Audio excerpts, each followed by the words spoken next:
Good morning, everyone. It is 9 o'clock on Tuesday, April 26, 2022. So we have everyone here, it looks like. So I will call the meeting to order. And the first item is I will ask the clerk to do roll call, please. Thanks, Mel. Councillor Clark. I'm present.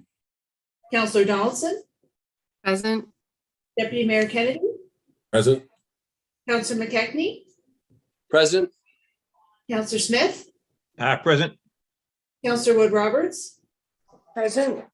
And Mayor Roberts. Present. Perfect. Thank you. Okay, thank you. We respectfully acknowledge that Dysart et al. Is located on the Treaty 20 Michi-Sagig territory in the traditional territory of the Michi-Sagig and Chippewa nations, collectively known as the Williams First Treaties First Nations, which include Curve Lake, Hiawatha, Alderville, Scugog Island, Rama, Beausoleil, and Georgina Island First Nations. These ancestral homes are more than a place where the Anishinaabe hunted, fished, gathered, and grew their food long before the settlers' arrival. Indigenous peoples cared for these lands and waters and have welcomed us as their guest. We pay them respect by ensuring we continue to recognize their ongoing connection to the area and by supporting the health and integrity of the lands and community for generations to come. So the first item would be to adopt our agenda. So I'll look for a mover and a seconder for that. Councillor Wood Roberts and Councillor McKechnie.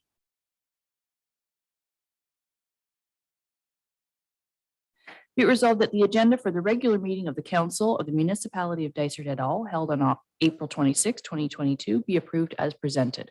All in favor? Okay, carried. Next, I'll ask if there's any disclosure of pecuniary interest or general nature thereof. Councillor Clark? Okay, I've got one, maybe two.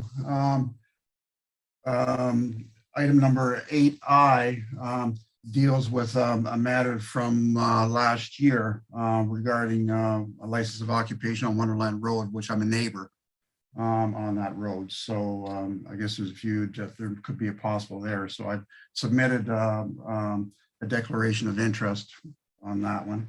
I also had a call yesterday from an applicant with regard to a license of occupation on Mink Road out of Long Lake.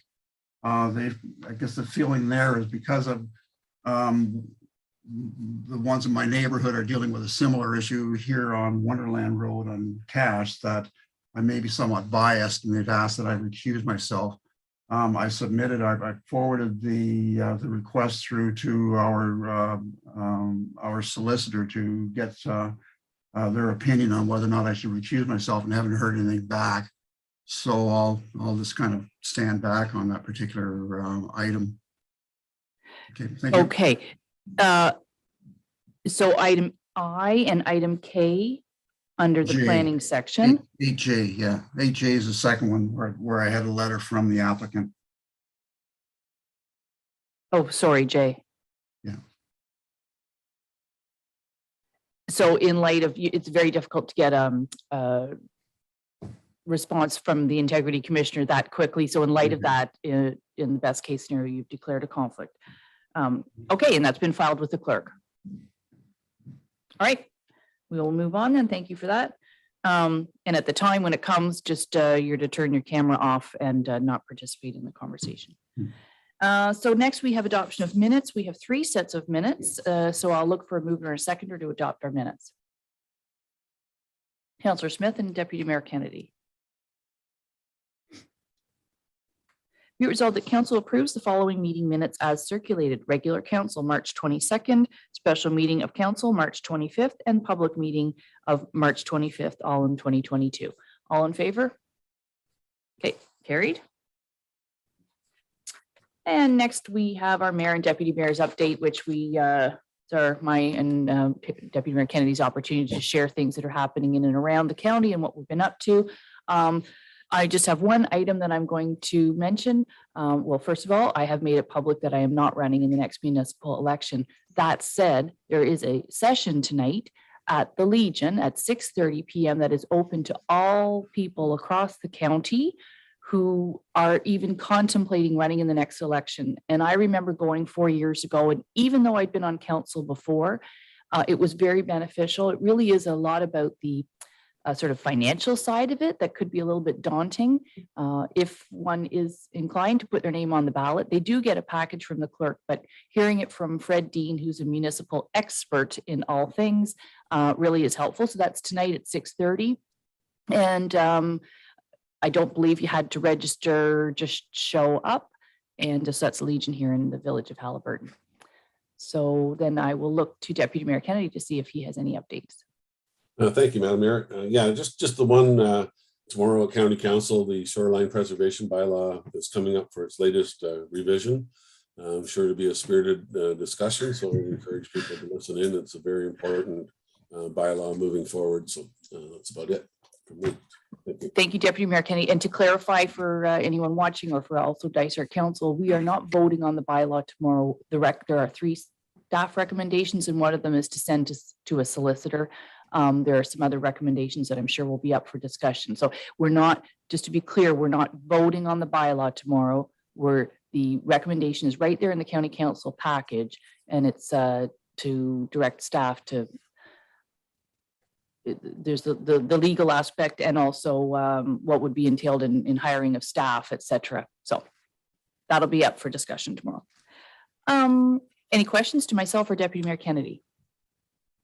Okay, so at this point, we adjourn the council meeting to go into a public meeting, and I will look for a mover and a seconder to do that. Councillor Wood Roberts and Councillor Clark.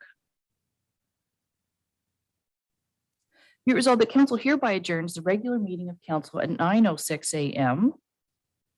to proceed into a public meeting to consider the following: a zoning bylaw amendment, draft bylaw 2022-45, which is file number D14-ZB-2021-009, lands of Halliburton Forest and Wildlife Reserve Limited. All in favor? Okay, so we are now in the public meeting, and I'm just going to read the preamble for the order of a public meeting. Excuse me. Good morning.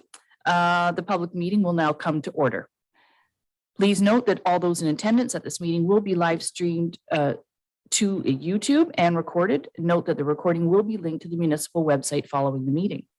The purpose of a public meeting is to present planning applications in a planning forum as required under the Planning Act. This is a public meeting to consider one proposed zoning amendment to the Dysart et al. Zoning bylaw 2005-120. During this public meeting, council will consider all information available regarding the proposed amendment, review the staff report, which includes any public comments received to date, and listen to all comments provided during the meeting. Following the presentation by staff and the applicant, council members will be afforded the opportunity to ask questions, and then the meeting will be open to the public for further questions. Any oral or written submissions received in advance of the meeting will be verbally read aloud at the time the application is considered. All persons who have pre-registered will have an opportunity to present or ask questions about the proposal. No decisions are made at the public meeting. After the public meeting is over, the meeting will be adjourned and we will return to a regular council meeting. All those persons who have given the municipality written notice that they would like to receive notice of the decision will receive a copy of the decision. You must make this request in writing to the municipality. The Planning Act specifies that if a person or public body does not make oral submissions at a public meeting or written submissions to the municipality of Dysart et al. Before the proposed bylaw is passed, the person or public body is not entitled to appeal the decision of the municipality to the Ontario Land Tribunal and may not be added as a party to an appeal unless, in the opinion of the tribunal, there are reasonable grounds to do so. So at this point, we will commence the public meeting and we just have the one file. So I'm going to turn it over, I believe, to Chris Orson to go through the application. Thank you. Good morning, everyone, and through you, Mayor Roberts. This is for file D14 ZB 2021-009 for the Halliburton Forest and Wildlife Reserve Limited. All neighboring property owners within 120 meters of the subject lands and appropriate agencies have been circulated for comment, which was circulated on April 5th, 2022. The requirement was also advertised in the local paper as per the requirements of the Planning Act. To date, one letter of opposition from the Kinesis Lake Cottage Owners Association was provided outlining the following summarized comments. The letter was also attached in its entirety to the report for council's consideration. And I'll just go through the summarized comments. Number one, many of these properties zoned open space were designated as such in order to protect the water quality environment and the natural environment of the Kinesis Lake by limiting development. In many cases, these original zoning decisions were made by the municipality in collaboration with the community, which included the input from the KLCOA, which is the Kinesis Lake Association. Number two, we have clear evidence that the water quality in our lakes is declining, as indicated by increased levels of nutrients that have been measured. The Kinesis Lake Association Board of Directors recently passed a motion that lands in Kinesis Lake area currently zoned as open space or as environmental protection should remain so and not be zoned as waterfront residential. Number four, this particular rezoning amendment is unique in that it is the last natural island on the lake. Due to size of the island and the Dysart zoning bylaw, setbacks required that any future structures or septic system would be limited to a very small area in the middle of the island, if indeed the island is large enough to accommodate the development. And number five, council should also be aware that there is no current septic system pumping capabilities on the island properties on Kinesis Lake, and there is limited access to the service in the Haliburton County. Just a brief outline of the proposal. The applicant is proposing to rezone the island property located on Kinesis Lake from open space to residential waterfront type 3L with a holding provision, so it would be HWR or H-WR3L, to permit a residential development of a seasonal dwelling unit, septic system, and drilled well. The proposed is subject to a zoning holding provision until such time the applicant can secure the required on-land parking through a separate consent process for the island property and address that site plan agreement process to the satisfaction of the municipality of Dysart et al. The subject property, as identified, is water access only, located on Kinesis Lake. Per section 4.7.5 of the municipal official plan, deeded access shall be required on the main land for parking. As mentioned, a concurrent consent application will be considered to address the access requirements as set out in the municipal official plan. In addition, a holding provision, so a -H, is proposed to be attached to the new zoning until such time that the parking and docking requirements per the municipal official plan are officially secured for the island by means of an easement, and that the applicant has entered into a development / site plan agreement to the satisfaction of the municipality of Dysart et al. The proposed was also subject to a site evaluation report, including a scoped environmental impact study, and included a letter from a certified septic installer to confirm there's adequate room on the property to for the septic area. The studies and letter were also peer reviewed in order to determine the subject property can accommodate these developments and not have any negative impact to the lake. As a result, it was determined that the subject property can accommodate the proposed, subject to the implementation of the site plan agreement to include the mitigation measures as outlined in the studies and consent process to secure on-land parking. Just a quick description of the property. The subject property is currently vacant, as mentioned, within the north shores of Kinesis Lake that consists of approximately 1.1 hectares in area and approximately 180 meters in frontage. The property is well treed with mixed vegetation. The proposed building envelope, as illustrated on the attached site plan, meets the required municipal zoning for setbacks of 30 meters. Based on the municipal mapping, the property slopes from the middle of the property towards the lake. As mentioned, the site evaluation report, including the scoped EIS, was submitted in support of the proposed application to address the natural ecological features and species to ensure that the proposal will not have a negative impact on these features or the quality of the lake.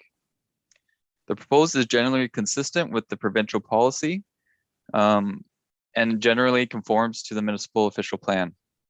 and it is recommended that council approve the proposed application.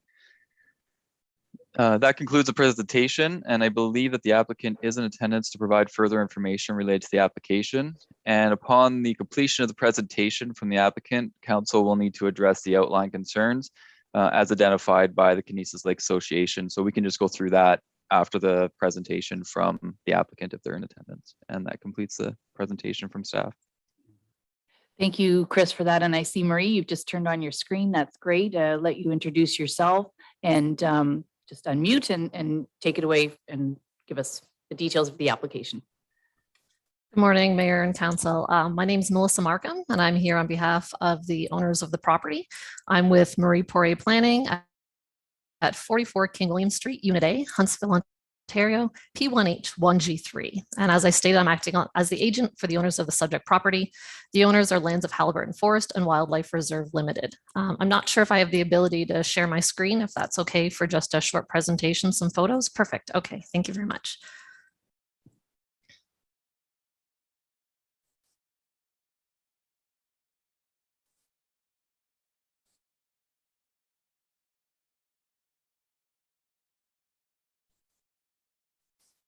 All right, so good morning. First off, I'd like to thank staff for working with our firm over the last few months, and we agree with the staff recommendation in their report today. As you've heard from Mr. Orson, the application zoning bylaw amendment D14 ZB 2021, and this is an island in Kinesis Lake. The application for a zoning bylaw amendment was submitted in September of 2021, and the application was submitted with a planning justification report, site evaluation report with scoped environmental impact study, and a site plan. A peer review of the documents was undertaken and comments were received November 2021. Additional materials were submitted in January of 2022, including a response to the peer review and septic calculation sheet. As you've heard here today, the subject lands are 2.7 acres and have approximately 590 feet of straight line frontage. The subject lands are designated waterfront residential area and zoned open space in the bylaw. The application proposes to rezone the lands to a waterfront residential type 3L zone to permit residential uses. As Mr. Orson stated, the island is currently vacant, and it's proposed that the island would be used for seasonal residential purposes, with the development of a dwelling, septic, and dock for access. A building envelope, as you can see here on your screen, has been identified, illustrating that the island can support residential development. A holding provision, which is recommended by staff to ensure legal access is secured, and a site plan agreement is entered into with the owners to implement the recommendations of the site evaluation, are supportive of the owners and myself. We're here today in support of staff's recommended zoning bylaw with the holding provisions. A consent application has also been submitted to the County of Halliburton to establish legal access to these lands. As mentioned, a site evaluation report with a scope site evaluation and environmental impact study to address any species at risk was submitted in support of the application. These reports, which were also peer review, identified no constraints on the subject lands within the Halliburton official plan, no deer wintering or sensitive fish habitat, and Kinesis Lake is identified as a lake trout lake that is not at capacity. The municipality's official plan states that the lake's recreational capacity is calculated to be 904 properties, and there are currently 788 properties on the lake. The subject lands are of adequate size to support residential development and appropriately sized tile bed while maintaining a 30-meter setback from the shoreline. Once again, the site evaluation report, which was peer reviewed, demonstrates sufficient area to support the services while maintaining the 30-meter setback. The development of these lands is in character with the surrounding land uses. The environment and quality of the lake will not be adversely affected by the proposal and reflects good planning. The surrounding properties located on shore have less restrictive zoning, which would permit a 20-meter setback from the lake, while the zoning on these lands is at 30 meters. The submitted planning justification report and your staff report today include a policy overview, which states that the proposed development is consistent with the provincial policy statement, county official plan, municipal official plan, and zoning bylaw, and no relief to the proposed zoning bylaw standards is being requested through this application. The island is predominantly flat with little to no variation in topography. There are no watercourses located on the property, and the subject property is in a natural state with moderate aged forest covering all of the property, with the exception of some open rock areas along the shoreline. No wetland communities were encountered on the property. A wetland was identified on the island as per Ducks Unlimited. However, the report that was submitted, a scoped environmental impact study, states that no wetland communities were identified on the subject property, as the topography of the island and bedrock shorelines do not make this possible. The evaluation undertaken once again was peer reviewed and demonstrates residential development will not impact any habitat of endangered or threatened species and no adverse impact to any wetland, as none was located on the lands. Here's an aerial photo of the surrounding properties. I'm not sure if you can see my cursor here. The island in question is located in the bottom corner of the screen, and you can see that the shoreline along this area of the lake are developed as seasonal residential cottage properties. The shoreline properties in this area are also permitted a 20-meter setback for all structures other than a leaching bed. However, the island is proposed for a 30-meter setback from all of the shorelines on the property. Islands are required to be a minimum of 2.5 acres to be developed, which is much larger than the shoreline lot in the same zone, which requires 1 acre. Site conditions must also be reviewed for an island to determine whether there is appropriate development envelope. This has been undertaken for the subject lands, and a development envelope has been identified. And once again, the shoreline in this area of Kinesis Lake is developed, and this lake is not at capacity for development. Here are just some photos that were taken in the fall of last year, as you can see by the trees. This just demonstrates some of the shorelines in the areas adjacent to the island. And there's also an island property that's developed adjacent to these lands as well. As Mr. Orson stated, there have been comments submitted by the Kinesis Lake Cottagers Association, Owners Association. I'd just like to go through some of the points just to make sure that I have everything covered in regards to their letter that was submitted. So they had opposition to the rezoning. The proposed zoning for the subject lands has been considered through a planning justification study, site evaluation report, and scoped environmental impact study with a septic calculation sheet confirming septic suitability. The documents have been peer reviewed and demonstrate that the subject lands can be developed as waterfront residential. The open space zone was to protect water quality and natural environment by limiting development. Once again, as I stated in my presentation, the submitted study, which was peer reviewed, demonstrates waterfront residential will continue to protect water quality in the natural environment. The study required for the application included a site development plan, wetlands, and species at risk, which have all been taken into consideration through this application. The study also focused on identifying natural features that exist on the property, as well as site physical features. The report includes recommendations that, as a requirement of the holding provision, a site plan agreement will need to be entered into with the owners of the property, and all the recommendations from the environmental impact study will be included in that site plan agreement. This includes conditions including a 30-meter setback, sediment and control works, aggregate material storage, tertiary septic system, vegetation within 30 meters of the shoreline will be maintained with a maximum 2-meter access path. The results of the studies identify the septic envelope sufficient for the development. There are no type 2 fish, the lands at the frontage are type 2 fish habitat and no negative impact to the wetland, ecological features, and species. And the recommendations, once again, will be included in the site plan agreement. The studies have also demonstrated water quality will not be negatively impacted through the development, and having a 30-meter setback will restrict the development to this area on the island. One of the next comments is that the water quality is declining as indicated by increase in levels of nutrients. The peer reviewer for the municipality had stated concerns of the public were raised regarding dissolved oxygen concentrations within Kinesis Lake. The response provided by the consultants Riverstone was that it was correct that poorly operating or designed septic systems can influence water quality through introduction of nutrients to the lake, which could potentially result in a loss of oxygen and deeper water due to decomposition. However, the study stated, and the peer reviewer agreed, that there is a suitable area for a tertiary type system on the lands, which will not increase nutrients or oxygen concentrations. Once again, the lake is not at capacity, and the report submitted in support of the application require a much higher level of restriction than other undeveloped properties on the lake. Once again, the Lake Association passed a motion that they should not be rezoned to waterfront open space and environmental protection land should not be rezoned. However, there is no limitation on properties being rezoned within either the official plan or the zoning bylaw. The next comment was that the lands are unique as the last natural island on the lake. These lands will be developed with consideration to protecting the existing vegetation, and restrictions have been placed on setbacks for development to ensure that the natural look of the island will still be maintained. Setbacks would limit development, and if island is even large enough to accommodate the development. As I've stated and through the studies, the reports and peer reviews have stated that the island is large enough to accommodate the development, and setbacks are imposed through the bylaw to limit this development.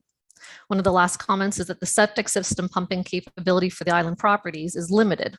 A letter was submitted with the application, which provides there is septic capacity for the lands.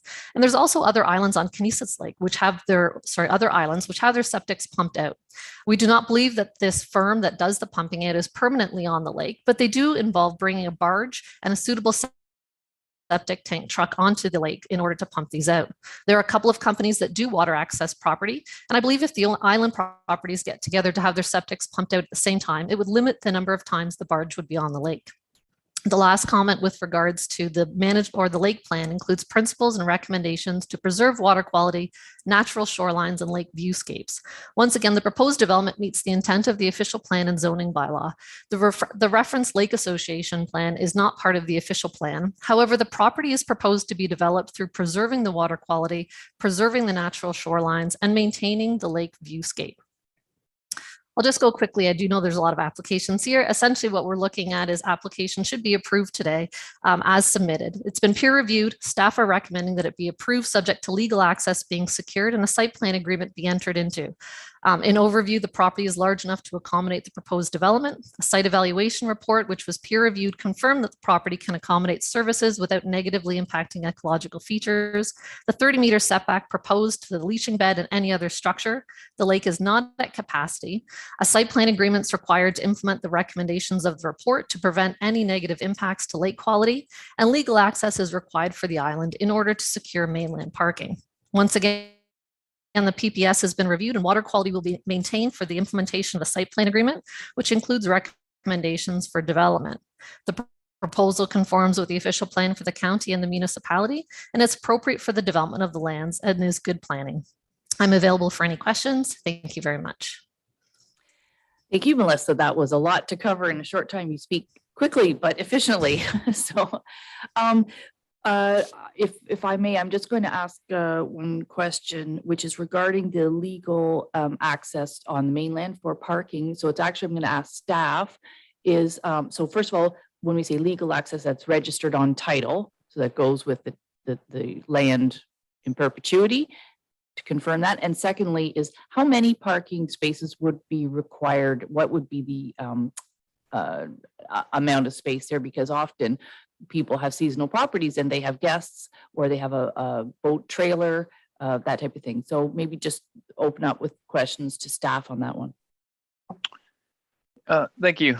Yeah, so through the official plan, I'll have to bring that section up, but they just need to secure on-land parking to secure, I believe it's for a trailer and parking of a vehicle in order to accommodate that for the island property. I'll just have to double check. I don't know, Jeff, if you have that open right now. I'm just going to look it up for. Yes, thank you. I can clarify that the requirements are for one vehicle plus one vehicle and trailer. So 2 vehicles and 1 trailer. Okay. Okay, good. So I'm going to open it up to questions. We do know we don't have any members of the public speaking today, but the letter has been received from Kinesis Lake and addressed by staff and also by Melissa. So I'll open it up to, I see Councillor Clark first. Yeah, thank you. Through you, Madam Mayor. Yeah, quite a comprehensive review to Melissa and Chris and Jeff. It's very desirable to have a reduced number of properties on our lakes and natural shorelines, but it's also recognized that the very few buildable properties we've got left in the township puts great value on those. By the fact that Kinesis is one of the very few lakes we've got left that's not at capacity, it does put this within realm for consideration. I am very pleased that there's been very stringent guidelines and site plan controls put on this property, and it sounds like if that's enforced, then this should provide or should be minimal in terms of the impact on the lake community, the lake neighborhood there. So, thank you.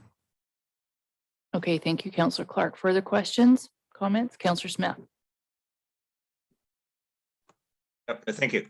And just by way of an introductory comment, I did more than a year ago in another situation speak with the Integrity Commissioner about an activity then proposed on Kinesis Lake and confirmed that the fact that I'm on the same lake does not introduce a conflict of interest to me. And frankly, this island and my property at Kinesis here couldn't be further apart and still be on Kinesis Lake. So I did have a few questions. The first, as shown in the presentation and included in the material that we received in advance, there's a hand-drawn sketch here of the island showing the building envelope. There's no indication that a licensed Ontario land surveyor has actually visited the site and confirmed the size of the building envelope, relative to the required 30-meter setback. And I note the photographs that Melissa showed of the island and showing the rocky shoreline. Those were obviously taken in the fall when the water levels are lower. And so I'm hoping that a licensed Ontario land surveyor will actually be required to confirm the size of the building envelope. Is that correct? Melissa, did you want to answer that? Yes, I can take that. Thank you. Through you, Ms. Mayor. There was a surveyor that had confirmed these setbacks. The original applicant, I do apologize, the phone keeps ringing every time I try and speak. The surveyor has confirmed the setbacks. The original survey was done by Bishop Surveying. So that is what the sketch that was submitted identifies, is that for the property. Okay, that wasn't in the package. I guess staff, you've seen the survey then, have you, Chris or Jeff? I believe what Ms. Markham was saying is that that sketch is based on the survey. I don't have the actual survey, which I'm sure that they can provide though, if need be.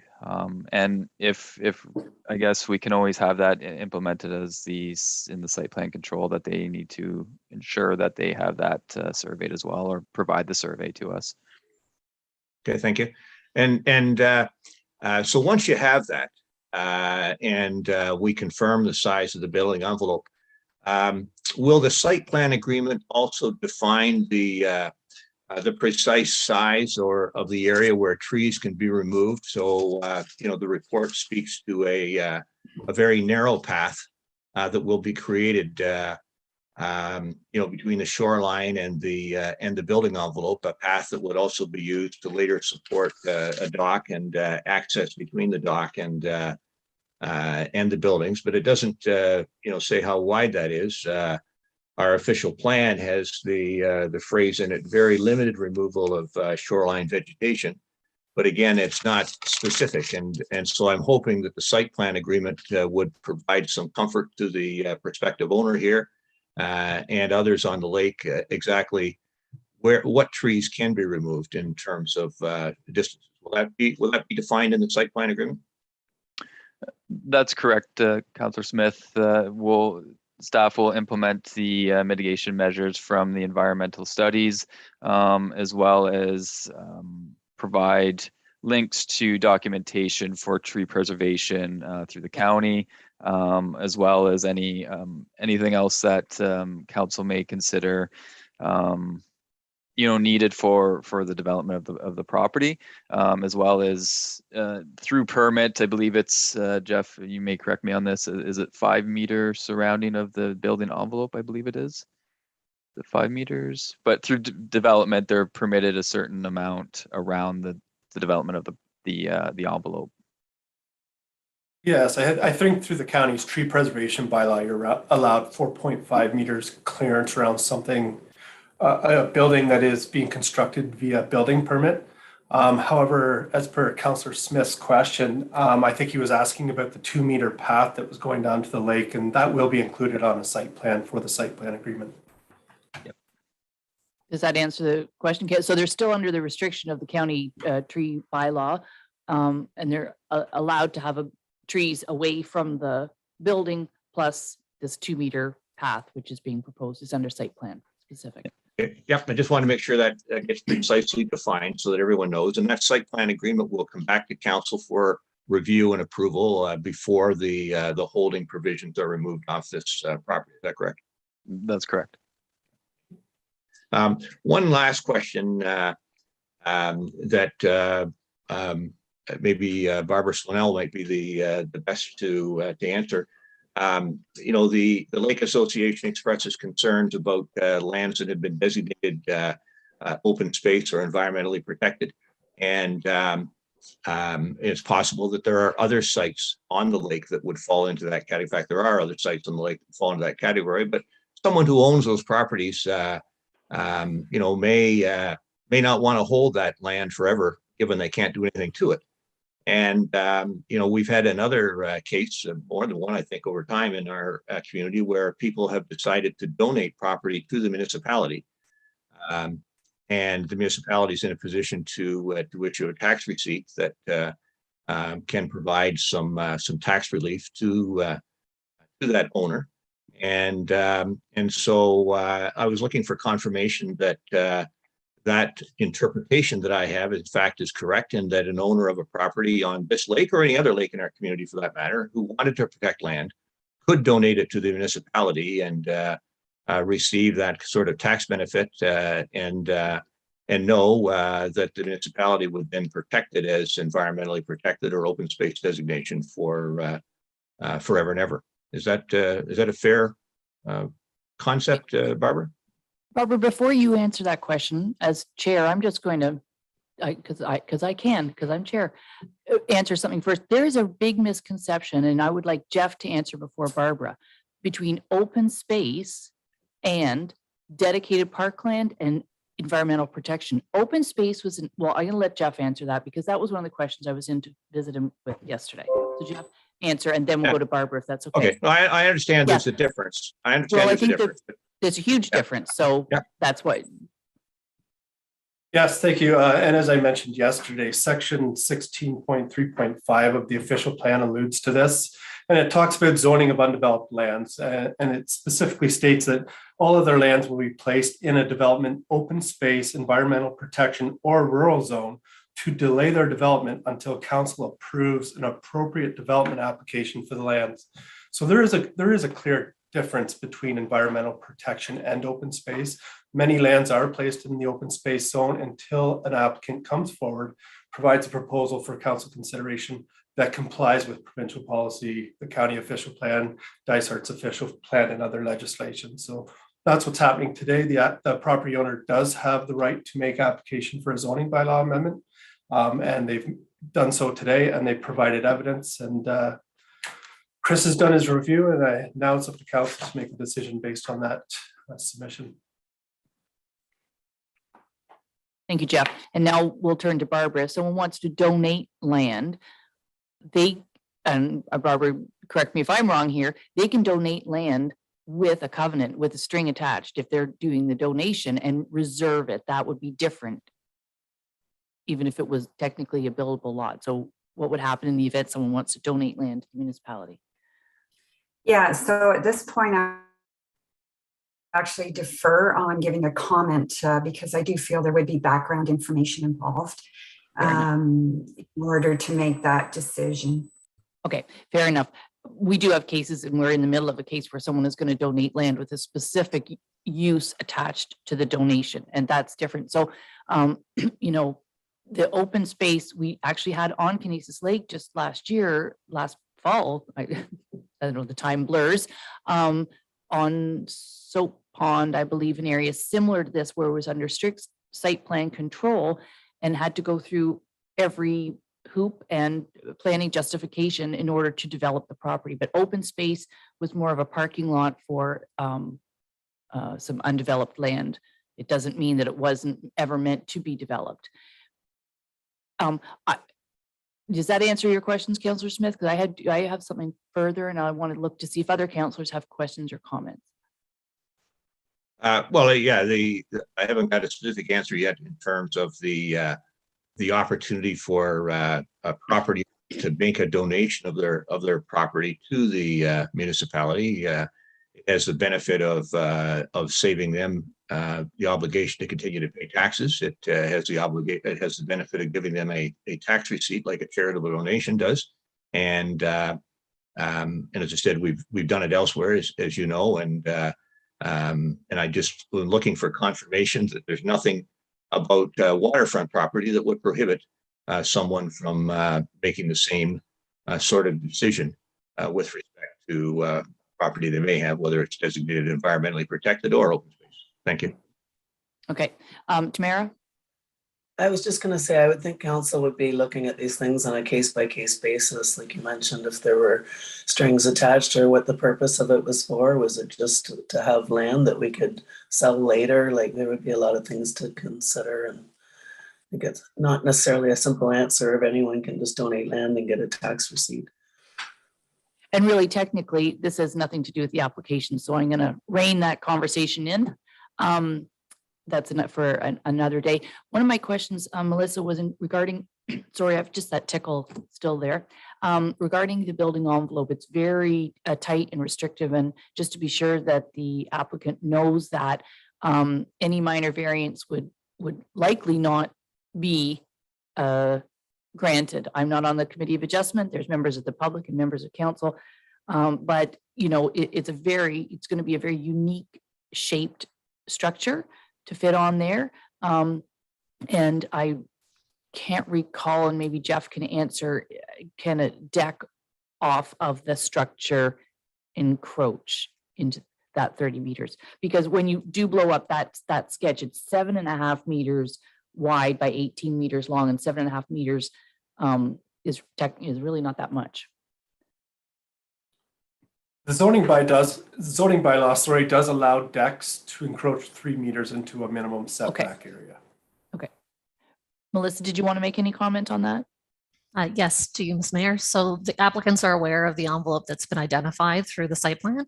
At this time, they haven't done any formal drawings up to finalize what they're looking at doing, but they are aware, and they will be sticking within that 30-meter setback to the dwelling as proposed through the site plan. At this point, there's no intent to be seeking any relief to those standards. Great. Just thought I'd point that out. Any other further questions from council? Okay, seeing none. Any things you want to add, Melissa, at this point? No. Okay. I do have a resolution to bring it forward. Sorry. Chris, pardon me. Sorry, I just wanted to make sure that we've addressed all the Lake Association concerns, if we just wanted to go through those quickly. Okay. So I believe number one was identified as through our discussion here, which was many of these properties zoned OS were designated as such in order to protect the water quality by limiting development. In many cases, the zoning decisions were made by the municipality in collaboration. So I believe that's the 16.3.5 as mentioned. Addresses that a lot of these properties were put in the open space until time that it could be identified that the property could be developed without negatively impacting the lake and those type of things. So I don't know if council wants to further comment on that, or if they're satisfied with that response. I think we're satisfied. And then the second one was the clear evidence that the water quality in the lakes is declining as indicated by the increased levels of nutrients. Again, I believe that was addressed through Melissa, and as well as through the site evaluation report. And the MNRF has not indicated that the lake is not at capacity or that the water is in poor quality. So we don't have any evidence of that at the municipality at this time. And as mentioned, the site evaluation reports and EIS provided information that it won't negatively affect the water quality. So I just wanted to make sure if council is okay with that, or if they have any further questions on that. I look to council. Councillor Clark. Sorry, Councillor Smith. Sorry. Thank you. Just a question on that, Chris, in terms of the water quality. The Ministry of Environment used to regularly measure water quality on the lakes and certainly on lakes across Ontario, and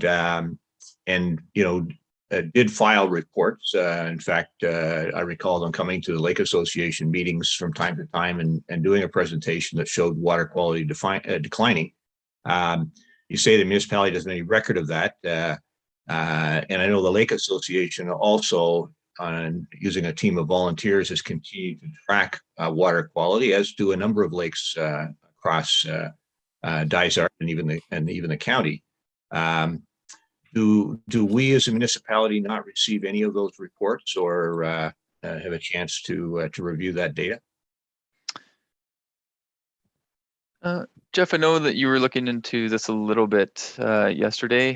The county does have, I believe, some records, and as per, I believe there was an application last year that was the open space to waterfront, and at that time, one of the members of staff at the county did provide just a little information that they had from their records there that identified that the lake was not decreasing in the oxygen levels or nutrients levels. So we went off sort of that basis as well. And I know that Jeff was looking into this information as well. Jeff, if you have any further thing to comment on that. Jeff, go ahead, Jeff. Oh, you're on mute, Jeff. Yep. I think a couple of years into this, I'd be ready. Wouldn't do that anymore. Yeah, typically that's reviewed during our official plan update.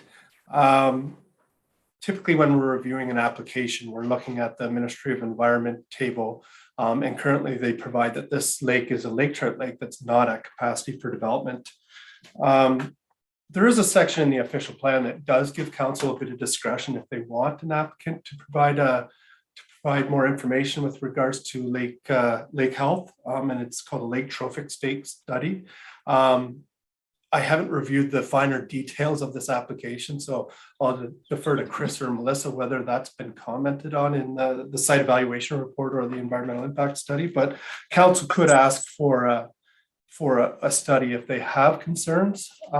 As Chris alluded to, we had a similar zoning bylaw amendment last year or the year before on this lake.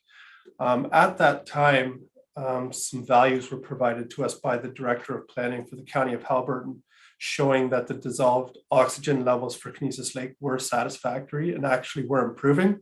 However, I don't have any data to support that. That was just information provided by the county. So that's all I have right now. We can ask for more information if council wants, but based on the information in our official plan right now, it seems that it's not at capacity. Okay.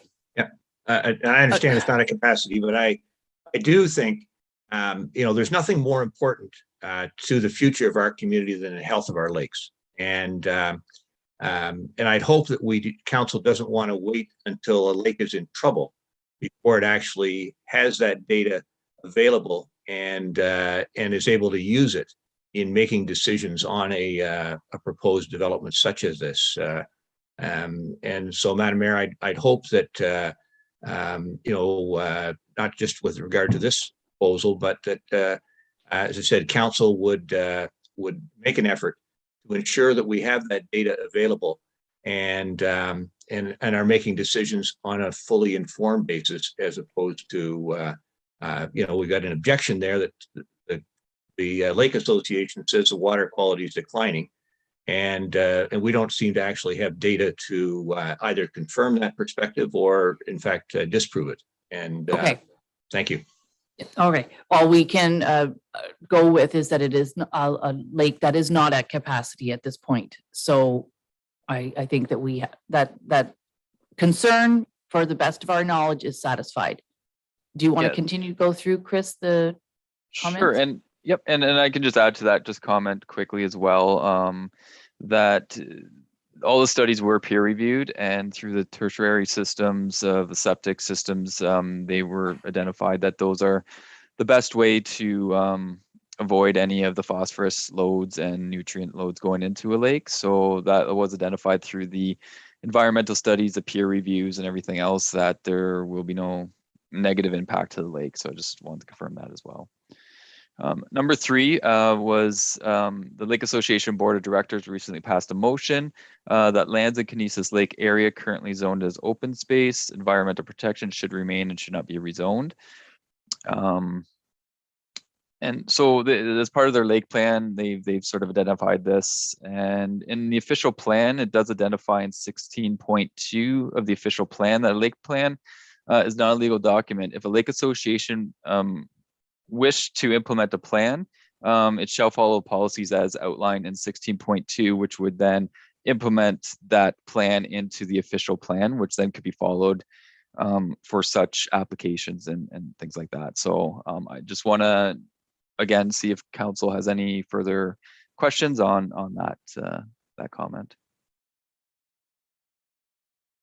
I see none. Okay. Number 4 was a particular zoning amendment is unique in that is a natural island due to the size. And the Dysart zoning bylaw setback required that the future structure and septic system would be limited to a very small area in the middle of the island, if indeed the island is large enough to accommodate. And again, I believe that this was addressed through Ms. Markham's presentation and through the studies and peer review that the property could accommodate, the development with a septic system and well within that building envelope. And just wanted to see if council has any further comment on that or if they're satisfied with it. Well, I see none. I would say satisfied. And then just the last point was about the pumping capabilities on the island and within the Kinesis Lake. And again, I believe Ms. Markham provided some information to that there is availability. But if council has any further comments on that. Any comments on the septic pumping ability? We know that there's other properties on the lake that are on islands that do have, there is the ability to have septic pumping. Okay. So no further comments. Nope. So yeah, if that's council seems to be satisfied with those comments. So I'll turn it back to you, Madam Mayor. Okay. So I think, from the one letter that we did receive in opposition, we have gone through their points in detail through Melissa and through the planners and questions that we've had. So we do have a resolution to move this forward to bring to our meeting. Unless there's any further concerns on this application, I would look for a mover and a seconder to move this file forward. So that moved by Deputy Mayor Kennedy and seconded by Councillor Wood Roberts.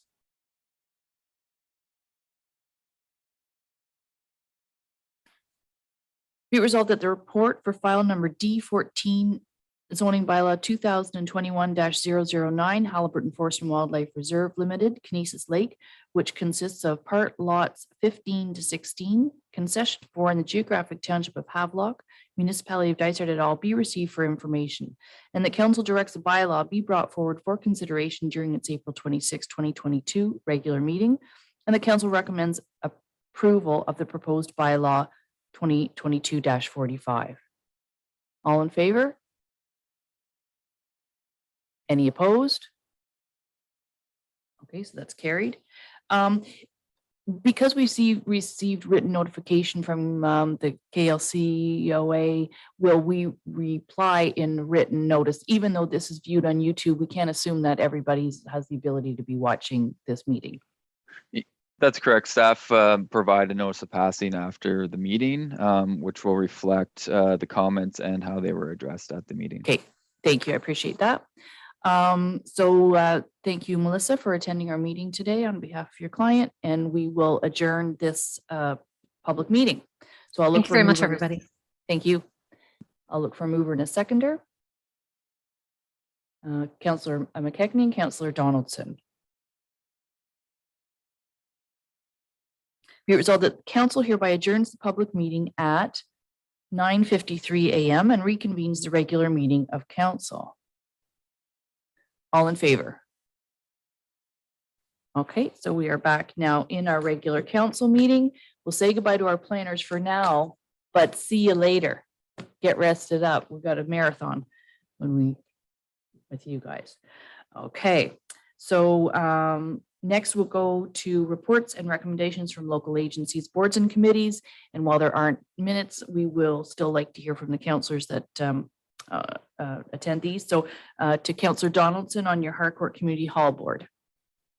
Yep, the ladies committee are having a lunch for the Mother's Day on May the 9th from 10 till or brunch from 10 till noon. So it's just by donation. So if anybody wants to come out, that would be great.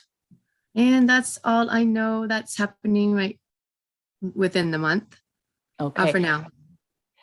Just curious, you used to have a very successful ball tournament there, I believe the first weekend in like July 1st-ish weekend. Is that being able to go forward? It's normally the second weekend of July. That's right. And I have not heard anything from them yet because in the last couple of years, it was taken over by another organization. So I can check on that and see whether they are keen on doing that or not. And then I can report back. Okay, thanks so much. And I wish them the best of luck. It's nice to take your mother out or go out for brunch on that day. West Guildford Hall Board, Councillor Smith. Thank you. We were supposed to meet last night, but a COVID situation prevented that from occurring. So we'll try and hold a meeting again in a couple of weeks. I will say that independent of a formal meeting, there's been a discussion with regard to Canada Day. And as you'll know, West Guildford has traditionally had a significant celebratory event for Canada Day. And we've had some discussions about restarting those this year after 2 years of absence due to the pandemic. Right now, it's not a certainty. There are some concerns in the community with respect to the lingering pandemic, and so we're obviously going to work with the health unit. I don't know if there's any perspective here from council or staff with regard to a major event like that.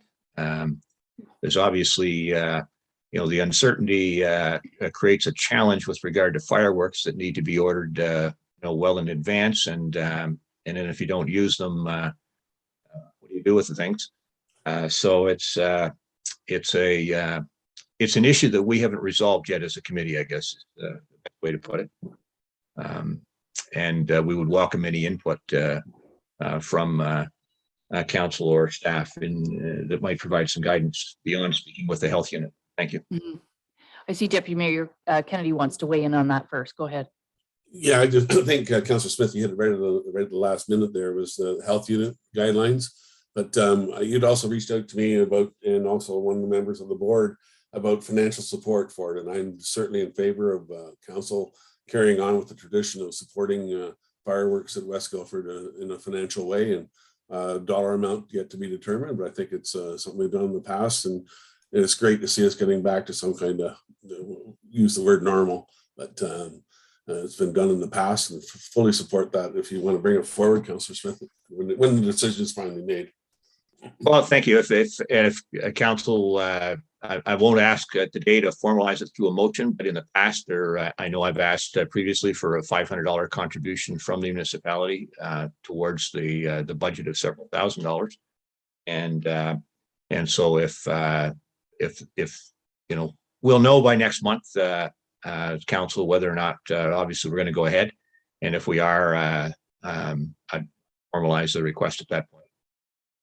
Okay, and it wouldn't hurt even then to formalize the request even earlier. You could get it on the committee, the whole meeting for May, if you want to, as a request, because then the committee could make it to, usually council supports the committee recommendation. So the earlier, the better. And, when I look around and I see, I'm going to be buying tickets this afternoon for a play this summer, take my grandson to see Sound of Music. I think that things are going, whether you need to be masked in those events, that's different. Whether a personal individual still wants to mask inside will be, I think, a lot of people's personal choices. This is almost 90% of what they do is outdoors, including the fireworks at night. So, if I was on the board, I'd be leaning to they should start planning. So that's what I would think. I appreciate that, and my own input was look at hockey games, basketball games. There's big crowds down at the Scotiabank Arena in Toronto for these things right now, and the world is surviving. There's a meeting tonight, as you mentioned at the start of this meeting at the Legion. Many of us will be there in person. So we are getting back to a more normal world, and personally, I'm hopeful we're able to go ahead with this Canada Day event. But the community needs to get behind it. It's not just about the perspective of one or two people here. Thank you. Okay, excellent. Councillor Clark? Yeah, just some sensitivity to the concept of fireworks. It's a huge environmental concern up here, both with regard to what it does to our water and also animals and kids and seniors. But there may be an opportunity here for the West Guildford Center to maybe engage the fire department in doing that, and also to be able to promote that people are not setting fireworks off on the docks or on the lakes, so there can be a positive spin on the township supporting an event to kind of push back on bad actors out there with fireworks causing issues. Thank you.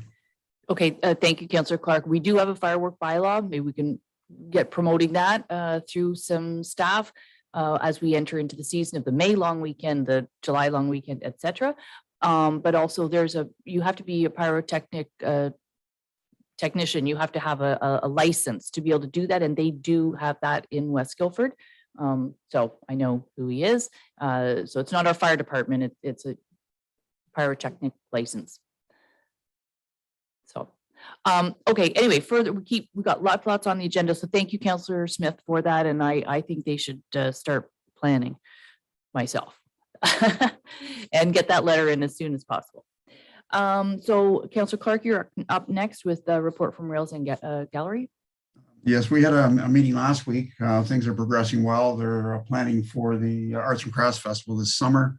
We were successful in getting a grant from HCDC to do some social media promotion on it. At this point, I think we have 59 artisans confirmed. So it's going to be a significant event getting back into the role. Spring exhibition at the Rails End is starting on the 30th, this coming Saturday, and it'll run until July the 2nd. And for the programming, the drumming circle is going to get back online for Thursday evening, starting Victoria Day weekend. So that nice outdoor event that'll be over the course of the summer on Thursday nights, starting at 7 o'clock. Thank you. That's great. They were successful with the grant as well. Any questions to Councillor Clark, or we'll look for a mover to seconder? Councillor McKechnie and Councillor Wood Roberts.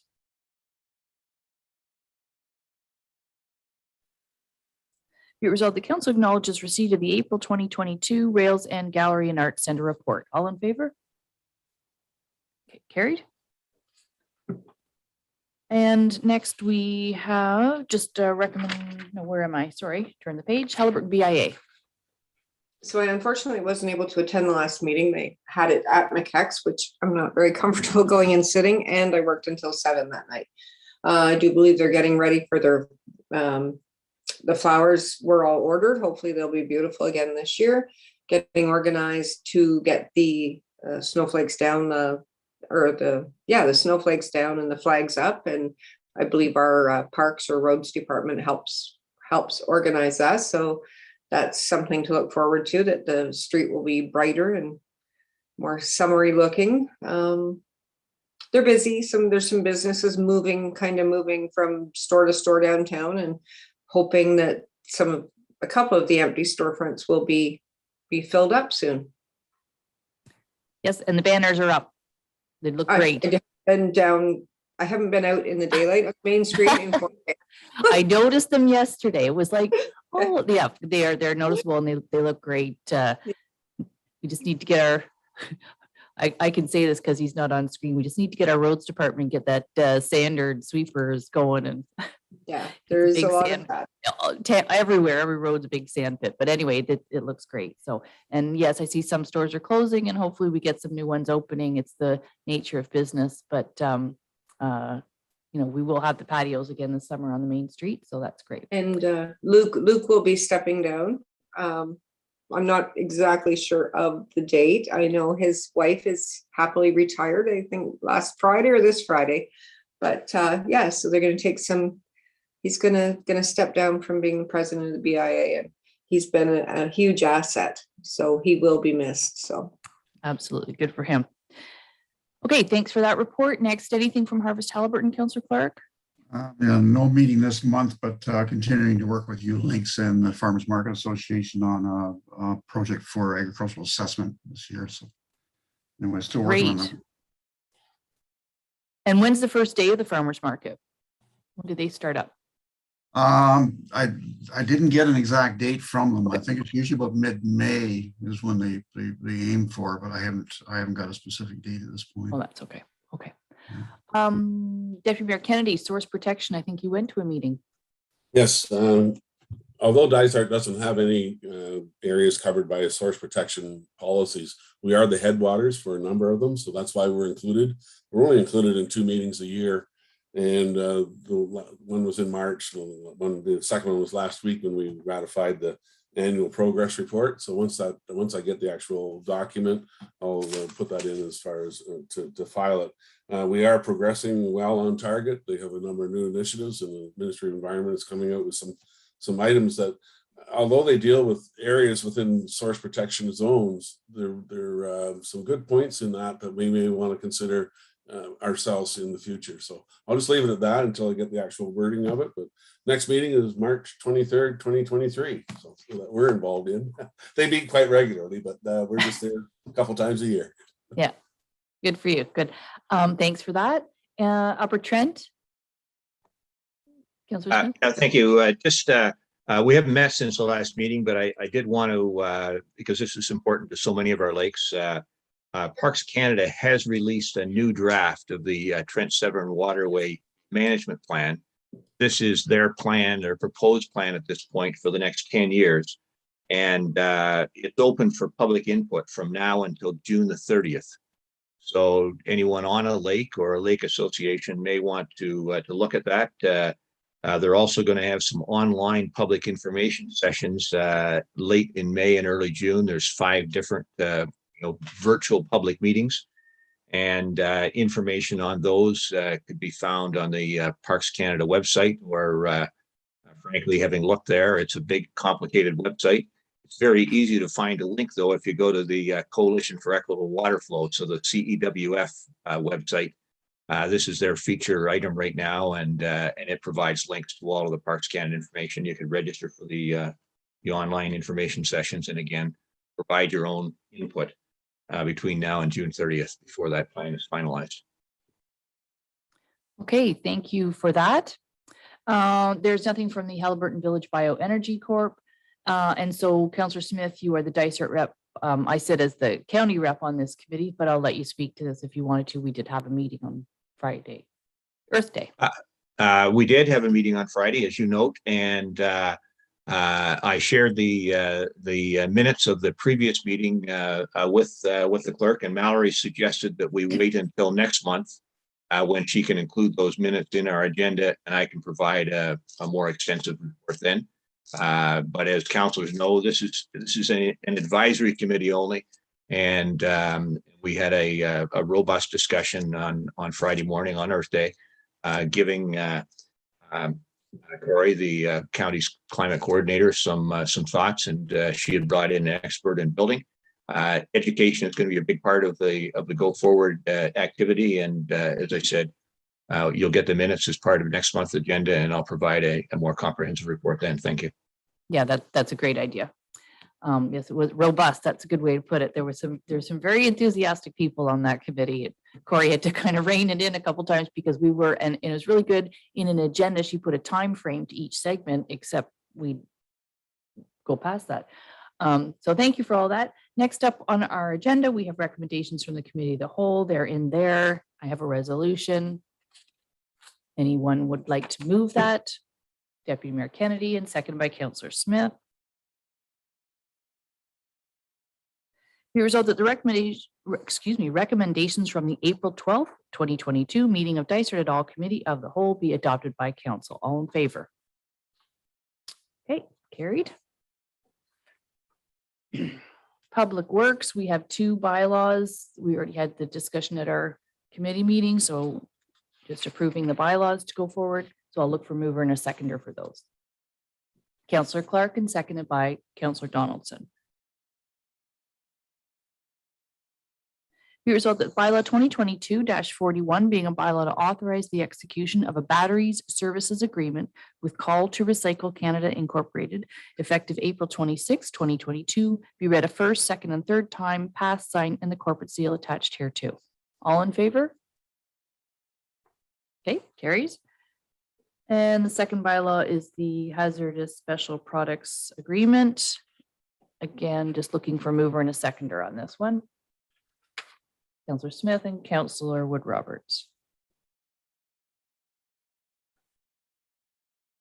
Be resolved that bylaw 2022-42 being a bylaw to authorize the execution of a hazardous and special products services agreement with Reese Solutions Incorporated, effective April 26, 2022, be read a first, second, and third time, passed, signed, and the corporate seal attached here too. All in favor? Okay, carried.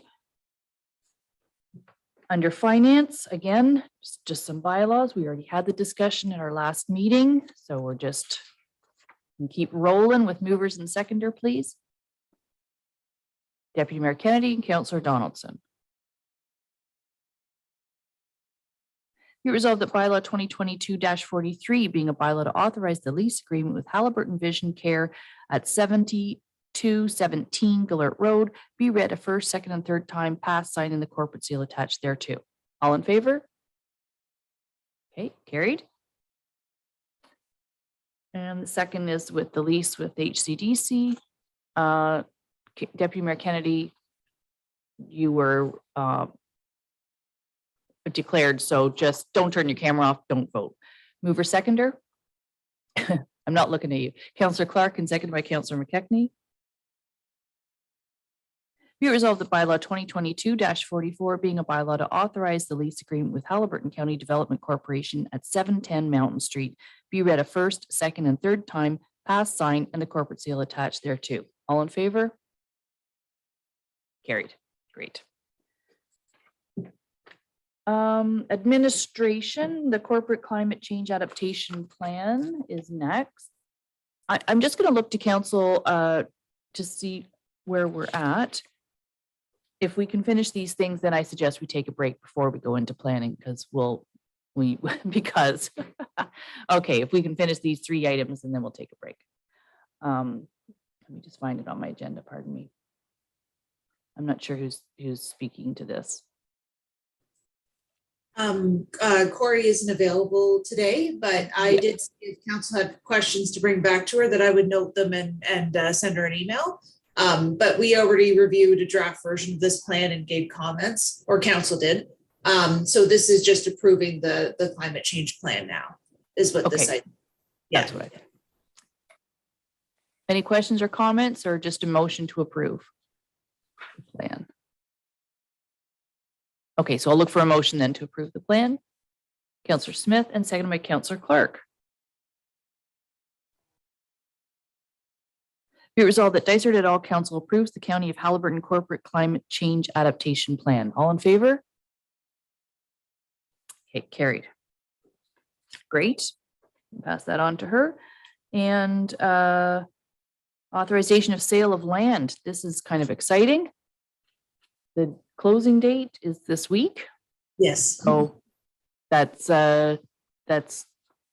good news on both sides for Dysart, that the more housing hopefully in the near future, and also money that will go into development. Well, Barbara can speak to that later where the money will go, but development reserve for now. And for future councils to decide where best to develop that, to use that funds. This is sat on the books for as long as I can remember, and since beyond way before my time. So this was a good move on this council. The timing was right. Housing is needed. Economics make sense on both sides for the seller and the buyer. So look to a mover and a seconder, please, for this. So Councillor McKechnie and Councillor Donaldson.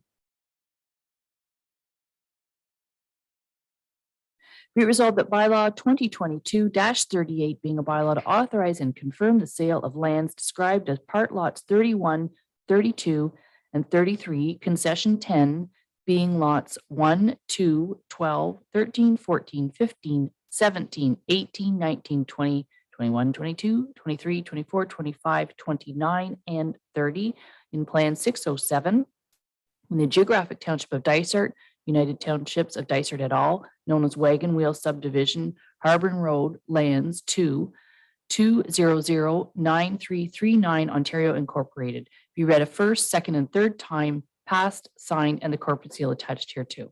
All in favor? Okay, that carries. And delegate authority. So Tamara Mallory, who's speaking on that one? That'd be me. So we already reviewed the lame duck period and how it works. We already know now, because a few people have declared that they're not running, that we'll be in lame duck as of nomination day. So that will be August 19th. So that means that the last meeting of council where we're not in lame duck will be July, just so council is aware of our time period. And then this bylaw delegates those restricted powers to our CAO and treasurer so that we can continue business when we're in the lame duck period. So we are very fortunate. We have outstanding CAO and treasurer and fully trust your capabilities in that time. I mean, my only concern, there's one, which is the gift of land that has not closed, that may not due to other circumstances, still full intention to close within the calendar year. But there was a hiccup back in December, which is being resolved. However, it might not be resolved by July, but staff could still accept the gift of land and continue on with that, as well as in the event of any staffing changes, that we're not stuck being able to hire somebody. So, okay. So any questions to anyone on that? We fully understand that. Okay, mover seconder, please. Councillor Clark and Councillor Wood Roberts. Be resolved that bylaw 2022-40 being a bylaw to delegate certain authorities during lame duck period of council, the 2022 municipal election be read a first, second, and third time, passed, signed, and the corporate seal attached here too. All in favor? Okay, carried. So that concludes everything up until planning. So I think this is a great time to take a 15-minute break. So it's almost 10:20. That would put us back at our cameras at 10:35. So we're in recess till 10:35. Thanks.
Okay, so we are back live, back from our recess, and we'll bring in our planning department if we could.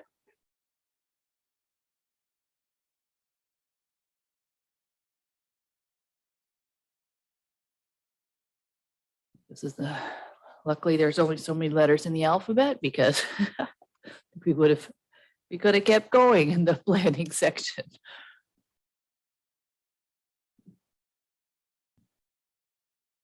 And just, for the public to know, our planning department is doing their absolute best, all working at full tilt when they can. But like any organization, we've had issues with people being sick, myself included, in March. So, thank you for getting this much on the agenda, but I hear there's more. So I anticipate our May meeting to be quite full as well. So without further ado, let's take it to the first our first file, which is what we saw this morning. So Chris. Yep, that's correct. And staff have no further comments and recommend approval of the application. Okay, there's any further questions or comments?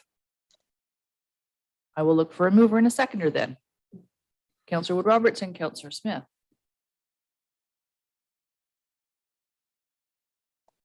Be it resolved that bylaw 2022-45 being a bylaw to amend 2005-120 for the lands of Halliburton and Forest and Wildlife Limited, known as parts lots 15 to 16, concession 4, island in the geographic township of Havelock, municipality of Dysart et al., which would change the zone on the subject property from open space zone to waterfront residential type 3L with holding provision H WR3L zone. Just to remind council that holding provision is for proof of the parking. To be read a first, second, third time, pass sign, and the corporate seal attached thereto. All in favor? Okay, so that carries. Okay, and next up we have the college application back, of which we deferred when we had our special meeting so that some of the concerns at that public meeting could be addressed. So we have Sandra Dupre, welcome back, Susan Connor, and I believe Terry Williams is just coming in. So I think I'll just turn it to staff first and then go to you guys. Thank you, Mayor Roberts. Yep, this is returning file D14 ZB, or not ZB, sorry. It's the site plan agreement. And the site plan agreement was previously heard at the March 25th, 2022 special council meeting. As a result, council recommended that the applicant work with Glebe Park Committee to address the outstanding concerns. Upon council's recommendation, the applicant did meet with the members of Glebe Park on April 7th, 2022 to discuss the proposed changes. The applicant then presented to the Glebe Park Committee at their April 14th, 2022 meeting. The Glebe Park Committee was satisfied with the updates to the plans and passed a resolution at their meeting as follows. Be it resolved that Glebe Park and Museum Committee support the revised site plans as presented by Cal Brook, with the addition of the rerouting of the snowshoe walking trails as discussed during their April 7th, 2022 site visit. Considering the information provided in the report, staff highlighted a few outstanding items raised from the special council meeting on March 25th, 2022 that requires council's consideration, and I'll just list them. Number one was the type of material used for the parking lot. Number two was a consideration of sidewalk contributions. Number three was securities related to proposed development. And number four was the approval of the highlighted changes to site plan agreement as redlined by Fleming College. And then if council approves the application, the recommendation as outlined at the top of this report would be appropriate. And I'll open the floor to, I guess, back to council, and if there's any further questions, and then we'll go through those four items. Okay, so maybe I'll just turn it over to Susan if you wanted to say anything about the process. I'll just start. I want to thank you for your whole organization, and Susan, through you being, just so open to trying to work with the public, trying to work with Glebe Park Committee to really bring the best project forward for the college and for the community. So thank you for that. So is there anything you want to add at this point, or? Well, I think Mayor Roberts, it would probably be, I would turn over to Sandra Dupre, the Executive Vice President. Maybe Sandra, you have a few words just to sort of lead us into the very good work that our team has done with the Glebe Committee since we last, since our stat meeting on March the 25th. Thank you, Susan. Yes, we met with the Glebe Committee. Terry from the college met with the Glebe Committee along with Joe Fleming as well as Cal Brook to review their concerns and to do a thorough walkthrough on the site and address many of the concerns which you can see in the attached have been addressed by Cal as well as the team. And I think it was a very fruitful conversation. Certainly, there were some outstanding issues that, on our end that we were able to quite easily make an adjustment for to accommodate. So, Terry, if you want to add anything as you were there with the team on site in regards to the parking lot, for example, that would be great. Thanks, Sandra, and thanks for having me today. I think one of the items that Chris mentioned is the surfacing of the parking lot, and that was one of the focal points of our meeting, along with walking all the spaces and looking at the stormwater management and seeing the entire watershed from source to the body of water. So through our site visit, one thing that was important that Joe Fleming pointed out is that aggregate surface, and this may be sidestepping the future conversation, but the aggregate surfacing that was contemplated is considered impervious. So given all the alternatives, we had a good conversation with the Glebe Park Committee and agreed as a team that asphalt surfacing is the most environmentally friendly and the most controllable way to manage the watershed on property. But besides that, it was a great meeting. I loved walking the property and everybody seemed satisfied. So thank you for that, Sandra. Okay, and thank you for coming up every time we ask you to do something like that. I know, cha-ching, it's not for free. So we appreciate that to get to hopefully what it's a really good compromise. And I said at the outset of the, great for the community and good for the college. So at this point, Chris, would it be good to go through with council then the questions still at the bottom in the summary and sort of confirm that we have council agreement on those 4 questions? I believe that's probably the best order. So we can go with number 1, which is the type of material used for the parking lot area, and then I'll just open that up to council's consideration. Okay, so for all the reasons described above, or that Terry just spoke to, the type of the material to be used for the parking lot will be asphalt. So it's the rest of council fine with that? Councillor Smith. Thank you. I wasn't, invited to the meeting. It was with the Glebe Park Committee. I had expressed concerns about the proposed asphalt surface at our special council meeting on March the 25th, if I recall. I did see in the report here that the perspective is that a permeable surface would cost 4 to 5 times the amount that's proposed for asphalt. And look, we all want to see a new residence here for college students. It's certainly an important addition to our community. But I was shocked at the suggestion it would cost 4 to 5 times as much.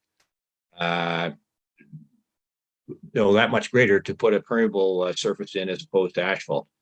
And I don't know who you've talked with or worked with. In my own research, I note you have an environmental program students at Fleming College, not at the Halliburton campus, but elsewhere. But there's a Dr. Jennifer Drake who leads a program at the University of Toronto, who for years has been specializing and working with municipalities across Ontario in terms of putting down permeable surfaces in parking lots as opposed to asphalt. And nothing in their experience would suggest that the costs are 4 to 5 times greater. I'd hope that this is not the first thing. The parking lot obviously is not the first thing that needs to be done as you develop this. Hope that you'd be willing to look a little further and use work like Dr. Drake's team have done. Many advantages, beyond the purely, using the natural filtration capability of the earth to cleanse the water before it goes into the lake. But there's many advantages to a permeable surface, and no one else.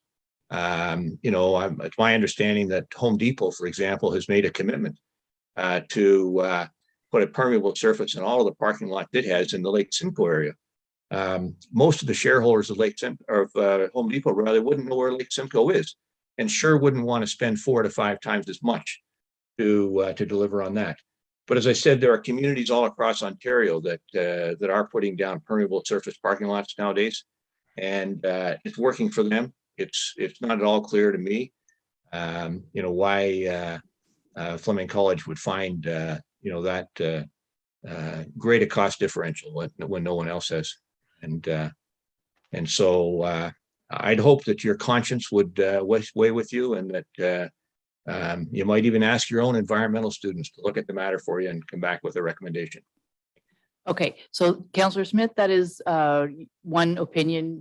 They don't have to answer that. I'm going to look to the rest of council. We have talked about this, and they have probably in the additional costs, they would have to do a completely different stormwater management plan. The stormwater management plan is based on an asphalt surface, which frankly, as you would say, I think is a much nicer looking surface. People will know where to park. It's easier to maintain. It's better for accessibility. We've been through a whole other things. So if there's any other councillors that are, we'll go through one by one, who are not in favor of the material, which is asphalt surface in the parking lot. If not, we're going to move on to question 2 and not ask the college to do any further investigation. This is a site plan agreement we're going to be signing. It shows asphalt. Is there anyone else that wants anything different? No. So the consensus of council, the majority, is to keep the material as presented in the site plan. Second, Chris, is the sidewalk contribution. That's correct. And I believe one of the questions raised is what that cost was per meter. And we did, staff was able to obtain that. And it's approximately $200 per meter of sidewalk. So if it's up to council discretion for sidewalk contributions. So there are currently no sidewalks in the area. It's not a connecting link or it's going to be dead end to anywhere. I don't see why we would take anything in sidewalk contribution. I would think that should be 0. So I'll look to the rest of council. Deputy Mayor Kennedy. Yeah, I'd asked the question about how much per meter. In this instance, I'd like to make a motion that we waive that. There are no connecting sidewalks for it to hook up to. I don't know how many meters we're going to assess them at if we went that route. So I would make a motion that we waive that. Okay. So as everybody look to the rest of councils, your opportunity is 0 for sidewalk contribution. Okay. Yep. Move along to point number 3.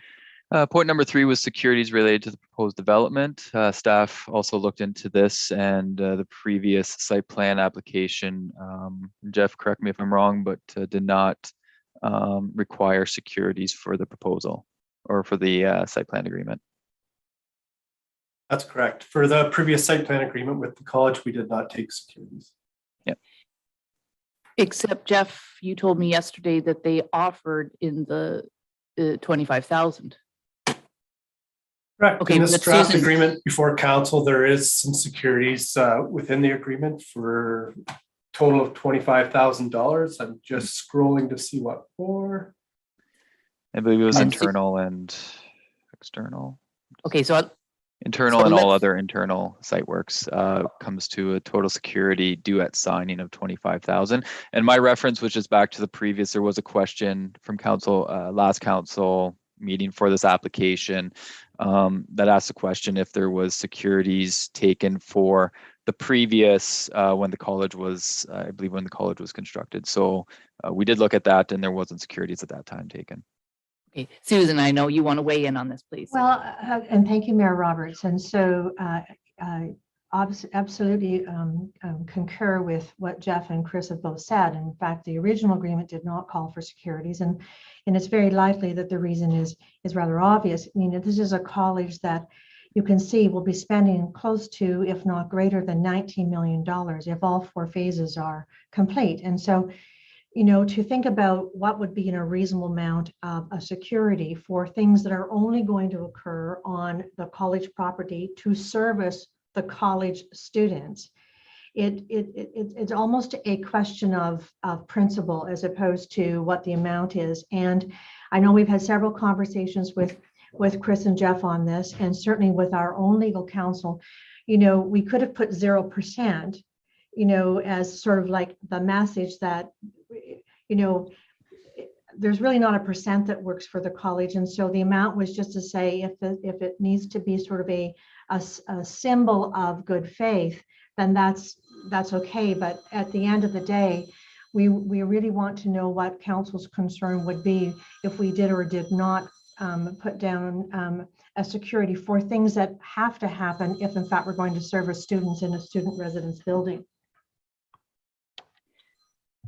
Okay, so with that said, we could actually change that to 0 if so. Although the colleges offer 25,000, we could also say there's no work on municipal property, say like a sidewalk or a connecting thing or anything that I can see whatsoever. So I actually asked why I have anything in there yesterday. So I'm going to look to the rest of council to see if they want to accept the college's 25,000 in securities on work that would only be done on the college property, as Susan said, to serve the college, or we could change that and amend that to actually say $0 for securities. So any councillors, which would they prefer? Deputy Mayor Kennedy. 25,000 won't get as much, so I just forego that and go with the 0% on this project. I don't think Jeff or Chris, you can answer this. No issues with the last site plan agreement as far as complying, the college complying with those requirements. I wouldn't think so. Okay, is there anyone else that wants to support 0? Councillor Smith first, and then Councillor Donaldson, then Councillor Wood Roberts. Just a question. Part of this section of the agreement, Schedule D, you know, there would normally be some fees defined there associated with the sewer connection fee and the ERUs. That's all been scratched out. And I was just curious about the implications for that removal. Sorry, Jeff, what is Councillor Smith, what number is that in the actual agreement, please? Well, it's in Schedule D. Yep. Go ahead, Jeff. Yeah, if I may, through you, Mayor. Typically, those costs are taken at the time of the building permit. I'm not sure why, but a couple of agreements recently that have come through council have included those cash deposits, but historically we haven't included them at the time of the site plan agreement. The building department will ensure those costs are collected at the time of the building permit. And they get calculated accordingly to our building department will calculate those. That's why they're not in a site plan agreement. Well, I was just curious because they were in our original draft of the site plan agreement and they were redlined out in the version that came from the college. So that's why I was wondering about the implications of that. Thank you. Okay. I am sorry in my negligence. I knew that there was 2 other councillors that want to speak. Was it Councillor Donaldson next? Go ahead. Yeah, I was just putting my hand up to agree with the 0. Oh, thank you. Okay. Okay. Councillor Wood Roberts as well. Is it ditto? Okay. So losing my train of thought here because I swiping away on the iPad. Where are we at, Chris? So sorry, we are just with the securities and securities. council agrees. Yeah. Okay, so we have 0. We will take that out. There'll be no securities required. Okay, thanks. And then lastly, approval of the highlighted changes to the site plan agreement is redlined by Fleming. Correct. So staff did highlight some of the main items in the report. I'm just trying to go back to those. Let's see here.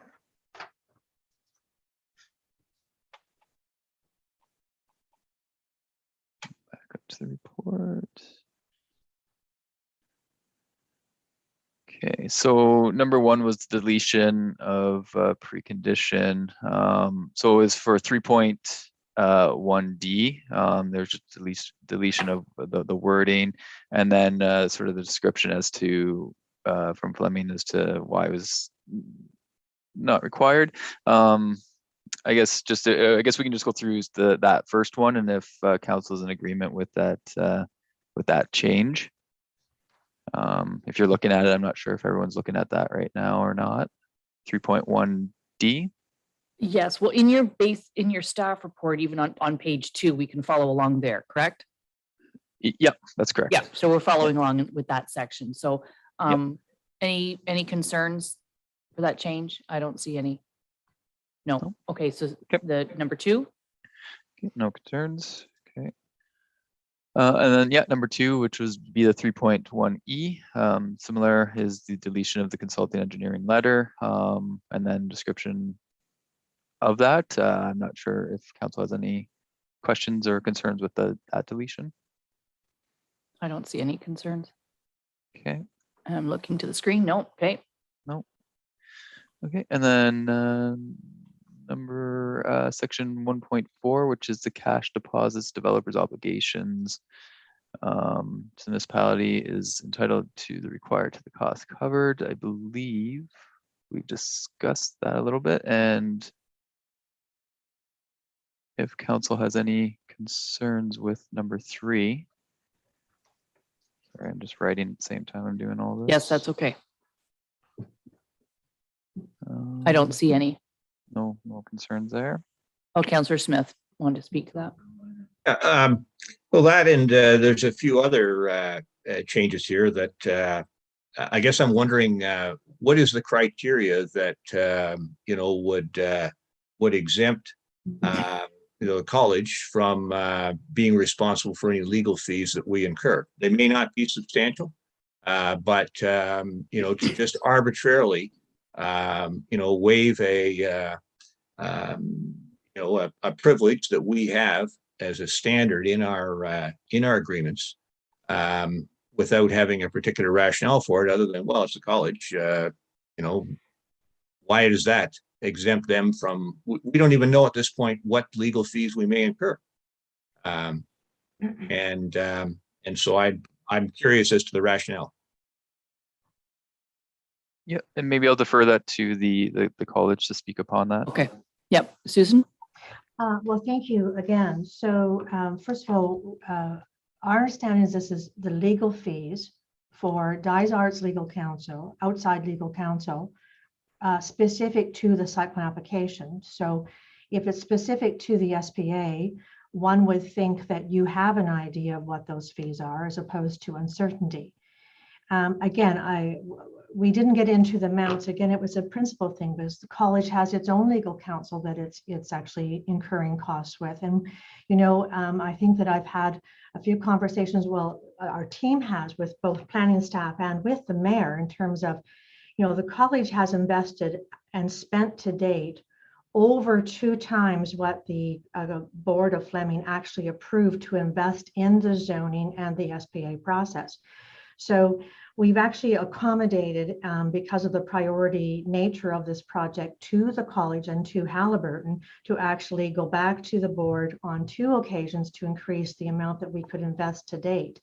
So on top of that, we actually, and included in that budget is, of course, our own legal fees.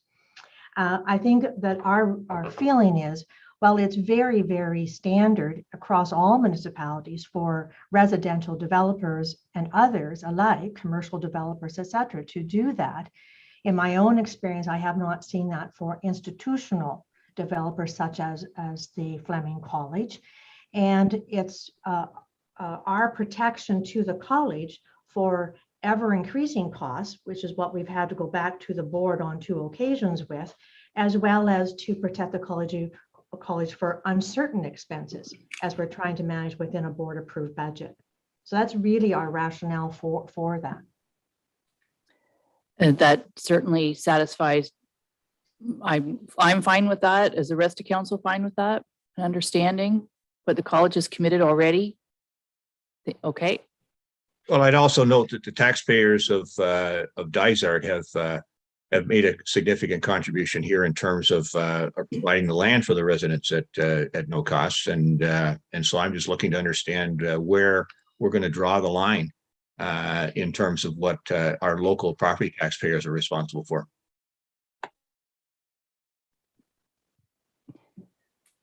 Okay, nobody, I don't know if anyone needs to answer that. Deputy Mayor Kennedy? Yeah, in light of the cost for the municipality absorbing these legal fees, I'm looking at the $19 million for the tax revenue side. That it's a short-term pain for long-term gain. And so I'm prepared to waive the legal fees, which I don't think are insurmountable. Okay. I think there's general support for that. Councillor McKechnie? Yeah, that property was originally donated by the Anglican Church, correct? Purchased by Dysart from the Anglican Church at a very reduced cost. Yes. Yes. Okay, just wanted to make that point. Thank you. With covenants, institution being unapproved. So it's not a condo that's going in here. That couldn't have been permitted. Or my new house, just kidding. Let's move along. Chris, if we could. Yep. Let's go back here. So then we have number 4, which is pertained to section 11.1. I'm not sure if the college wants to speak to that a little further or not, or if council has any concerns with number 4. Susan, go ahead. So I think, thank you again. Perhaps the way that it is positioned is a tad confusing because, again, we've had follow-up conversations with both Jeff and Chris. What our legal counsel, with, of course, with our involvement, was trying to convey is that this is a phased project. And so that unlike another, say, a residential development where you would expect to see and you would want to have protection as a municipality to have all your internal service or all the services done, as well as all of the landscaping, that is not aligned with a phased project that will occur on presumably college-owned lands once the property is conveyed. And so the 36-month timeline starts with every phase. Having said that, as I've noted in the notes, you know, a great proportion of the internal services will need to be done in phase 1, which again, that just is logical construction planning. But we didn't want to be obligated to complete all of it within the 36 months. And so I think that what we positioned there is for every phase, and council, you know that through your buildings department and through the issuance of building permits, you have, you know, all of that protection and control over making sure those things happen at the time we apply for building permit for each of those phases. But in the event, for whatever reasons, phases 2 and 3 do not happen, it wouldn't be appropriate for the college to commit to those obligations for something that may not happen. And so that's the concept about the phasing. And that applies also to the very same rationales there for the landscaping one, you know, and I would also say, because it does affect many of the points that are left to be discussed, when we might as well maybe do it all at once, is that with council's approval of the site plan, we then intend to go into the detailed design stages with our design team. And as you know, those stages will take a good, I'm going to say 12 to 15 months, but we are hopeful to be back to the Dysart Buildings Department with a building permit submission by the end of this fiscal year or early spring of the next fiscal year for phase 1. And at that time, we will have a detailed phased plan for both landscaping and for the internal services. And we would be delighted to share that with the buildings department and have that tied to the issuance of the first building permit. You know, it's completely logical. In my mind, you and I have talked privately before about understanding the phased approach. So as you just said, it actually, there's a couple of things in here that's sort of all the same because it's a phased project. You know, that said, I have full faith that one day all 3 phases will be complete with the housing market and what's just happened here, and the popularity of the college in itself. I truly believe that phase 1 will be very successful. So you can tell your board, like, honestly, I don't know where people would even find a place to rent to be able to come to the campus, whether it be for a week summer course or a full season academic year course. It's going to be extremely challenging. So the college, so that we're this far ahead in the project is actually fantastic. So are there any concerns over understanding why these changes were made from the college because it's a phased approach? I don't think so. No. General consensus is no. I mean, yes, we agree to the changes, should say. Is there anything else in here? Number 7, 8, I missed 6. Just having a look myself. Yeah, just here. take your time. I believe number 5, we've sort of spoke to that as well about phasing. Number 6, there was no comments based on that. If council has any concerns there. Number 7. Madam Mayor. Yes. Just with regard to number 6, I was actually concerned about the change there. Our standard is 1.25% per month, 15% a year. The 12 that was in our original draft here has been changed to 5. I'd also note that they want in section 20.2, they want 60 days instead of 30 days. So I'm pretty curious about that because, most of us pay our money to support colleges through the CRA. If you don't get your tax filed on time here on April 30th, this weekend, you owe 5% of the balance plus 1% per month. And that can go to 10% and 2% per month if you're frequently late. So why would we allow the college to arbitrarily change the late payment fee here to 5%? I don't know if Susan, if you want to speak to that. I just say that we've referenced this several times. This is not a commercial development. This is an institutional development. This is for the betterment of our entire community. It would be very unusual that they would even be late with a payment, for one thing. So Susan, if you want to answer that. I think we have to go back to what the payments would be.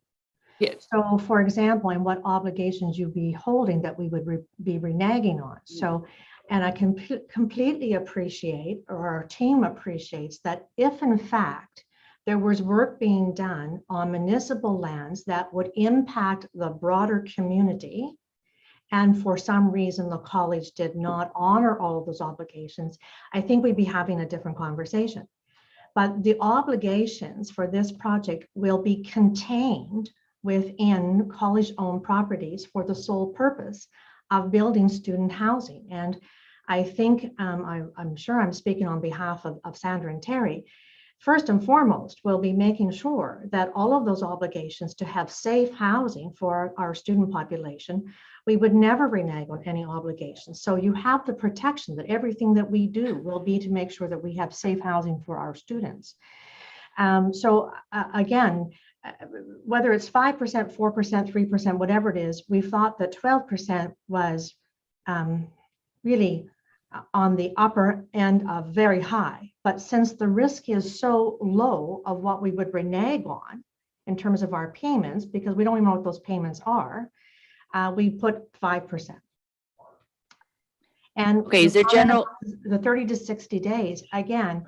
30 days in a college environment, particularly this is in the 30 days to 60 days is in the event of a default.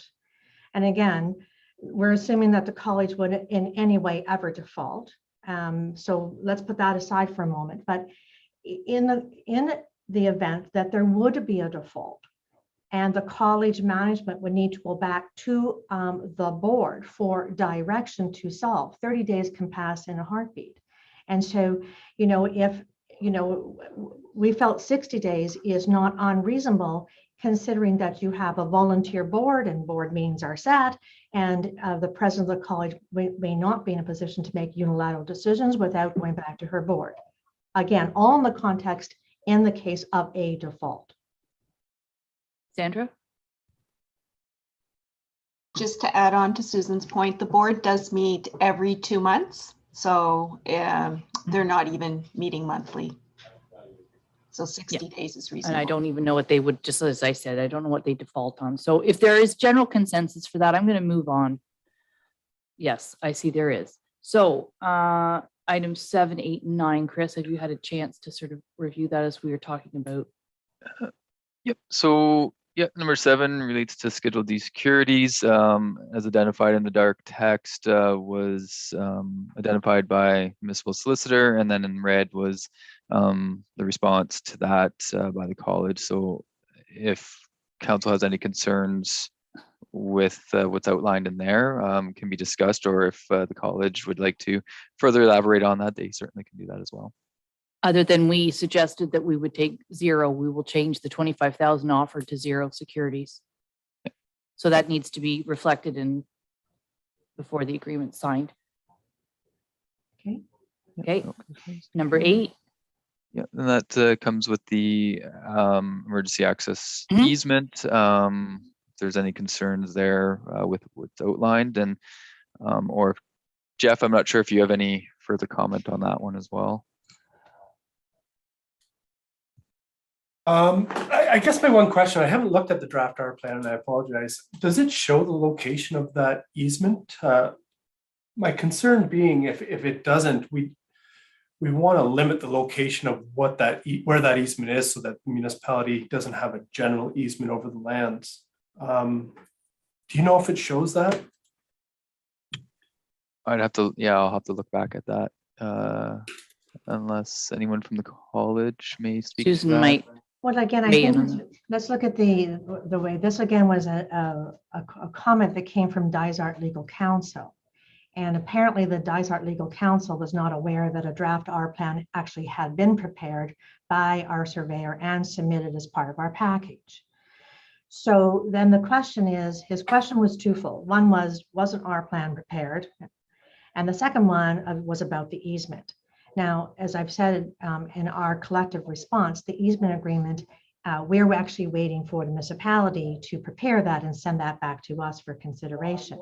In terms of, I can't actually recall, and I don't have the R plan in front of me, and I don't know whether Terry, from his recollection, when he looked at the R plan, if you can actually answer Jeff's question about the location of that.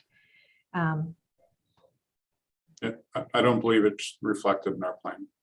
Oh, and I'm just looking at it as well, and it does not reflect in the R plan, the 7840 R plan. So that would need to be shown on the plan prior to the transfer in title, but it wouldn't change the site plan agreement. No. So there, it doesn't change the site plan agreement. It's just before we sign the deed over, we need to make sure that that has been technically surveyed. In the old days, sure, you can cross my property. Well, now it's like, you can cross my property right here and I think we need to make sure that it's identified on an actual surveyed. Susan, go ahead. So Mayor Roberts, if I could suggest on behalf of the college, if council would allow us to go offline, as you say, it does not impact the site plan agreement. Exactly. That we will go offline and work with Jeff and Chris to take a look at our draft R plan, add that missing piece. And at the same time, I think that we need to perhaps proceed to work on what the easement agreement is going to look like, because we will be looking for, a land conveyance if in fact we are in for building permit. Let's just say, spring of 2023, we don't want these things unattended to at the time we're going in for permit. In fact, if we're going into permit, we really probably should have land that we actually have title to. So I think that if council would be in agreement, we would take that offline and we would make this now a priority between our team and the planning team. That sounds great with staff. Yep.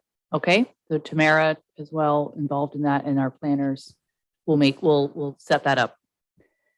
Okay. So really, are there any other questions then regarding the site plan agreement? No, I think number 9 is addressed Yes. through the phasing, and if there's any other questions related to, I think a lot of the other items were sort of more of the clerical items, just minor updates to the site plan agreement, which staff have provided both the redlined, and then final version to be approved. And staff do agree, as part of the resolution, it can be worded that that the agreement as amended, so staff can work with the college to finalize these minor items. And if council approves the application, the recommendation at the top of the report would be appropriate. Okay. I'll read it just saying as amended, Mallory, and you can have the clean copy. You can say it's amended to reflect council direction, and we've got all the direction recorded here, so. Okay. Before I look for a mover and seconder, I just want to thank everybody on screen with the college, but all the people that aren't on screen, your board of directors, for the times you've gone back to them to ask for more money. Sorry, but it's part of the process. Sorry, not sorry. I think what I said is we're really doing the best for the college, but we represent Dysart, and so we're doing the best for Dysart. And it just couldn't be more timely. I really hope you get your building permits in January of 2023, and I can walk through the park and see construction beginning in the college student residence, because otherwise people are going to want to attend and not be able to find a place to stay here. So that is a big concern. So mover seconder, please. Councillor McKechnie and Councillor Clark. See, that's the enthusiasm, Susan. I looked up at the screen and everybody's hand was wanting to move in second. I think I said Councillor Clark and Councillor, which I say first? Mallory McKechnie? Yeah, Councillor McKechnie and Councillor Clark. I got all excited there. I wrote the wrong thing. Be resolved that bylaw 2022-36 being a bylaw to authorize execution of a site plan agreement as amended to reflect council direction with Sir Sanford Fleming College of Applied Arts and Technology, known as Part Lot 15, Concession 9, Parts 1 and 2, Registered Plan 19R 7362, and Part 1, Registered Plan 19R 9314 in the geographic township of Dysart, Municipality of Dysart et al. Be read a first, second, third time, passed, signed, and the corporate seal attached hereto. All in favor? Okay, that's passed. And we'll be in touch to set something up over the easement. Okay, thank you very much. Back to planning stuff. We have another execution of a site plan agreement for the file Mendoza. And so Chris, you're up again. Thank you. Yep, this is for file L04SP 2021-005 Lands of Mendoza. No circulation requirements are required for site plan agreements. Brief outline of proposal. The site plan control was imposed as a condition of a recent minor variance application, D14 MV 2020-014, to ensure there will be no negative impacts on adjacent natural heritage features, and that the subject property is developed in accordance with the submitted recommendations of the submitted environmental impact study and associated plans. Subject to the Committee of Adjustments, Conditions, and Technical Recommendations of the Environmental Impact Study, the proposal will generally conform to the provisions of the municipal official plan and policies. As such, is recommended that council approve the application, and happy to answer any questions. Well, not being on the Committee of Adjustment, but I do believe I watched one meeting where this application was on there. This has been a complicated file. Larger on a very small lot, and so I suppose, so this is a condition of the minor variance. Questions, comments? Councillor Smith? Yep, thank you. Yeah, I guess it's not council's role to question the judgment of the committee that we appoint to review these things, but I did have a question with regard to the proposed agreement here. In section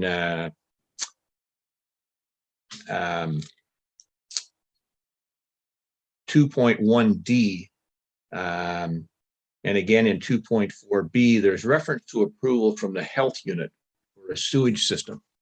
Oh. And so given that it's normally our building department that looks after the septic systems, I was curious as to what's that all about? Yep. Yeah, well, it'll be done through, so we could either scratch that. I'll double check with the building department and staff can finalize this, that clerical.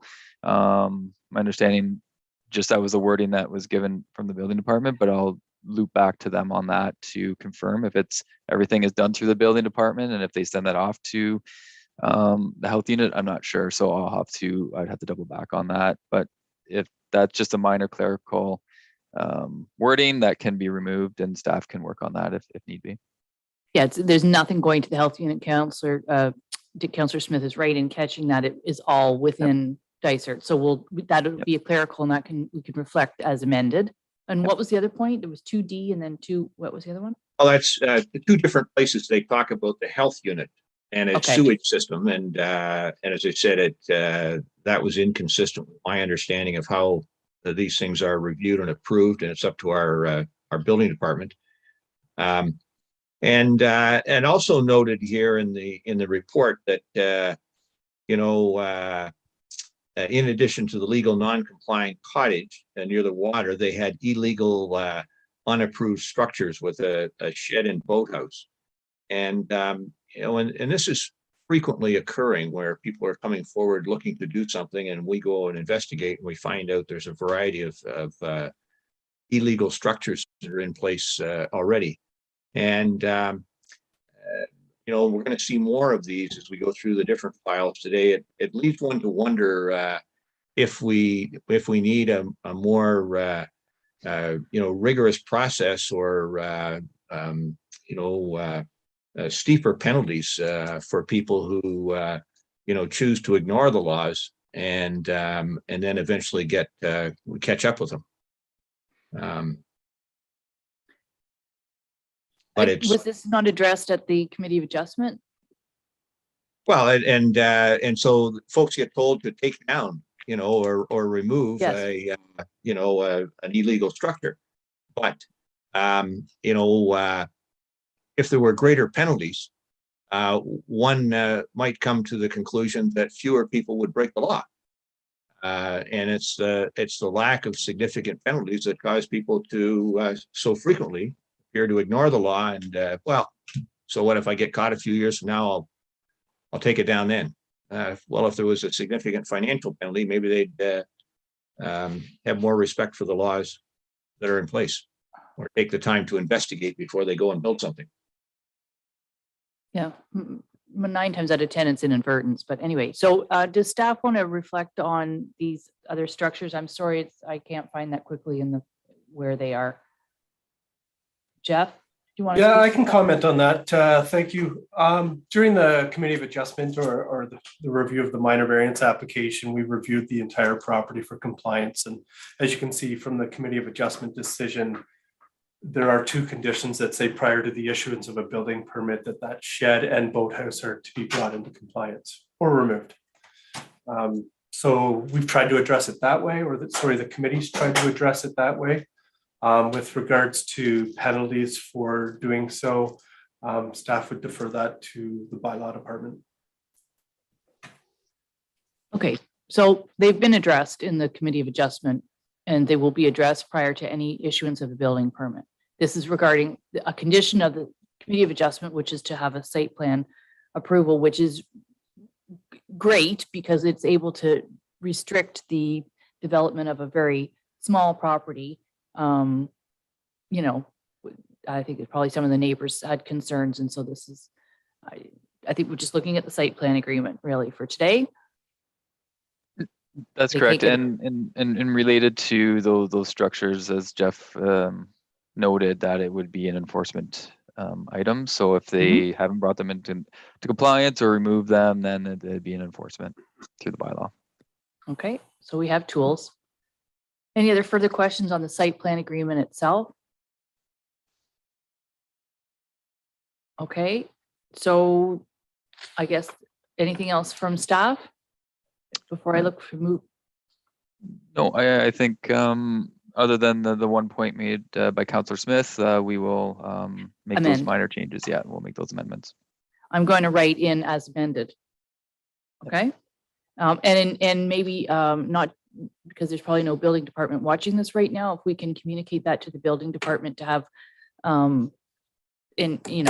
that language changed. Okay, so let's look for a mover and a seconder then to move this forward. Councillor Clark and Deputy Mayor Kennedy. Be resolved that bylaw 2022-46 being a bylaw to authorize the execution of a site plan agreement with Evelyn and Dionisio Mendoza with respect to lands legally described as Part Lot 27, Concession 4, Parts 6 to 10, 19R-6948 in the geographic township of Dysart, municipality of Dysart et al., and shown on the approved site and grading plan dated March 19th, 2021. Is that correct? The date? And I forgot to say site plan agreement as amended. Excuse me. Is the date correct? March 2021? Jeff? Okay. Sorry, where are you looking? I'm reading the resolution and I'm reading that it says as shown on the approved site and grading plan dated March 19th, 2021. That's correct, because this was done approximately a year ago, so. Okay. Be read a first, second, and third time pass sign and the corporate seal attached thereto. All in favor? Okay, and that's carried.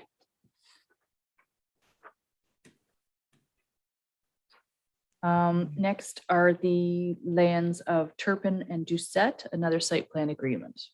And we do have do we have somebody in on this one? I believe the owner is in Yes. attendance to answer any questions. Okay. I can just do a quick Oh, overview. I see. Yep, I see on the screen now. Yep. Okay, go ahead. This is for file L04SP 2022-003, lands of Turpin and Doucette. The applicant has recently rezoned their property located at 5337 Quagama Lake Road from waterfront residential type 5L-2 exception zone to waterfront residential type 5L4 exception zone in order to permit a boathouse within the required setback from the water body. Through section 15.2.1, the special area LSP-1 for Quagama Lake does permit boathouses in this special policy area, subject to approvals of a zoning bylaw amendment, which was completed, site plan agreement, site plan agreement, which is being heard today. Full ownership of the by the applicant of the subject lands, which may require the purchase of the shoreline and road allowance, that has been completed, and any approvals by the Ministry of Natural Resources or the Canada Department of Fisheries. Typically, those approvals are when it's in the water or over water or attached to the lake bed. In this case, this is a dry land boathouse. And generally, that's sums up the application. The proposed is generally in conformity with the municipal official plan. As outlined in the report, it is recommended that council approve the application as provided. And staff happy to answer any questions. Okay, and I see Mr. Doucette is on screen. Any questions to staff first off? Nope, seems to meet all the requirements in that special exemption zone. So without further questions, then I will ask then for a mover seconder. Deputy Mayor Kennedy and Councillor Smith. Be resolved that the report for the lands of Quagama Shores Family Trust, which consists of Lot 8, Concession 13, Lot 13, Plan 19M2, Parts 1 and 2, 19R10483 in the geographic township of Havelock, municipality of Dysart et al. Be received for information. And that bylaw 2022-47 being a bylaw to authorize the execution of a site plan agreement with Wendy Turpin and John Doucette be read a first, second, and third time, passed, signed, and the corporate seal attached hereto, subject to the following conditions. Number 1, registered owner to pay outstanding taxes. And number 2, registered owner to pay all administration and legal fees owed to the municipality of Dysart et al. All in favor? Okay, and that's carried. Okay, thanks for Mr. Doucette for attending.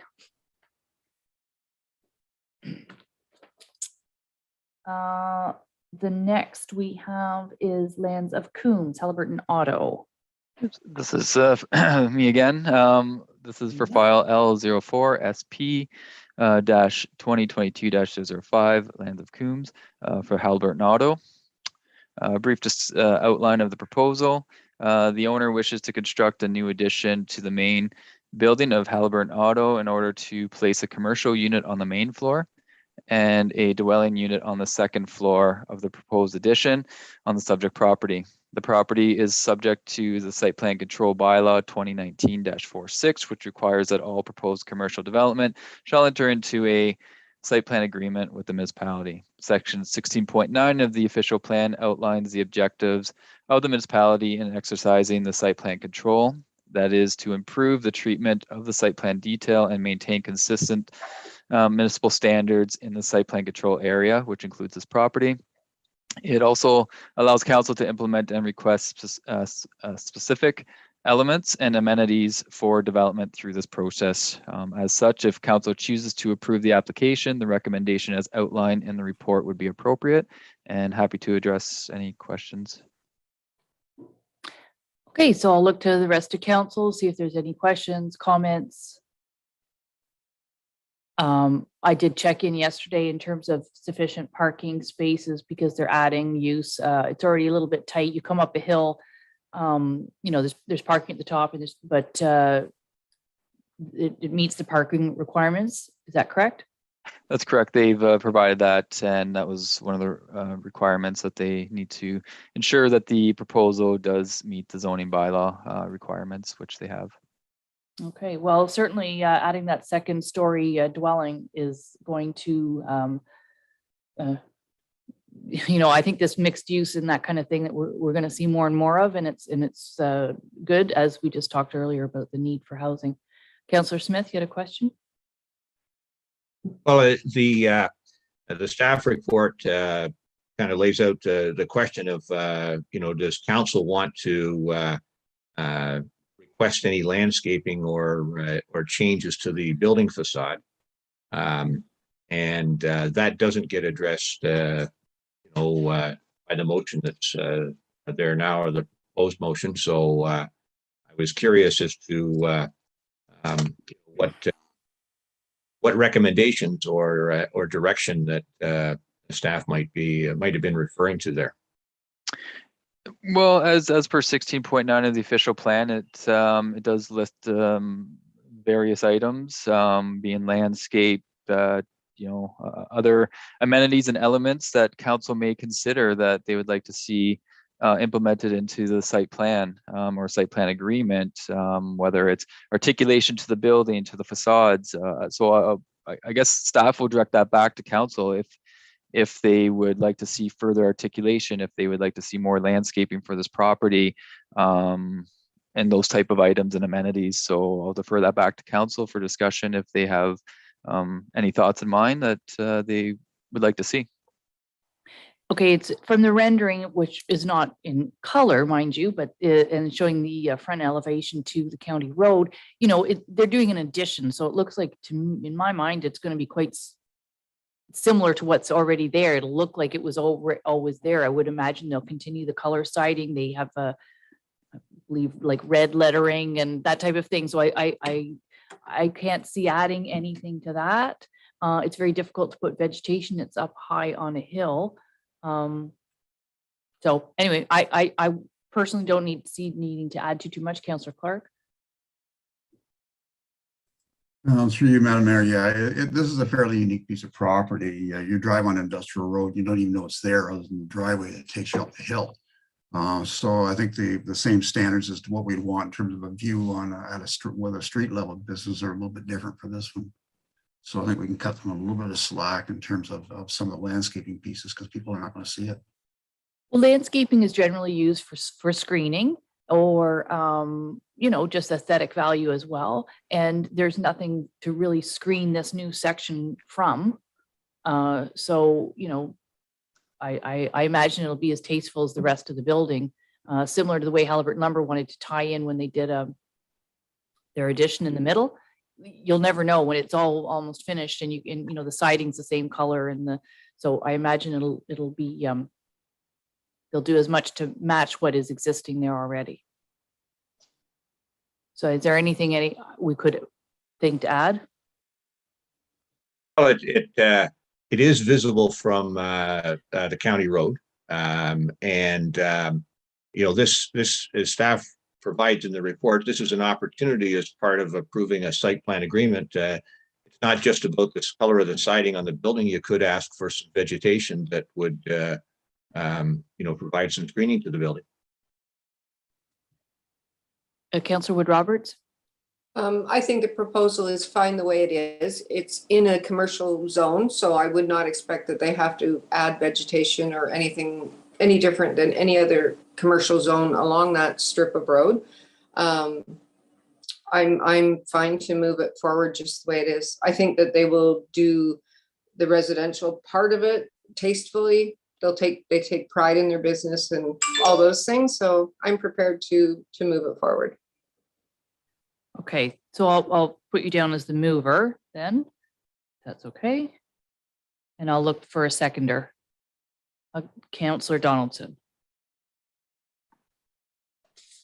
Be resolved that the report for the lands legally known as Part Lot 13, Concession 9, Parts 1 to 3, Plan 19R 4T62 in the geographic township of Dysart, Municipality of Dysart et al. Be received for information, and that bylaw 2022-48, being a bylaw to authorize the execution of a site plan agreement with Halliburton Auto, be read a first, second, and third time, passed, signed, and the corporate seal attached here too, subject to the following conditions. Condition 1, registered owner to pay any outstanding taxes, and 2, registered owner to pay all administration fees owed to the municipality of Dysart et al. All in favor? Okay, carried. And another site plan agreement for the lands of Moulton, known as Home Hardware. Is Mr. Moulton coming on screen? Okay. Thank you. Yeah, go ahead. Okay, I'll go ahead. Thank you. So this is for file L04 SP-0-2022-006, and this is for an amendment to the site plan to the agreement. So it's not a new agreement. It's just amending the site plan to the existing agreement at this time. The purpose of this report is just to provide the background information related to the approved home hardware development, specifically as it relates to the request to amend the site plan to the site plan agreement, which is HA 55254, and this agreement is registered on title. The registered owner is proposing to construct 2 new additions to the main retail building. The additions would consist of a new 30 by 100 foot garden center addition on the east side of the building and a new 18 foot by 100 foot lean-to for storage on the north portion to the rear of the building. As outlined in the report, staff seek direction from council regarding the following: shipping containers currently located on the subject lands within the required parking area. The required parking stalls being used for storage for merchandise within the tent structure located in the southeast parking area, and recent site alteration completed on the subject lands within the southwest area of the property, which is adjacent to County Road 21, to the rear of the property. Alterations of the subject property shall be completed in accordance with the approved grading and stormwater management plans. If council chooses to approve the application, the recommendation in the report would be appropriate. And I believe, again, the applicant is here to speak to some of these points as well. Okay, thanks, Chris. And so, hi, welcome, Mr. Moulton. And so before we take questions from council and start to answer those, maybe you would like to answer some of the questions that our senior planner brought forward, and let us know what your plans are. Yeah, absolutely. Thank you for having me. Couple quick things. The site plan work was performed by Pat Casey and the Total Site team. They did a fantastic job on the site. Everything is compliant with the stormwater management plan. There's been an email sent from Total Site, Chris Orson, this morning confirming that. In regards to the shipping containers that are on the site, as well as the tent. I totally understand that those aren't part of the site plan and they're not exactly the finished product we want to present. We've moved the shipping containers to the back of the store as of Sunday. So you can't see any shipping containers anymore at the front of the store. They're hidden. We're not going to need them as soon as we can get this built. Our lead time to build this isn't very long. We're going to get this handled as soon as we can once we get site plan approval. The tent, it's the same story. We thought that we would be able to complete this without site plan approval. We ordered product accordingly, and we're exploding with product. So the tent is going to be removed as soon as possible. It's our expectation that this project is going to take about 4 weeks. Fingers crossed we can get things started towards the end of the week. And about 4.5 weeks later, the tent will be gone. Shipping containers will be gone roughly within that window. We'll have to get the product moved inside. So shipping containers might be 6 weeks, but we've no intention of keeping them. And Okay. sorry, I guess I should address one more thing. The parking spaces that are being taken, obviously if the tent's not there, the parking spaces are going to be back, so it's no issue. Okay, just back to Chris before we open it up to the floor. Is it possible to permit like the shipping containers on a temporary basis until the lean-to and the garden center side are built? Because, you know, he's going to be in a bit of a bind. Is there any way that we put that actually in some kind of document, or is it in the resolution? Like I can see your bind, Mr. Moulton. That's what I'm saying. I see the bind. I think we all see the bind. Their stuff is in there until you can create what you're trying to do here to move the stuff and then get rid of them.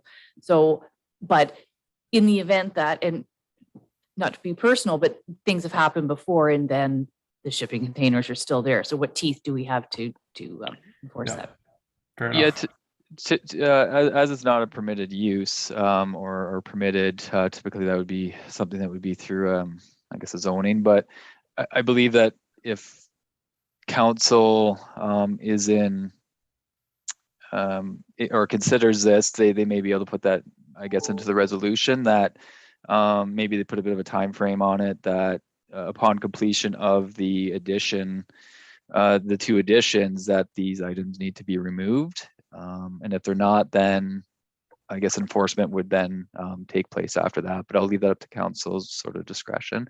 I think Jeff may want to jump in on that as well. Okay, we'll go for Jeff and then Deputy Mayor Kennedy. Well, just adding to what Chris said, yeah, temporary use bylaw would be the mechanism to do that. However, the time frame to process a temporary zoning bylaw amendment probably would take longer than the applicant's time frame to have those structures removed. So it may not be appropriate in this instance. I do defer that to council. If they don't get removed, then it could become an enforcement matter, which our bylaw enforcement department could look at.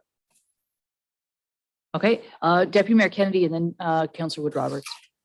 Yeah, I was just going to suggest a 90-day sort of a window on it to allow for the completion of the addition and then get rid of the containers. You can't always book something immediately to remove those types of things. So 90 days, if that's fair to the applicant.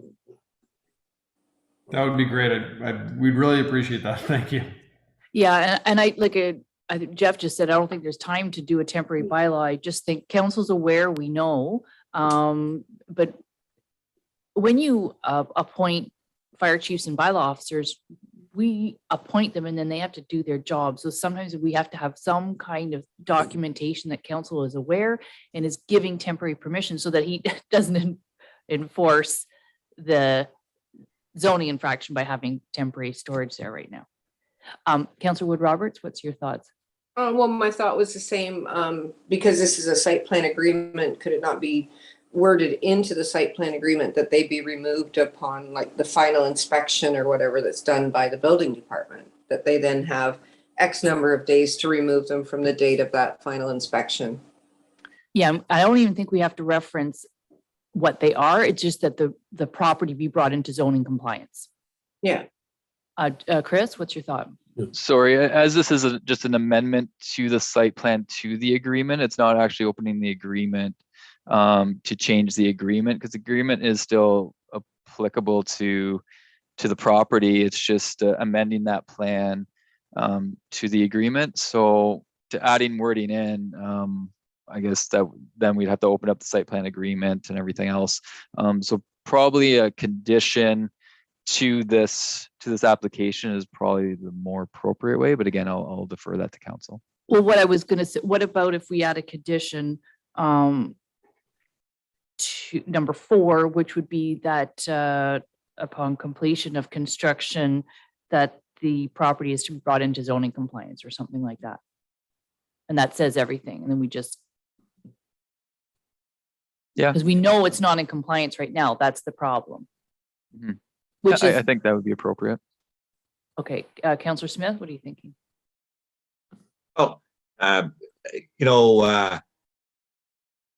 We shouldn't have to put something in that says the owner is going to start obeying the law.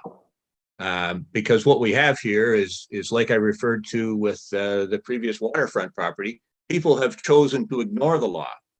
And now we're looking to, put in something to say, well, you're going to start obeying the law. That shouldn't be necessary. And if, without any change to the site plan agreement or the amendment to the site plan agreement, council today could pass a motion indicating that they have agreed to waive the CCAN bylaw for 90 days, if that's how long Mr. Moulton needs, and then it would be simple, and hopefully it would be a commitment on his part that in the future he's going to obey the law, because it's up to us to make sure we enforce that. But I just put forward a motion to say, Mr. Moulton or Home Hardware has been given 90 days or given permission to have a CCAN on site for 90 days. Period. That's,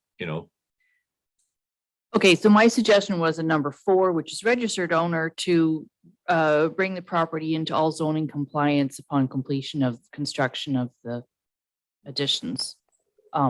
So I'm not sure this is a bit of a process thing. So Mallory, if I could just turn to you and ask you, I know you're not the planner, but what do you think of that?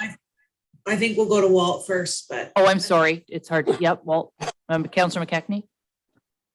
Yeah, I think that Mr. Moulton, he's going to move them. I'm not worried about it at all. Pat's idea I thought was great, and what Nancy said.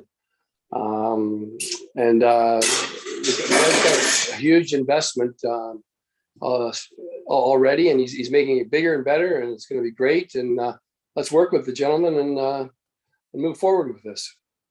He wants to get building. Let him get going. He'll move them. Yeah, I think we all want that. It's just a matter of, it's the process. Well, Councillor McKechnie, I'm trying to determine. We're going on and on about it. We know that he's going to. So I agree with it. Is. Oh, it's just finding the right process. So I have suggested to add a bullet point 4, which is okay. Now back to Mallory. I do think that we're not passing these amendments subject to them removing these things. So we can just say, and further, the council permits shipping containers in the tent structure to remain on site for 90 days or something, because it's not related to the amendments we've made. Yeah. So we'll keep the list as it is. Okay.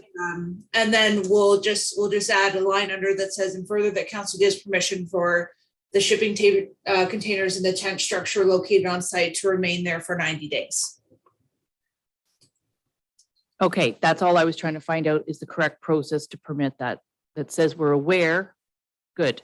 So I will look for a mover and a seconder, please. Councillor Wood Robertson, Councillor Clark.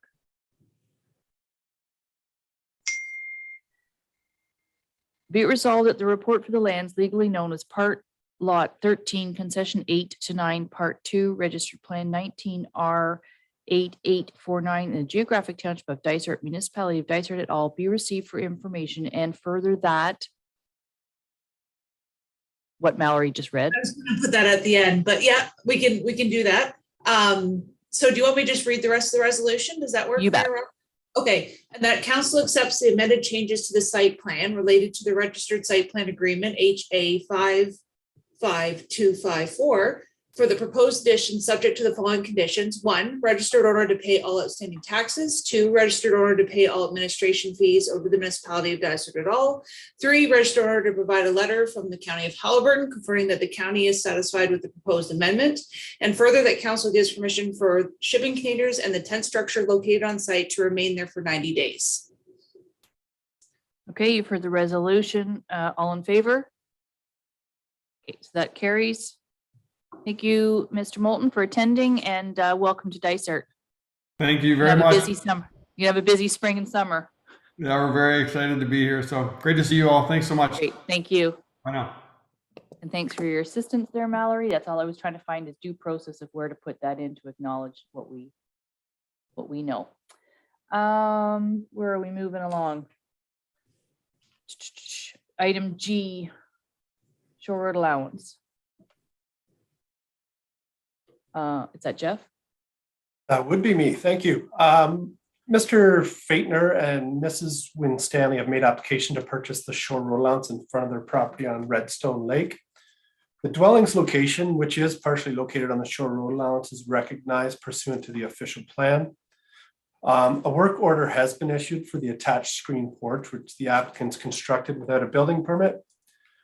The applicants wish to obtain a building permit for that screen porch and must purchase the shore road allowance to do so. Staff requests direction and approval to process this application. Any questions on this application? Concerns?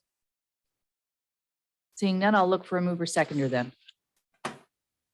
Councillor McKechnie and seconded by Deputy Mayor Kennedy. Be it resolved that council approves for processing an application by Mr. Freitner and Ms. Winstanley, pardon me, to purchase a portion of the shore road allowance along the shore of Redstone Lake in front of their property in part lot 28, concession 10, lot 6, plan 338 in the geographic township of Guildford. Lands are declared surplus. All in favor? Carried. Next, another waiving of a site plan control for Camp Northland. Yes, thank you. Camp Northland, a nonprofit children's summer camp, is working on plans to construct between 4 and 8 cabins on their property located on Moose Lake. They are requesting council consider the community interest of the camp and approve the waiver of site plan control for the proposed development. The property is currently zoned tourist commercial in the vicinity of these camp buildings. The proposed buildings appear to comply with the zoning bylaw. Staff request direction with respect to the request from Camp Northland. Okay, so it's between 4 and 8, but they don't know exactly how many they're going to be building, but it seems fairly minor when you look at the entire site plan. It's well back from any kind of water setback, so which they'd have to comply with anyway. Any questions, Councillor Clark? Go ahead. Not so much a question as opposed to a comment that they're not increasing the number of campers. What they are doing, is, by the looks of it, is providing more space given current COVID and ongoing type of health things. So it's the type of thing that needs to be supported, in my opinion. Thank you. Great. Shall I take that as you moving? Yes. Okay. Any further questions or a seconder? Councillor Smith? Yep. Seconding? Great. Be resolved that the report dated April 26, 2022 for a request to waive site plan control by Haliburton Jewish Community for Camp Northland on Moose Lake be received by council, and further that council waives the requirement for site plan control with the Haliburton Jewish Community with respect to the construction of up to 8 cabins at Camp Northland on their property in part lots 2 and 3, concession 4, lots 1 to 3, concession 5, and lots 1 and 2, part lot 3, concession 6, in the geographic township of Harborne in the municipality of Dysart et al. All in favor? Okay, and that's carried.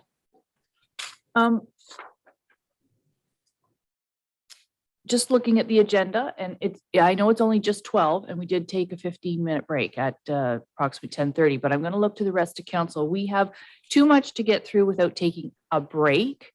We could do a few more items. We could take another 15. I know it's not a proper lunch break. So I'm just going to look to see what people want to do. I don't want to push through and it be 1:30 and everybody's just hangry. Because we still have a fair amount to do. Councillor Smith, suggestion? I'm going to suggest that we take a proper lunch break. In fairness to staff and council, the next couple of items are going to be complicated, and they kind of relate conceptually. So now would be a good time to take a lunch break. Well, that's why I stopped at this file, but I just wanted to see if people want a 15-minute break or they want a lunch break. So is there consensus that you'd like a lunch break? It means the meeting will go longer, but a lunch break will take at least 30 minutes. Is it, people want to not, with a show of hands, 30 minutes is good. Okay, so with that in mind, we will recess until 12:30. Okay, great.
Okay, we are back in session. I know that was a quick break. I hope everyone was able to get a little bit of a bite. Councillor Clark, I believe we're on to item I and then J, and this is when you said you declare, so we'll let you know when to come back in. Thank you. So with that, we will turn it to staff to go through this letter that we received. And I'm not sure or Jeff. Right, okay. Yes, thank you. So yeah, this item is a letter from Miss Virginia McLean, barrister and solicitor on behalf of unnamed clients. She submits a letter that contains a legal opinion pertaining to bylaw 2021-44, which is a bylaw to renew a license of occupation agreement with Yvonne and Andrew Jack to use part of the original road allowance off Wonderland Road for the purpose of a private dock on Kashagwiggamog Lake. Ms. McLean, on behalf of her clients, questions whether that bylaw is lawful. She provides an opinion that council on its own initiative take action and repeal the bylaw, thus terminating the license of occupation. Staff haven't really provided a recommendation for council and seek direction how to proceed, whether council may want to consider whether the municipal solicitor review and respond to Ms. McLean's letter. Yeah, I seek direction in that regard. Yes, and basically the only resolution in front of us is to receive, because it is up to council to decide whether we simply want to receive this letter. That is outside of it's not our council, it's an outside opinion. So I will look to the rest of council to see if they want to do anything further with this. Deputy Mayor Kennedy first, and then Councillor Smith. Lawyer to lawyer. If we've received a letter from a lawyer, then let's have our lawyer respond to it. I'm not a lawyer by any stretch of the imagination at all. So she makes some, maybe valid points, but maybe not. So I'd like to see our lawyer take a look at this letter, and then staff come back with a report that actually includes some of the references that they've made or come out of it. Recommendations says if there is a bylaw, let's have that bylaw attached to the staff report, so we don't have to go. Council doesn't have to go digging for it when the report comes out. Okay. Good suggestion, Councillor Smith. Thank you. I looked up Ms. McLean. She's a pretty accomplished legal counsel. and is an expert in these matters. And I look, to get a quick opinion from a lawyer is one thing, but the fact of the matter is that, we, through that bylaw, granted a single family access, a right to put a dock on public property. And as neighbors at that time explained, that dock really limits, in fact, it may eliminate public use of the property because of the rock structure that, blocks another part of it. And I really question why we would spend, tax dollars and staff time investigating a matter that is really only in the interest of a single backlot owner and eliminates the rights of so many backlot owners or other members of the public that could be using this space. And so rather than spend more time and money on it, Ms. McLean has been gracious enough to provide an easy out here that eliminates legal expenses and court time. And that is simply to advise, the Jacks that council has decided to exercise its right to terminate their use of this facility at the end of the 2022 boating season. So they'll have several months' notice to make other arrangements to store their boat and remove that dock, so that this can become what it was supposed to be, which was an area of public access. And to me, that's the right answer. It's straightforward. It's fair to everyone, and it doesn't waste time and money in the interest of a single property owner as opposed to the public good. So as I said, my suggestion is that we take that course and just simply advise the Jacks that we're exercising the clause that was in our agreement that says we could choose to terminate it, and we want to do that. And if a council in the future decides not to, then they can go back. Thank you. Okay, so we have two suggestions on the floor, perhaps a third with Councillor McKechnie, and one is to seek our own legal counsel, and one is to take an external legal counsel's advice. I'm going to turn to Councillor McKechnie to see what his comments, and then back to Deputy Mayor Kennedy, if that's okay. Yeah, I 100% disagree with that last statement. I agree with Deputy Mayor Kennedy's approach. We're not lawyers. Our lawyers deal with these issues all the time also. So I think that that's the route that we should definitely be going. Thank you. Okay, Deputy Mayor Kennedy, you want to rebuttal or? Yeah, I just wanted to clarify, this isn't about the Jacks. This is about our bylaw and our policies. So it's more than just this one instance. Like when she's quoting in here that the official plan does not define an unopened road allowance, and speaks to other things in here that she's questioning our whole bylaw 2021-44. I think that's where we need to go back right to the drawing board and rethink this whole philosophy of what we're doing with unopened road allowances. And it's not just the Jacks, or it's not just the next file that's coming up. I think it needs a more fulsome legal look at this whole issue here. Undefined terms that we're using and undefined dates. Just seems to me we're creating something here. I'd like to get it cleaned up. Okay, and to insinuate that seeking legal counsel is a waste of money is your personal opinion, Councillor Smith. This is a big, broader question.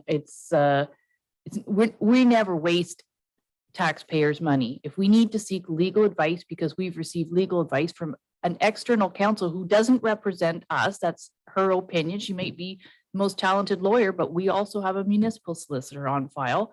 And it is our prerogative. It is. I disagree with you saying that that's a waste of money. So I'm going to look to the other councillors if they would wish to take this letter to our legal counsel for comment. I see nodding heads. Deputy Mayor Kennedy, you referred to some other questions in there. So Jeff, if you've picked up on those things, basically, and I suppose her whole letter, he would have to refer to, but if you can, those things that Deputy Mayor Kennedy just talked about is that our entire section 24, no, what's she talking about? Sorry. Not just our whole policy 32, but there was something else that you referenced. Yeah, bylaw 2021-44, terminate it. Thank you. Yeah. Policy 32, not relevant.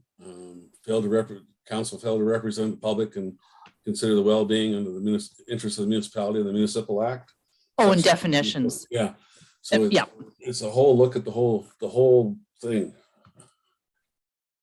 Okay. Mallory. I do think that through a review of this correspondence that a lawyer would respond to all of those points, because they would probably review what we have in the official plan. Unopened road allowances are actually defined in the Municipal Act. You don't have to redefine it over and over again. But they would look at that section of the Municipal Act that they're quoting and so on, and probably give us a fulsome review. So it's good to see things like that. Not just for this file, but for future files that are like this, just so that we know how we're acting. And yeah, I do think it's probably the best idea. Anyway, it's up to council, but to get a legal opinion on it. Okay, so Mallory, I did see nod, so there is a consensus with council, but I'll need to change the resolution. So if you want to. Sure. So I can read what an amended one might say. If you would, and then I'll look for a mover and seconder after it's read. Okay, so be it resolved that council acknowledges receipt of the letter from solicitor M. Virginia McLean on behalf of her clients detailing their opposition to the license to use part of the original road allowance between concessions 7 and 8 in front of lot 7 in the geographic township of Dysart, which is bylaw 2021-44 Wonderland Road, Jacks. And further, that council directs the municipal solicitor to review this correspondence and provide an opinion for council to review. Is that a good? So you've heard the resolution, so I'll look for a mover for that. Deputy Mayor Kennedy, and seconded by Councillor McKechnie.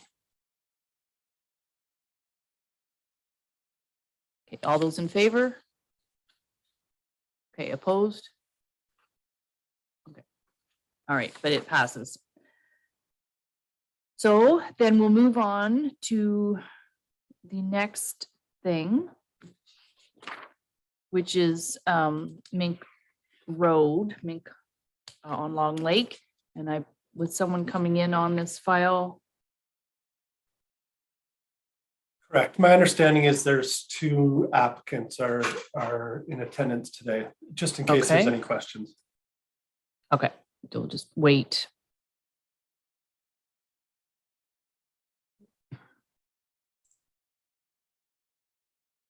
Madam Mayor? Yes, sorry. I'm just wondering, in light of what we just did in the last file, if it might be appropriate to defer this one until we get the legal opinion back. Well, actually, I was going to say that there was also some correspondence that came in late last night that I believe Jeff has responded to, but it actually makes it very difficult. Generally by around 5 or 6 o'clock, I'm sort of done. I think I'm prepped for the council meeting, and then I see another email come in. So I was actually going to suggest that we not necessarily make any decision on this yet. We could still go through some comment and questions on this. And what I'm going to do is start. So welcome Marty and Nick, and I'm going to turn it over to Jeff first. There he is. Okay. Yep. Go ahead, Jeff, to start us off. Yeah, thank you. In light of that conversation, I still will go through with my report, and if you have any questions, we can discuss those. A group of 5 backlot property owners on Mink Road would like to enter into a license of occupation agreement to permit 2 shared docks on a municipally owned road allowance on Long Lake. Excuse me. The request is in response to a 2020 notice of violation served by the bylaw enforcement officer for encroachment on municipal property. This file was first reviewed by council at the August 2020 meeting and subsequently reviewed on 2 other meetings. At the committee of the whole meeting in September of 2021, the committee provided direction to the applicants that they may return to a future meeting with a complete application, noting it would be important for the applicants to prove historic use of that open road allowance because the road allowance leads to water. The committee further expressed at that meeting that the deadline to remove those docks was for the end of the 2021 season. Staff are now in receipt of a joint application. In reviewing the policy, policy 32, which is a policy to govern the use of road allowances, provides direction to council in this regard. Section 2F of that policy provides consideration to recognize the location of historic docks that have existed since prior to July 11th, 1977. To date, the applicants have not provided any supporting information to clearly demonstrate that the docks have existed since that date. And given that they haven't provided proof that the docks have existed since 1977, Section 2E of the policy appears to apply, which notes that council will not generally support the use of road allowances leading to water for docks. In terms of the official plan, Section 3.2.6 of the official plan states that road allowances are to be preserved for the lake access for the general public. Furthermore, Section 5.22 and 5.23 discuss lake capacity in terms of lake trout lakes as well as recreational carrying capacity. And Long Lake is roughly 3 times the recreational carrying capacity requirements for the official plan. So based on a review of the policy, staff are of the opinion that the request does not comply with policy 32 and further appears to contravene the official plan. At the time of the report, staff had also received 6 letters or emails from the public. I have attached them to the agenda for council consideration. An additional letter was attached to the agenda on Friday. However, it is not summarized in the report. And lastly, an email was received this morning from one of the applicants, and that email is not included on the agenda, nor is it summarized in the report. I seek direction from you, Mayor, right now, whether council would like me to summarize the contents of these letters. It may take a few minutes, but I'm happy to do so. Well, I'm going to throw that out to the rest of council. Do you want to summarize the letters, or shall we postpone those in light of the fact we said we would likely be deferring this decision? The difference between this decision and what was previous was we have a signed license of occupation with the other applicants. We don't have anything with this in this situation. So it is different, although on a similar topic. And so the file before is saying that should be revoked, and we're going to get that reviewed. But at least we have something, and they've paid their fee. We don't have anything in this case, and we're going to, people are going to want to be, the ice is finally out of the lakes, and people are going to want to be voting. So I am concerned about the time frame on this, and we have nothing. So, I mean, it wouldn't hurt to summarize those letters now if you're able to. I know you said it would take some time. I don't think it would hurt. I'm happy to, and then we can discuss those comments as well. So bear with me. It might take a few minutes, but I'll summarize them now. So the first correspondence was an email received from Mrs. Beaujolais, who has concerns regarding lake capacity, lake pollution, noise, safety, zoning bylaw requirements, and preventing access to others who might use the road allowance to access the lake. The second piece of correspondence was an email from Mr. Scott, who's a neighboring property owner on Mink Road. Mr. Scott, whose family has owned the property since the 1950s, notes that the docks have been there since he can remember, and that there has never been any noise issues or problems with anybody filtering onto his property. The third item was an email received from a gentleman named Thomas, who did not provide his last name. He notes that the docks are crammed onto the road allowance and that the lakefront property owners are held to higher standards of property ownership. He states that the municipality and the province should lead the way in being environmentally responsible. He notes that the property owners are also benefiting by renting their properties advertised as lakefront accessible with a private dock. The fourth piece of correspondence was a letter received from Trevor Benson. I received 2 letters from Mr. Benson, the first in March of 2021 and the second in September of 2021. In his email from March 2021, Mr. Benson notes that Long Lake is 107 lots over capacity. He states that building a dock that is not on your property is illegal.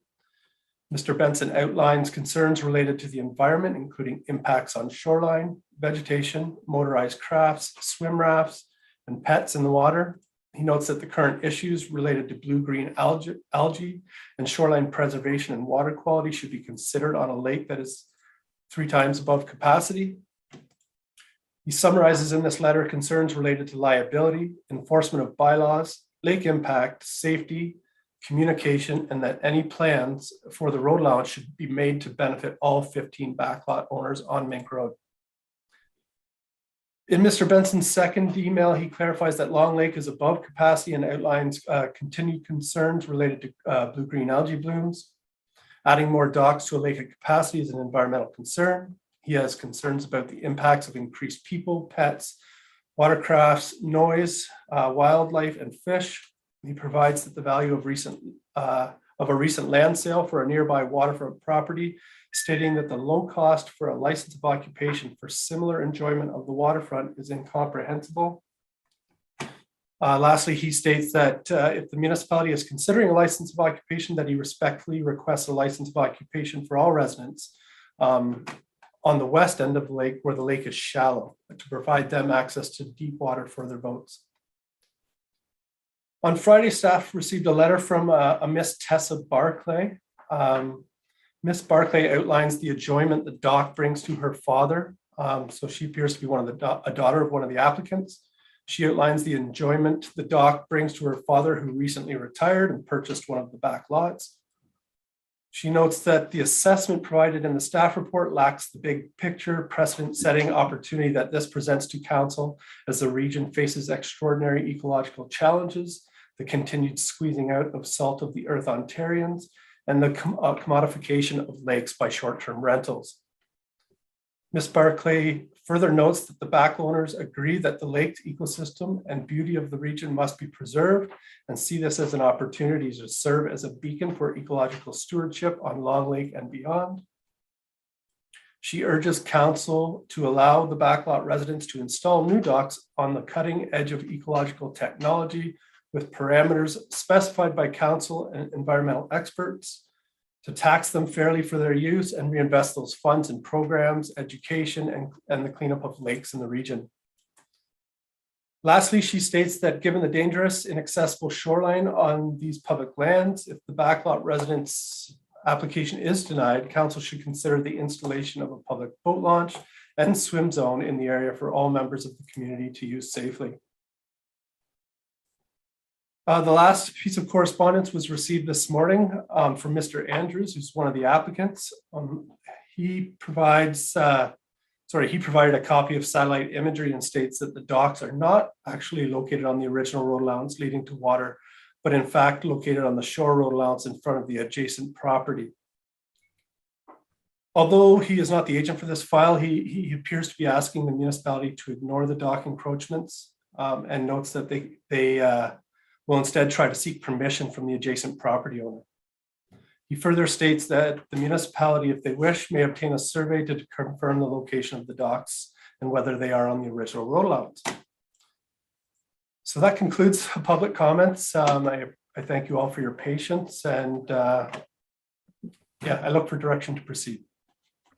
Okay, so thank you for that, Jeff. And yeah, the last email that we received from Mr. Andrews muddies the waters, if you will, as to where the docks are technically located. Regardless, if they are to the east, I'll say, and not on the municipal road allowance, they're still technically, the municipality owns the shore road allowance, not the open road allowance. So, I mean, it really is a difficult file, that's for sure. So I'm not sure, Jeff, or I'll look to the rest of council if they have some suggestions of where to go with this. This may be another example where we need some legal advice, or are we the ones that should take the cost of having the surveyor to know exactly where the docks are located? And I will remind council that we do have a license of occupation. Well, we just talked about it on Kashagawigmog. We also have another one on Moose Lake. It's not, and those people aren't even necessarily back lots, they're not even necessarily in the area. So we do have other examples in the municipality where we have license of occupation. And the purpose of a license of occupation is all about the liability, really, and it's acknowledging that that particular person, the license goes with the person, has the approval from Dysart Council to be on that property. So I'm going to turn to council and see if people have been mulling this over. I do think whatever we're going to do, we're going to defer any decision personally, but we may need to, where do we go to get more information? Anybody with some thoughts? Councillor Smith first. Thank you. Well, first off, it seems to me that we have a bylaw officer who has been trying to get compliance with our bylaw, which says these docks aren't supposed to be there. And so we should support that bylaw officer in the execution of his responsibilities. If the dock owners actually believe their docks aren't on the road allowance, then it'll be up to them to prove that. Our view is it's on the road allowance. And the fact of the matter is there are multiple docks there. Anybody who has a waterfront lot, and if actually one of these docks happens to be on private property, then that one dock can be there. But an individual is not allowed to have 4 docks, which, as I recall, is the number that are in place today, on a single waterfront lot. And then furthermore, the proposal that was included in the package today has docks on it that are an extraordinary size. The provincial government through the MNRF has implemented a process that is a permit required if your dock exceeds a certain size, the combination of your dock and ramp. And clearly one of these new docks is well in excess of the permitted size. And then there's the second dock, again, that they're proposing that would just add to the complexity of it. So again, we've got bylaws in place. Our bylaw officer has been trying to perform his duty. Frankly, the backlot owners have so far completely ignored orders or instructions that were given to them to have those docks removed. And so our bylaw officer just needs to pursue that. And I believe the course of action he's on now that it's spring is actually to pay a contractor to come in and remove the docks and charge that bill to the appropriate tax bill of the backlot owners. And we can do that now. There's nothing to stop us. And then if they want to spend time with a lawyer investigating other options for the future, that's a second step. But first off, it's our responsibility to support our staff in the enforcement of laws that are in place.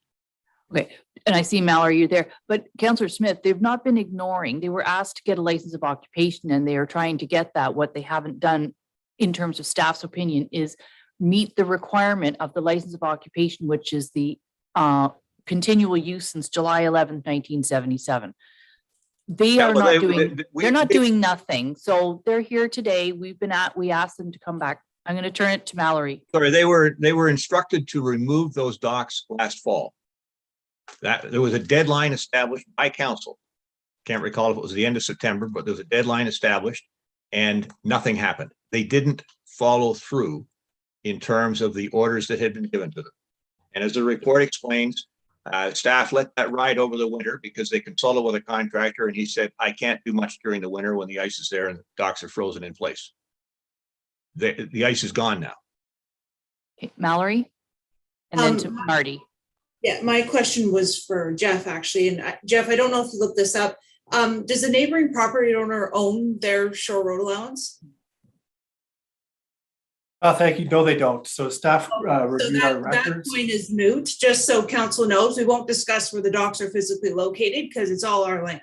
So we don't have to go further into it. I just want to make sure before we get too far into talking surveys or anything like that, that we don't waste time on that. That's all. Okay. Okay, thank you. Marty, and also then Marty first, and then Nick, go ahead.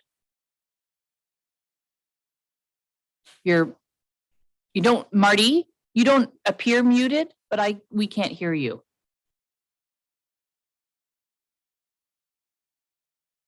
And we still can't hear you.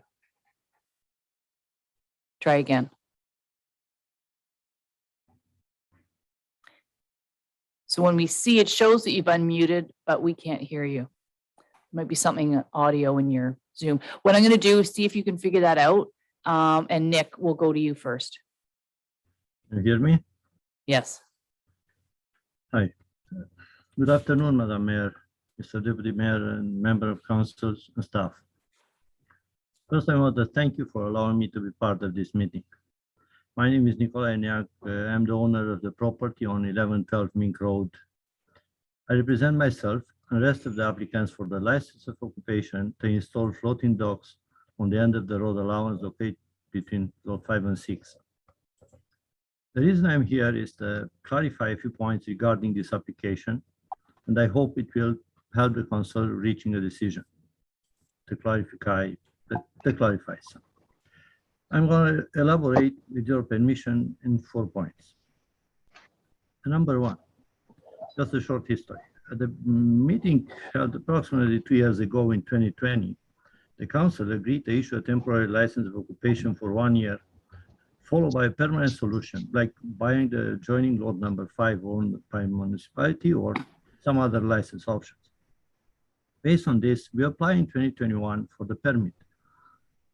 The application was rejected based on not being complete. The year of 2021 was the peak of the COVID pandemic, which unfortunately made it very difficult to properly communicate and complete the application in time. Many of the people involved in this application suffered through very severe hardship during the COVID pandemic, like many others. As a result, we are unable to complete the application in time. On September 2021, when Mr. Donald spoke before the council, it was stated that we will pay the applicable fee for the year 2021 and prepare and resubmit a complete application. This leads us to believe that the floating docks can stay in place until the new application will be discussed. Later in fall, around November time, not sure, it was brought to our attention by the staff that we still have to remove them. But the lake was frozen already, as was mentioned before, and that as a result, we are unable to comply with this request. Number 2, it was mentioned in the report that about historic of the docks being there. So regarding the historic use of the area, Mr. Darren Scott, owner of the property located in 1145 Mink Road since 1950s, this is the adjoining property to the road allowance, stated that the floating docks have been there since he can remember. Since all these properties were permanently used by the owners, it proved that the existence of the continued existence of the floating docks was uninterrupted. Number 3, regarding policy 32, it stipulates in paragraph 2C that municipality may at its sole discretion and subjected to whatever conditions are deemed appropriate, permit use of an unopened road allowance for private maintenance roads, driveway, recreation and trail, access to water body, or such other use as deemed appropriate. On paragraph 2D are mentioned the conditions, requirements. We can see on point number 4, we say where the municipality grants permission to use the road allowance and council deem it to be appropriate due to the nature or scale of the use, for example, a docking facility or a water access facility, the user must enter into a license of occupation agreement with the municipality. On section 2E, which is the one based on which our application is not supported by the staff, the policy 32 states, notwithstanding paragraph 2C above, the municipality will not generally permit the following use of an unopened road allowance, which lead to the water. Any building or structure, including a dock or a parking area. What we can see here is that section 2E does not contradict the section 2C. It just clarifies that erecting of any building, structure, dock, or creating parking area on road access land is not generally permitted. The meaning of the word dock is referring to a permanent structure built on the shore, as per definition of the word, which also is clearly illustrated in the municipality official plan. I think it's somewhere on the page 49, I'm not sure. I have a copy of it right here.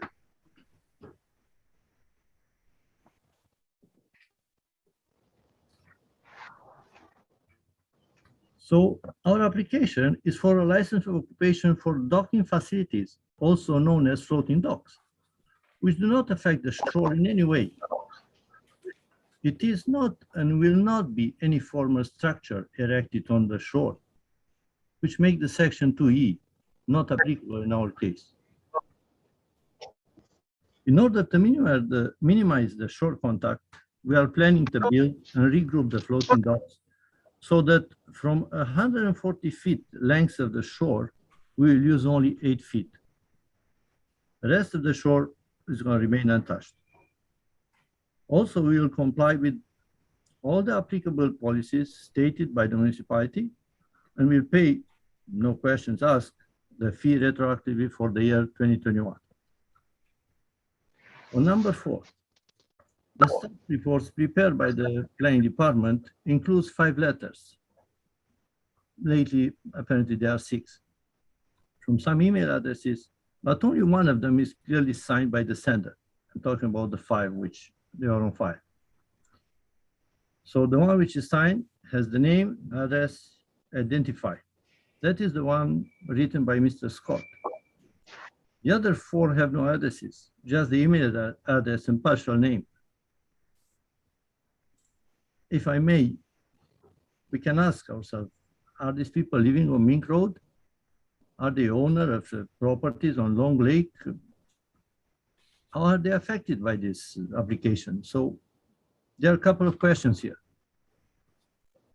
The included emails express concern regarding renters and the effect of this on the lake environment, which is correct. We, the backlot owners, have also noticed an increase in renters from the lakefront properties and are very concerned about the effect of that on our environment and on community. I would like to assure you all that the backlot owners named in this application have not rented their properties. These 4 emails are also mentioned in the report as being one of the reasons why our application is not supported. Most of the applicants, in this case, are using the properties as seasonal. So basically, the floating docks are used only a few times during the summer. There were no any arguments with neighbors, no excessive noise to bother anybody. The shore was kept clean and no alter in any way. The public access was never restricted. On contrary, all back property owners are free to use the floating docks, and sometimes they are using them, which is good for everybody. We are happy. We have a letter of support signed by all back lot owners in this respect. So to summarize, Okay. if I may, just 1 minute. It was beyond our control, the chain of events, which did not allow us to comply with the council request to remove the floating docks in time. The history of the existence there is clearly stated by the neighbor, Mr. Scott. Our application complied with the policy 32, paragraph 2C. Paragraph 2E, which is mentioned in the report, does not apply in this case because there isn't and there will not be any structure erected on land or shore. The existence of the floating docks does not create any environmental issue. No algae to be created on the lake or something like that. No disturbance to the neighbor property existed or was ever reported. Consider all of this respectfully. We ask the council to approve our application. We will benefit the community and also the municipality by collecting the fees. Thank you all. Okay, thank you, Nick. So just, Mallory might be able to speak to, anybody can make an inquiry or complaint to the municipality. Doesn't mean if they're on Long Lake, they might be on Kashagwigmog, they might be on Kinesis Lake. People are allowed to make a complaint, bring it forward to the municipality. So we don't need to share the names with you. I believe that is how that works, for anyone to make a complaint regarding an infraction of the bylaws. So just to state that people have a right to privacy. So, but that said, you do have, there's some support and everything. And I suppose I go back to, we have granted 2 license of occupations of docks that we know of, Moose Lake and Kashag-Wigmog, where we, in fact, the one when there wasn't any continuous use whatsoever. So it's really hard to be heavy hammered on one hand and lenient on the other. And I like consistency. I like having a policy and abiding by our policy. The problem is now, from the file previous to this, we have someone suggesting that our policy isn't up to snuff. We're in a bit of a bind. As I said, we're going to go into the boating season and we have nothing in writing. We have no, part of a license of occupation isn't just the $500 fee. It's the indemnity and the insurance that goes with it, that they have to provide the people who are using the property. And if we go into this season with nothing, so we could do, as Councillor Smith suggested, just go and remove the docks. But this is a unique situation, as I see. They do have, maybe they haven't provided the proof that we were looking for. Maybe we need an affidavit signed by a notary public or somebody to put in writing, confirm that there's been continuous use of the property here. And keep in mind too, license of occupation in our policy goes with the owner of the property. It doesn't go on in perpetuity. So they are intended to end. I don't think the other part of policy 32 is that we don't prohibit other use. So I don't know that someone would actually want to go down and swim there, but they can still walk down there. There's not a gate. It's not closed. It's not inaccessible for the rest of the people to go down and put in a kayak or put in a canoe or walk down to have a swim. No one's closing that. It's open. It's still public. I don't know. I know that this isn't staff's recommendation, but I'm almost of the opinion maybe we should have at least a license of occupation for 1 year, so that at least council is covered until we get to the bottom of this. We do not have to renew it, and we can repeal it at any time when we get information. Without a license of occupation going into the 2022 boating season, we have nothing. And I don't think in this situation, I know some do, and that's okay to have a difference of opinion, but the clear-cut removal of the docks, when there are definitely people that can say that they have been there since, we just don't have it in writing with a notary affidavit. So what do the rest of council think? I'm of the opinion we do a short-term license of occupation, and they provide the insurance and they provide that, and that we only do it for a year because we are investigating this. The do nothing approach or the removal of the docks is pretty tragic. Now, Marty, I don't know if you can speak, and I do want to hear from council because I've made a suggestion. So Marty, try your microphone. Can you hear me now? Yes, we can. Hear me now? Marty, I'm going to suggest you turn your camera off. I think you're not getting a great signal. If the camera goes off, we might be able to hear your voice better. Okay. Just we can hear you. Yeah, go ahead.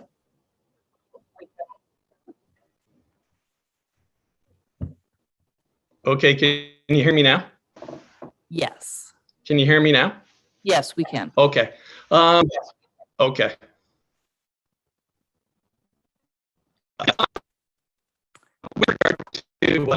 He did state that his family has owned the property in 1959. Marty, we can't hear that clearly. Yeah. It's every other word and it's cutting in and out. So it's not legible enough. I'm sorry. Okay. So what I'm going to do is turn to the rest of council. Okay. Fair enough. With the suggestion that I threw out. It is not the recommendation by staff. Just note that. Deputy Mayor Kennedy? Yeah, I would support your motion that extend for 1 year license of occupation, reduce the docks down to 2, and exercise our right to, as it states in policy 32, whether policy 32 is even legal, which we don't know at this point, that it has just trying to find the clause here where it states it intends the use to cease in the long term. So we're going to give them a definite time and exercise that provision in policy 32. As you say, we're into the 2022 voting season now. They provide the money, the liability insurance, and then we exercise that cease in the long term, which means 1 year here at this point. It's a compromise. The thing's been there for ages. We just don't have the proper documentation. That's the problem. There's enough ambiguity here to give them a bit of a break, I think. Okay, so where we have 3 people using one dock on Moose Lake, Jeff, is there one fee or is it $500 per person? Thank you, Mayor. I'm not sure off the top of my head. I'd have to go back and look at that. Again, wanting consistency that I can't recall, and we'd have to review that. Okay, so we can find that information out because I know that it was suggested it just be one $500 fee. But each individual is going to have to provide insurance. You're not if you were a corporation, you were a group, like how else will you provide the insurance? I'm thinking anyway, well, let's see if there's even another appetite. There's sort of 2 of us that are on the same page. We should make it short term. And I'm not trying to kick a problem down the can. I know what I said at the opening remarks of the meeting. I won't be here this time next year. That said, I think we are in muddy waters. And I think that there are other situations like this that we really need to get to the bottom and ensure that policy 32 is correct. And we might actually at this time next year or the next council revoke all license of occupation and that's just the way it goes. We might get that. So and we have that prerogative. But like I said, I just get a little nervous with having nothing. Councillor who had McKechnie, please. Yeah, I agree with you and Pat there for sure. Definitely, we shouldn't be being so aggressive and going down there and dragging docks out of the lake right now. Boating season's just starting. We just got through 2 terrible years. We all are tired of complaining about COVID, but let's give these people some time. Needless to say, there is proof that the docks have been there a long time. So let's give them some time to try to iron this out and get it corrected. I could go on at great lengths about, I'm looking out my window, I'm looking at the docks on Moose Lake. So, I mean, this is a big can of worms for sure. I'll look to other councillors, but Nick, I just wanted to ask you a question. It was a little bit hard to hear you at times. And you referenced a owner on one of the waterfront lots that has been there for a significant amount of time. And that he said they have been there since so long. Like we asked for proof of that, and other than you coming and verbally saying it, that's not proof. I'm just going to look to Nick and Tamara. I see your hand, but I've asked Nick the question. Yes, thank you. So I was mentioned about Mr. Darren Scott, which is the adjacent property owners on this road allowance on 1145 Mink Road. They own the property since 1950s, and he sent an email to the staff where that email is attached also. It's one of the 5 emails attached, where he clearly stated that since he can remember, the dogs were there. I mean, existed dogs for the backlot owners. And apparently, even the lot number 1 initially was used for that purpose. So that's why it was not sold to private, was kind of donated or whatever to the municipality for this purpose, to allow the backlot owners to access the lake easier and install a dock, because the shore is really steep and it's kind of impossible. You cannot even go fishing there. The trees are all the way to the water. It's visible from the picture attached. So if you want to get to the lake, definitely you need to step on the floating dock in order to get to the water. Otherwise, you just fall in it. Okay. So this neighbor. 1145. Yes, 1145 Mink Road. Okay. Thank you, Nick. Tamara? Oh, it just appears from a previous report that the Moose Lake fee was the one $500 fee. Thank you. One $500 fee and all three people signed. Three. Okay. Thank you for checking that. Any other, there's three counselors that think we could do say 1 year license of occupation. And I see Councillor Donaldson and Councillor Wood Roberts. Mallory, go ahead. Sorry, I just have one more point about our current policy, and it's up to council to review a policy and change it at any point they want. The policy only applies to the owners that have been there since the 70s, right? So it's a good point to remember that proof that a dock is physically located there when it wasn't originally your dock, that doesn't apply in this situation. So if the ownership has changed since that original dock, so again, but if council wanted to change that policy, it would just say that right extends to future owners, right? But that's not the way the policy is written currently. So it's something to keep in mind when we're talking about historical ownership. Which is very similar to the file previously. Just saying, that's the problem, is we're not being consistent. And I think that is the key, is try to find some consistency. Councillor Smith, go ahead. Yeah, exactly. And recognizing that it's public property, it's there for the benefit of the public. And this, haphazard is probably the best word. It's inconsistent, it's haphazard approach that we have now, that we will grant permission to some, we don't grant permission to others. And that's wrong. It's taking away the public access. It's favoring a few people who don't actually pay waterfront taxes, haven't made the investment in the incremental cost of waterfront property. Those people have access to 28 public boat launches throughout Dysart, areas that are maintained for use by the public to put their boats in the water, other watercraft, or simply to use as a point of entry to go swimming. And that was a well thought out investment by council of the day to provide equality and fairness to everyone.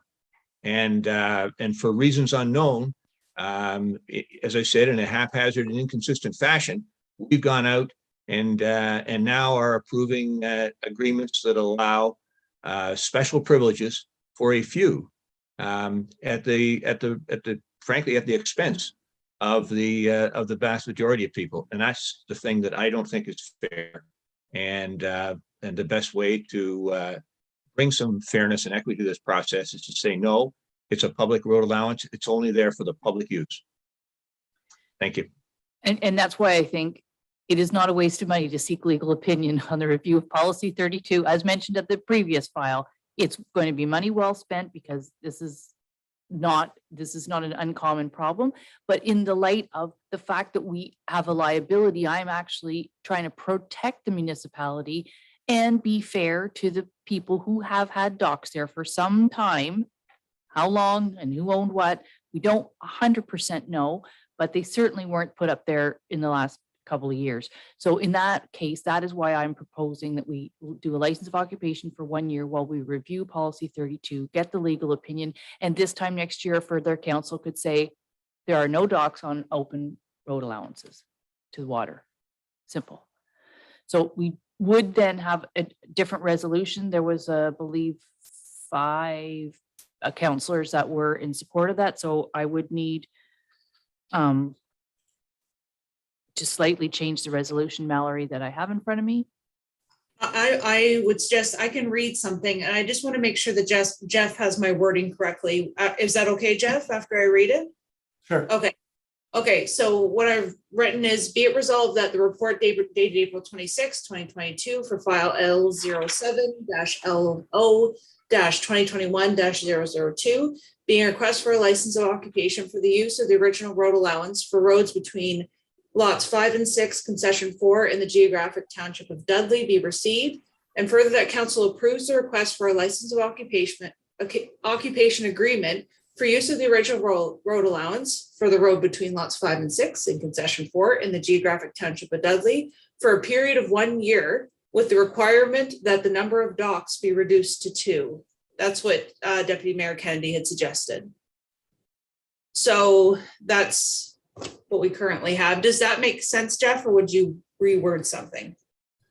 Well, I think the direction I need is to process the application now. So I do need to go back, prepare the agreement. Also, as per the modified policy 32, we do need to go into the public notification process too. So council further direct staff to process the application and begin the public consultation process and come back with an agreement and a bylaw at a future date. Okay, so Mallory's adding that to the resolution.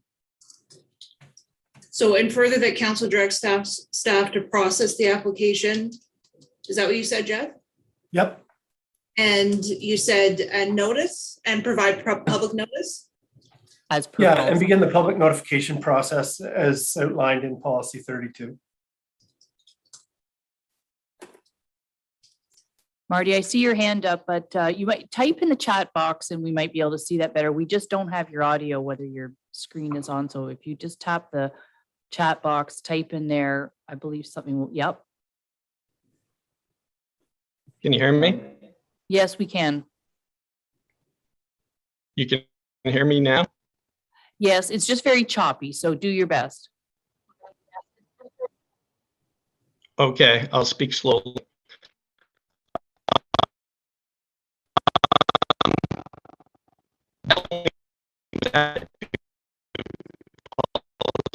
Of last year. Yeah, sorry, Marty, we're not going to Now, be able to Alicia, accept that as part of the record. We can't hear you. Marty, we can't hear you clearly. You're under 20 feet of water. Okay. Yeah, I'm sorry. Okay.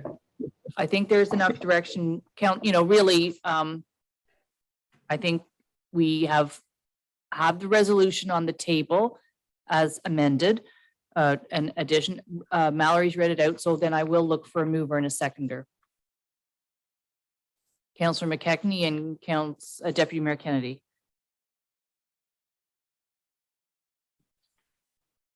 So the resolution was read. All in favor? Okay, so that passes. We'll have to be in touch with Nick and Marty later. Staff are very busy, so we will do our best. And I'm going to say that outset. I mean, we have a large planning agenda today. This is not the only item. So you do your homework too, and we're going to be doing ours. But I ask you to have patience on the staff. Don't throw emails at them. They know what to do. Okay? Great. Okay, so we'll move on to the, we can bring Councillor Clark back onto the meeting.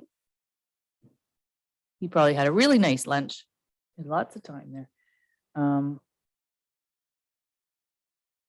And we are up to item K.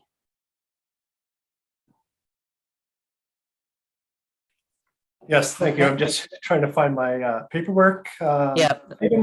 Item K is an application for permission to use road allowance. The applicants recently purchased the subject property on Bush Wolf Lake and are looking to gain access to their waterfront from Bush Wolf Lake Road. The applicant is requesting council permission to use the municipal road allowance between lots 30 and 31 in concession 13 in the geographic township of Dysart, and also in between lots 30 and 31 in concession 1 in the geographic township of Guildford. The applicants have signed the municipality's standard acknowledgement form, and based on the direction provided by policy 32, which is the policy now in question, I guess staff seek direction to know how to proceed. I'm sorry, I coughed into my mic. That's rude. Questions to Jeff. Councillor Smith, go ahead. Yeah, thank you. This would apply to this one, and there's a few others further on the agenda with the same kind of or use of our road allowance. This is not a waterfront road allowance, but as these folks go in and do some clearing, if, for example, in some cases, they'll be creating an evident pathway, and when they do that, the other members of the public may say, "Oh, there's a trail, whatever. I'm going to take my ATV down there, and whatever." And accidents happen. So do we require that that these folks that are using our road allowance to create you know, a driveway or whatever, do we require that they provide proof of liability insurance such that you know, we are protected in the event of any sort of you know, accident? Thank you. Through you, Mayor, we don't outright. Through the standard acknowledgement form, there's some indemnification language. However, it does provide direction that council can request insurance for this use.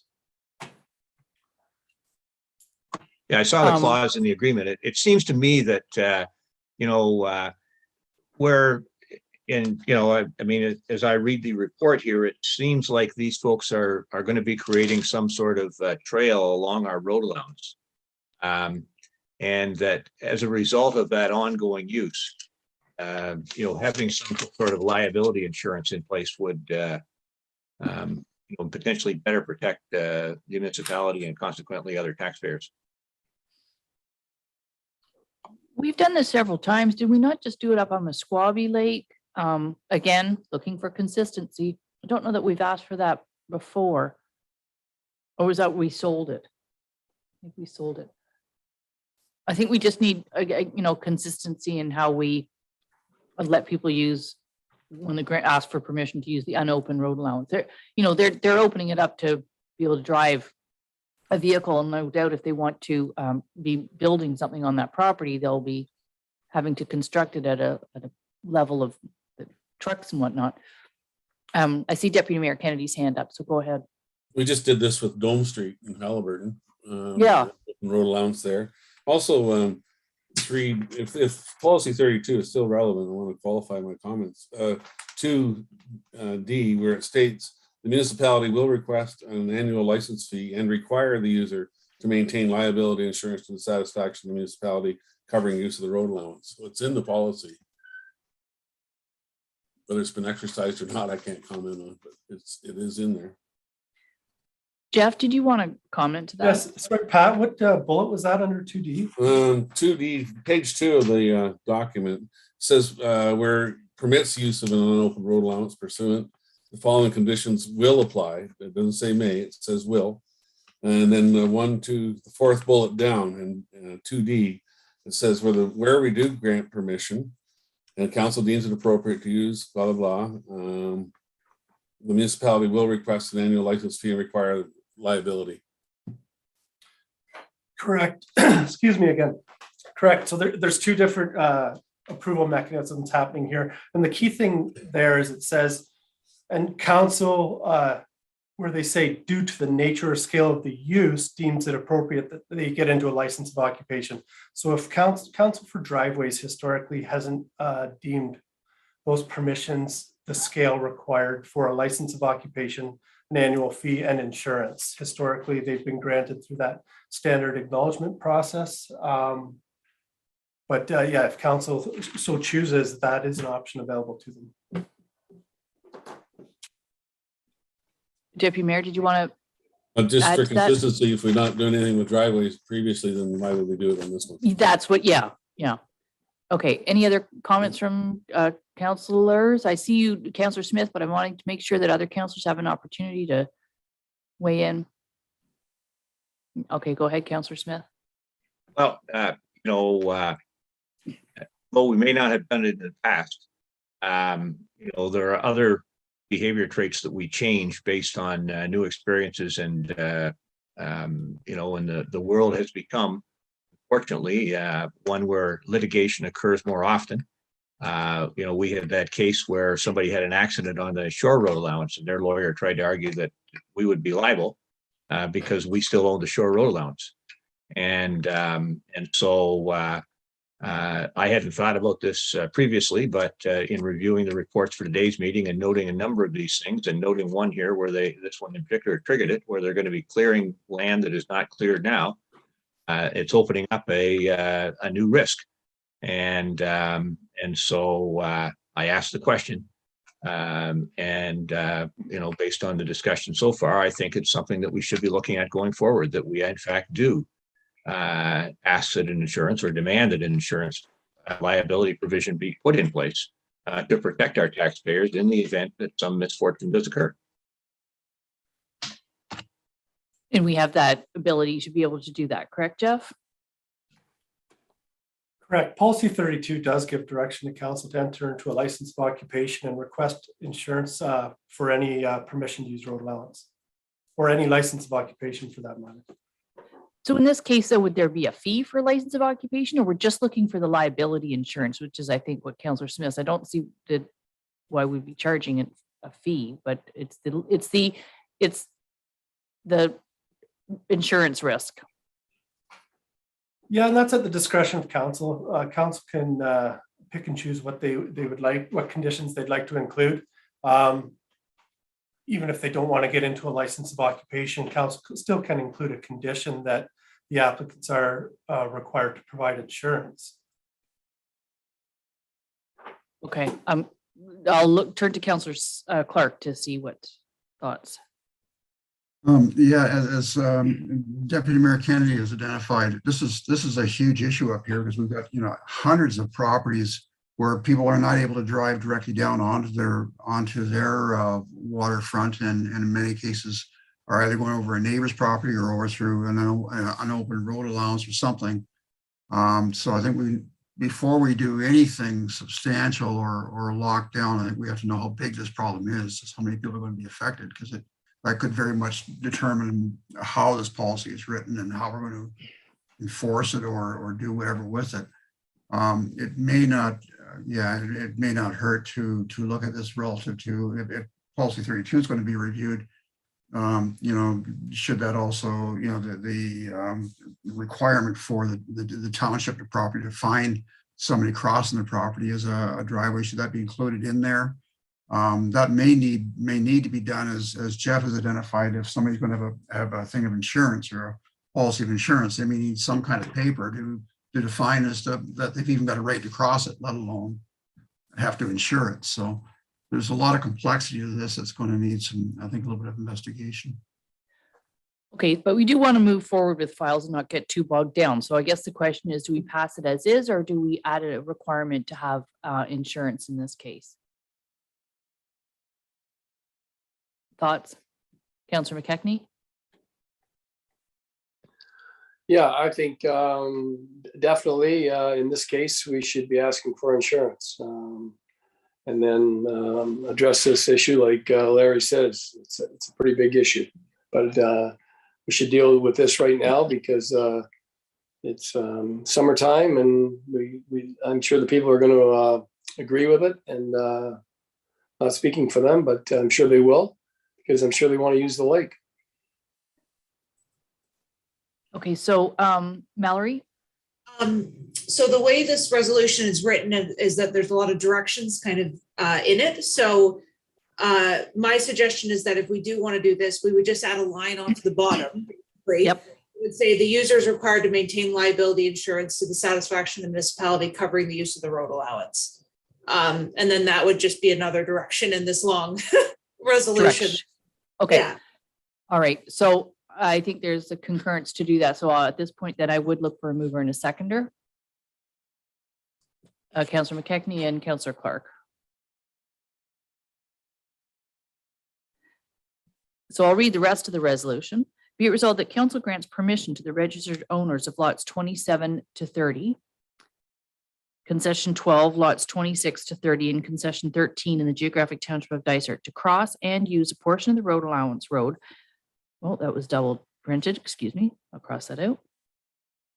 Road allowance between lots 30 and 31 in concession 13 in the geographic township of Dysart, and between lots 30 and 31 in concession 1 in the geographic township of Guildford in the municipality of Dysart et al. As shown on the sketch attached to the signed acknowledgement form.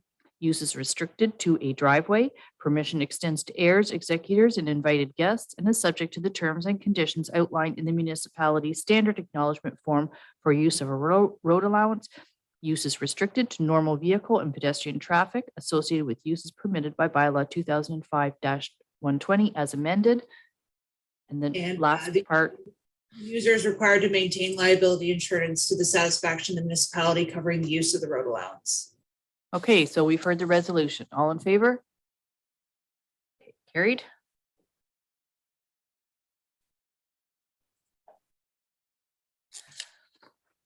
Okay. Here's another one. L. Yes, thank you. This is another application. Actually, it's a joint application for permission to use the municipal road allowance off of Eastern Avenue. I apologize if I mess his name up, Mr. Nikrashwitz and Mrs. Ashton and Mr. and Mrs. Anton have submitted a joint application for permission to use the road allowance between blocks J and block E on Plan 1 for access to their properties. The subject road allowance is located off of Eastern Avenue in the village of Halliburton. The applicants have agreed to maintain the road, erect the necessary signage, and have signed the standard acknowledgement form. Again, staff seek direction from council how to proceed with this request. So seeing as this is very similar, do we want the similar line at the end? Which is that the user be required to provide, what was it, Mallory? Whatever. Yeah, it would be users in this case. So the users are required to maintain liability insurance to the satisfaction of the municipality covering the use of the road allowance. Okay, so we'll add that to the end. So Councillor Wood Roberts. I just have a question about the liability insurance because this is still open to the public. Like to walk in and out of there is still open to the public, right? It's not blocking it per se. It's still, a lot of people are walking and they walk through there now. They can't be precluded from walking through there, correct? Okay. Correct. The road allowance will remain open for general use by the public. Okay. You know what I see, Councillor Wood Roberts and the rest of council, is where it's in the sort of construction phase, if you will, where any kind of major liability would probably more than likely occur. And so I think that's where we would want to be, we still own it. We're just asking them to provide insurance. If something happened on it, believe we'd both be named, but at least it wouldn't be solely on the responsibility of Dysart. Because they're gonna be creating a road on an unopened road allowance. So I mean, maybe that's just how I'm seeing all of this.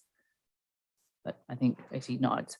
So that means more houses in town. Would they be connected to the sewer? Does anyone know? Don't have Rob. I don't believe they are in that location, no. Is Eastern Avenue not on the sewer? Some just goes of up the adjacent Riverside? properties are connected, but those ones, it doesn't, it goes down Highland Street. It doesn't go past the frontage of those properties. Does it not go down Riverside Drive though? That's what up to a point. It It only down Riverside Drive, and it would go by gravity from there down to Riverside Drive. That's right. It does go down Riverside up until almost Eastern Avenue, and it appears some of the adjacent properties maybe have a connection through another property, but it doesn't appear that sewers are available to those lots. They could potentially be made available though, if they wanted to make that investment. That's correct. what I'm I defer that to Public Works. They could extend exactly. that. Sorry to bring that up under planning. We don't have Rob here to. We'll just hold that thought. Sometimes the brain works. I'm like, oh, they should hook up to sewers there. Okay, so I'll look for a mover and a seconder. Councillor Clark and seconded by Councillor Wood Roberts. Be resolved that council grants permission to the registered owners of Lot 3 and 4 and Part Lot 5, Block J, Plan 1, lands of, Nikraszewicz and Ashton, and the registered owners of Lots 8, 9, and 10, Block E, Plan 1, lands of Anton, in the geographic township of Dysart, to cross and use a portion of the road allowance located between Blocks J and E, Plan 1, in the geographic township of Dysart, municipality of Dysart et al., as shown on the sketch attached to the signed acknowledgement form. Permission extends to heirs, executors, and invited guests and is subject to the terms and conditions outlined in the municipality's standard acknowledgement form for use of a road allowance. Use is restricted to normal vehicle and pedestrian traffic associated with these uses in bylaw 2005-120 as amended. The users are required to maintain liability insurance to the satisfaction of the municipality covering the use of the road allowance. Okay, you've heard the full resolution. All in favor? Carried. Item M. Yes, thank you. This is also a permission to use road allowance. This one's a little bit different. The previous property owners were granted permission to use the road allowance for driveway purposes. However, that driveway crossed the property owner to the west. So the applicants recently purchased this property and looking at extending their driveway from the property directly up to Tobermory Trail, and therefore are requesting permission to use the portion of the road allowance that they currently don't have permission to use. Yeah, if you have any questions, I'm happy to answer them. Okay, so questions? Deputy Mayor Kennedy? So Jeff, they're just basically cleaning up a matter that was not overlooked, but just however it happened. Yeah. It is a bit of a technicality. They're moving their driveway. They already have permission to use portions to access their lot. They're just moving their driveway to come off of Tobermory Trail. Yeah. Okay, so are we changing any resolution or adding anything in this case? It's different. Councillor Smith. I did see this one as different in terms of the likely liability risk, but maybe it does trigger a question that, because as you point out, historically, we've done it a certain way. Maybe we should have staff at some point come back and make some recommendations around when liability insurance would be required and when it may not be required, so that there could be some consistency going forward. And maybe in some cases, we'll want to go back and as we renew various license agreements, put it in the need for insurance. But without being arbitrary, it seemed to me, because this is a private driveway that's really already in place. Exactly. Matter, but okay.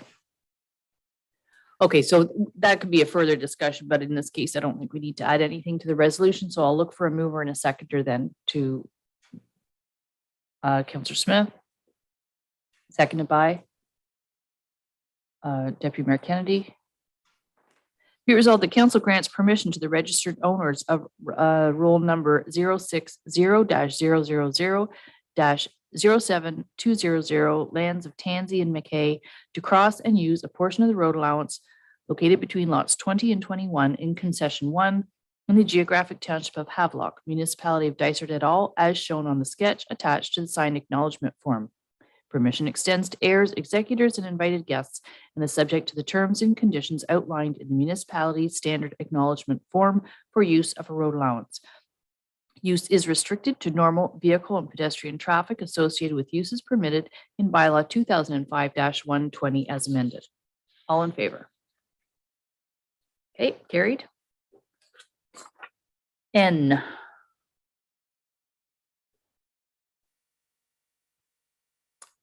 Permission to cross 1 foot reserve. Will. Sorry, I was on mute again.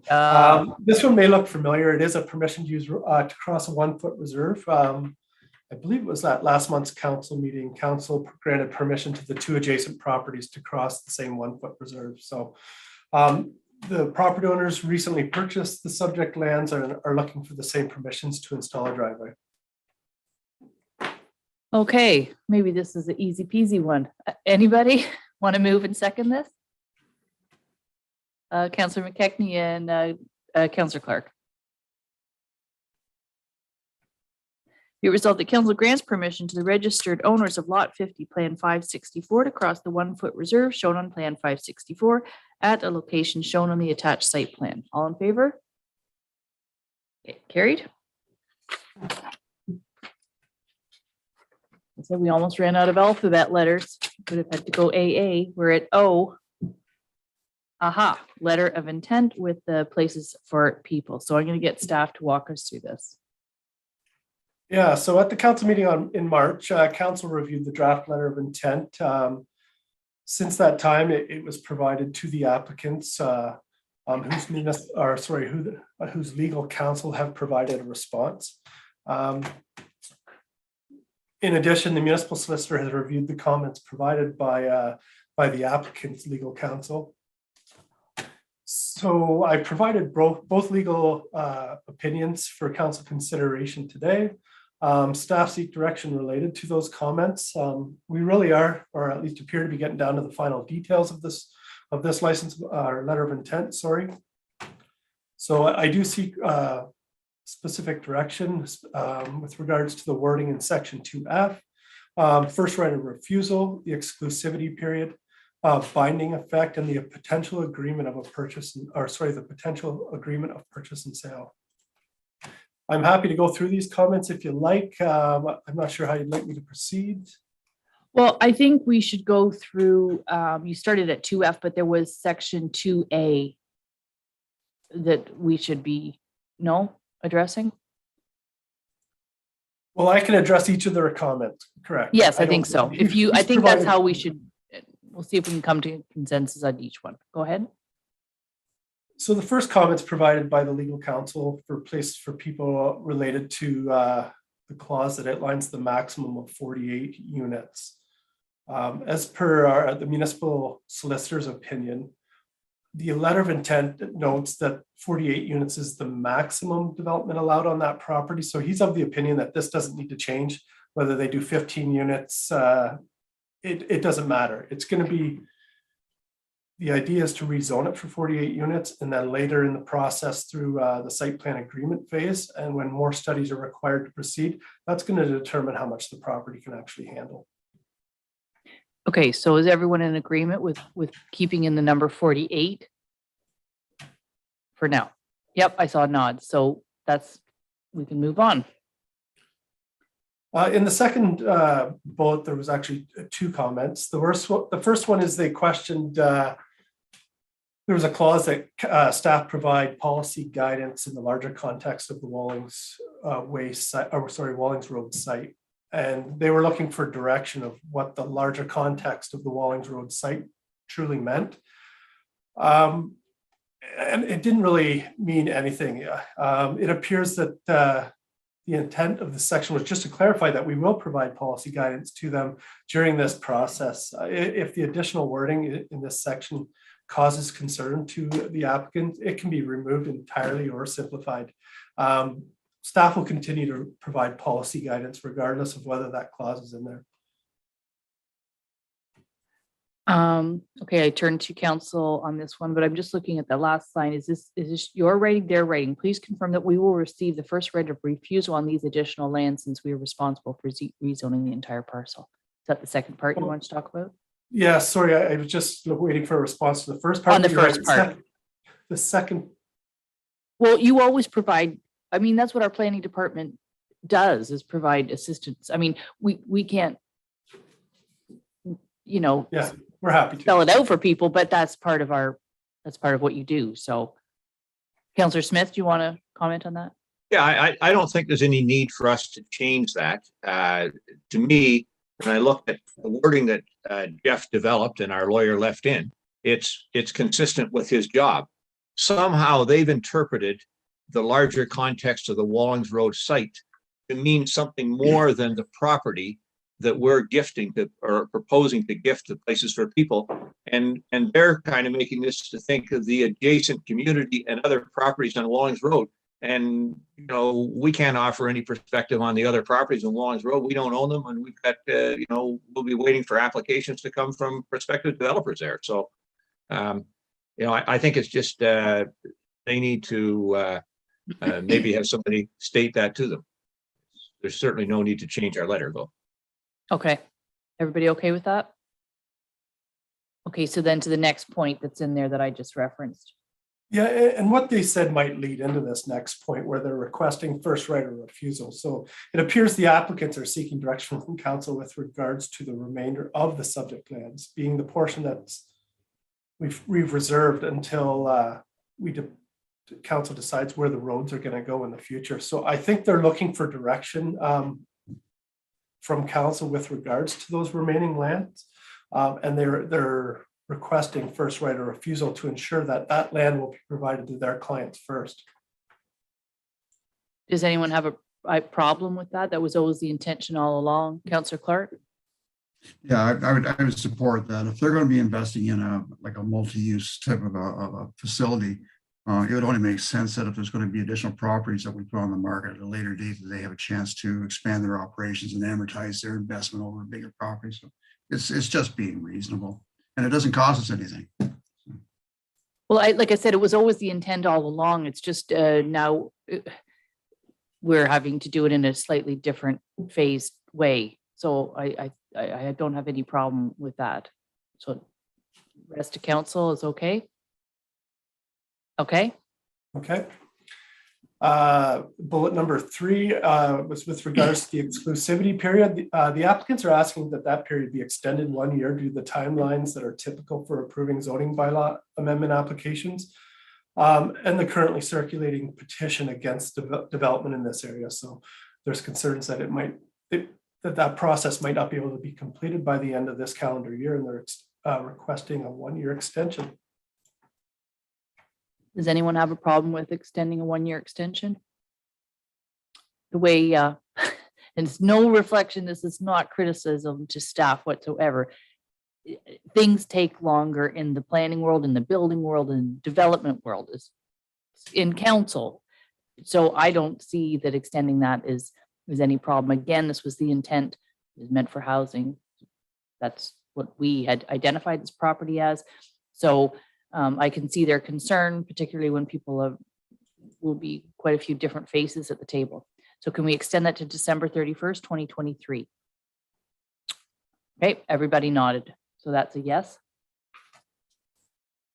Okay, thank you. And the last one is the binding effect. They note that it's not to places for people's benefit to not have a binding agreement with the township, especially in an election year when the project could be canceled. So our solicitor notes that the concerns raised by the legal counsel for places for people are valid, because even though the land is being donated, once places commences the planning work, it will incur costs, expenses. And in order to make the parties' intentions binding, he's saying that it would seem that an agreement of purchase and sale format could be adopted. He does note that the agreement, however, would be subject to a number of conditions, such as the land being conveyed back to Dysart if the development does not proceed in a certain time frame. So our legal counsel seems to agree with this approach. However, we may want to consider what conditions we would want to put on that if we were to get into that agreement of purchase and sale. So to council, so we keep in that it is binding agreement, but you're suggesting that there be some conditions. Deputy Mayor Kennedy first.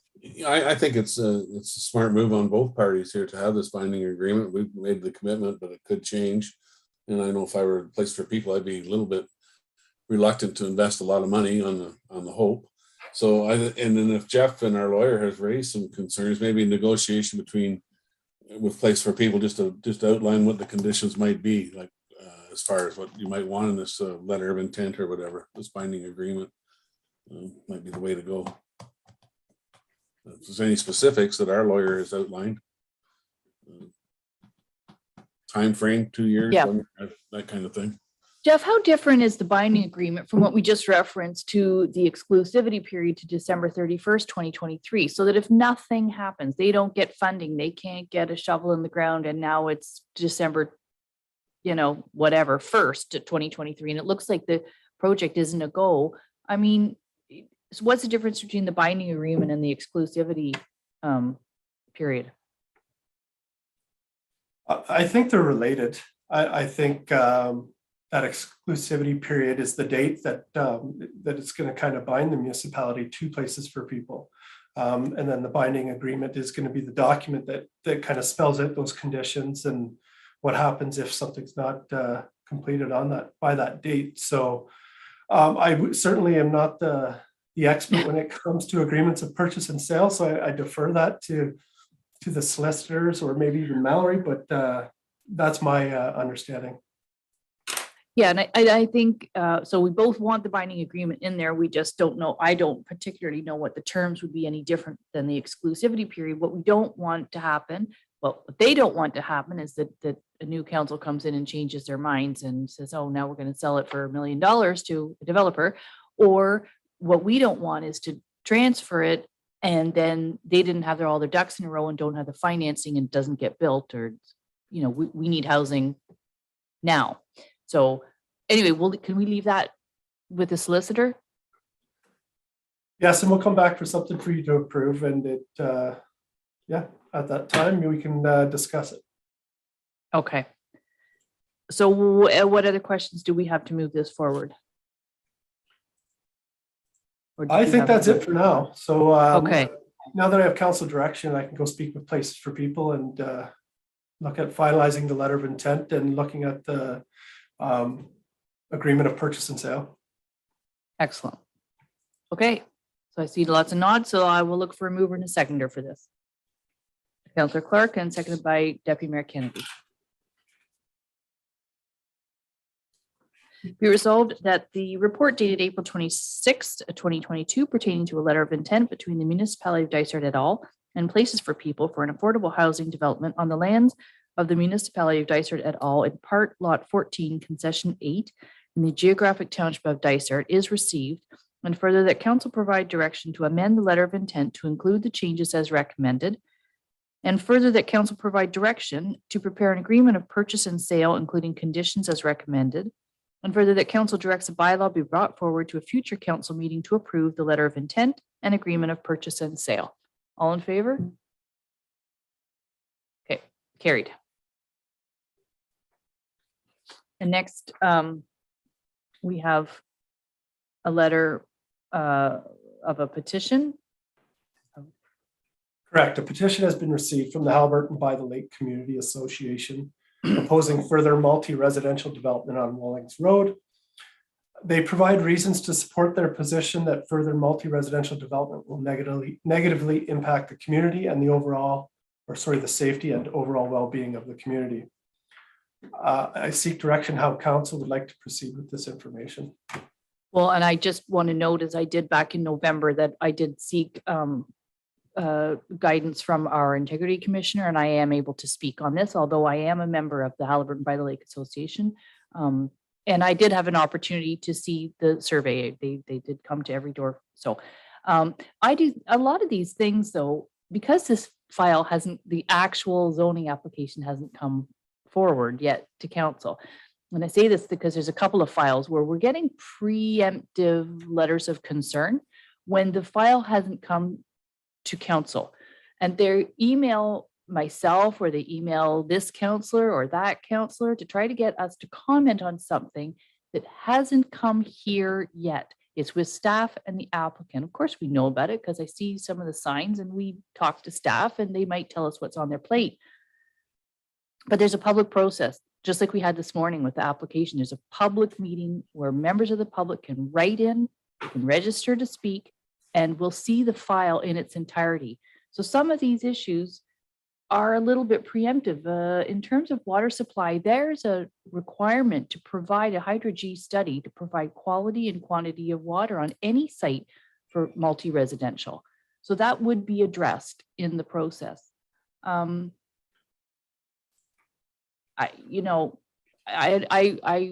won't say anything further. Their concerns are there. They've had it signed.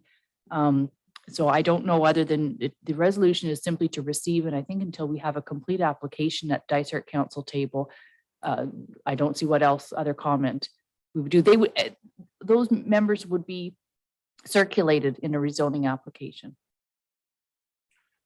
Some of them would be anybody within 120 meters of the subject. Individual homeowners would. It'd be posted in the newspaper as well, so I'm sure everybody will be aware when it's coming down the pipe. Yeah. You know what, I see you, Chris. I just want to say something, because I lived in that neighborhood when the college was originally going in, and it isn't just the people circulated. Anyone, any member of the public can speak at it about any zoning, because it could affect them in ways that we can't necessarily foresee, and they could have some concerns. So, so anyone has an opportunity to speak, whether it be organizations, and we rezoned property on Wonderland Road that Dysart owns, and we had heard from HCDC and we heard from the BIA, I believe, because it was to do with multi-residential retirement home. That's what we were rezoning it for. So anyone and everyone can comment in the public format. Chris? Thank you. And I just wanted to add to that too, that for applications of this nature, larger applications, we do post on the municipal website and post all the material there too for the public to see, the notification and everything else. So maybe some of those comments that come up preemptive may be resolved by looking at that information, or may lead to some more questions, which then would come to the public realm at the public meeting. So I just wanted to let public know that as well, that we do post it on our website. Yeah. And we had a request in, I put a motion of, notice of motion back in November to the county to look at other traffic options in that area. Dysart did their own traffic study, and that wasn't accepted by the county. So, that's still unfortunately a bit bogged down. So, I don't even know where that is at currently right now. I believe the terms of reference for the 3 questions that were asked regarding the traffic flow in that area. Anyway, I won't go through them, but the terms of reference are now drawn up. It's really, going to be up to, that's with the county at the Wallings Road entrance. So I'm going to leave it there. So really just motion to receive at this point. Councillor Clark to receive and Councillor Donaldson. Be resolved that council acknowledges receipt of the petition from the Haliburton by the Lake Community Association expressing opposition to further multi-residential development on Wallings Road. All in favor? Okay, carried. And lastly, we have from the County of Haliburton, the Affordable Housing Target Program regarding Hot Pond. Yes, thank you. So Hot Pond Development Corp have made a request for the Affordable Housing Incentive Program for the proposed housing development on Maple Avenue in the village of Haliburton.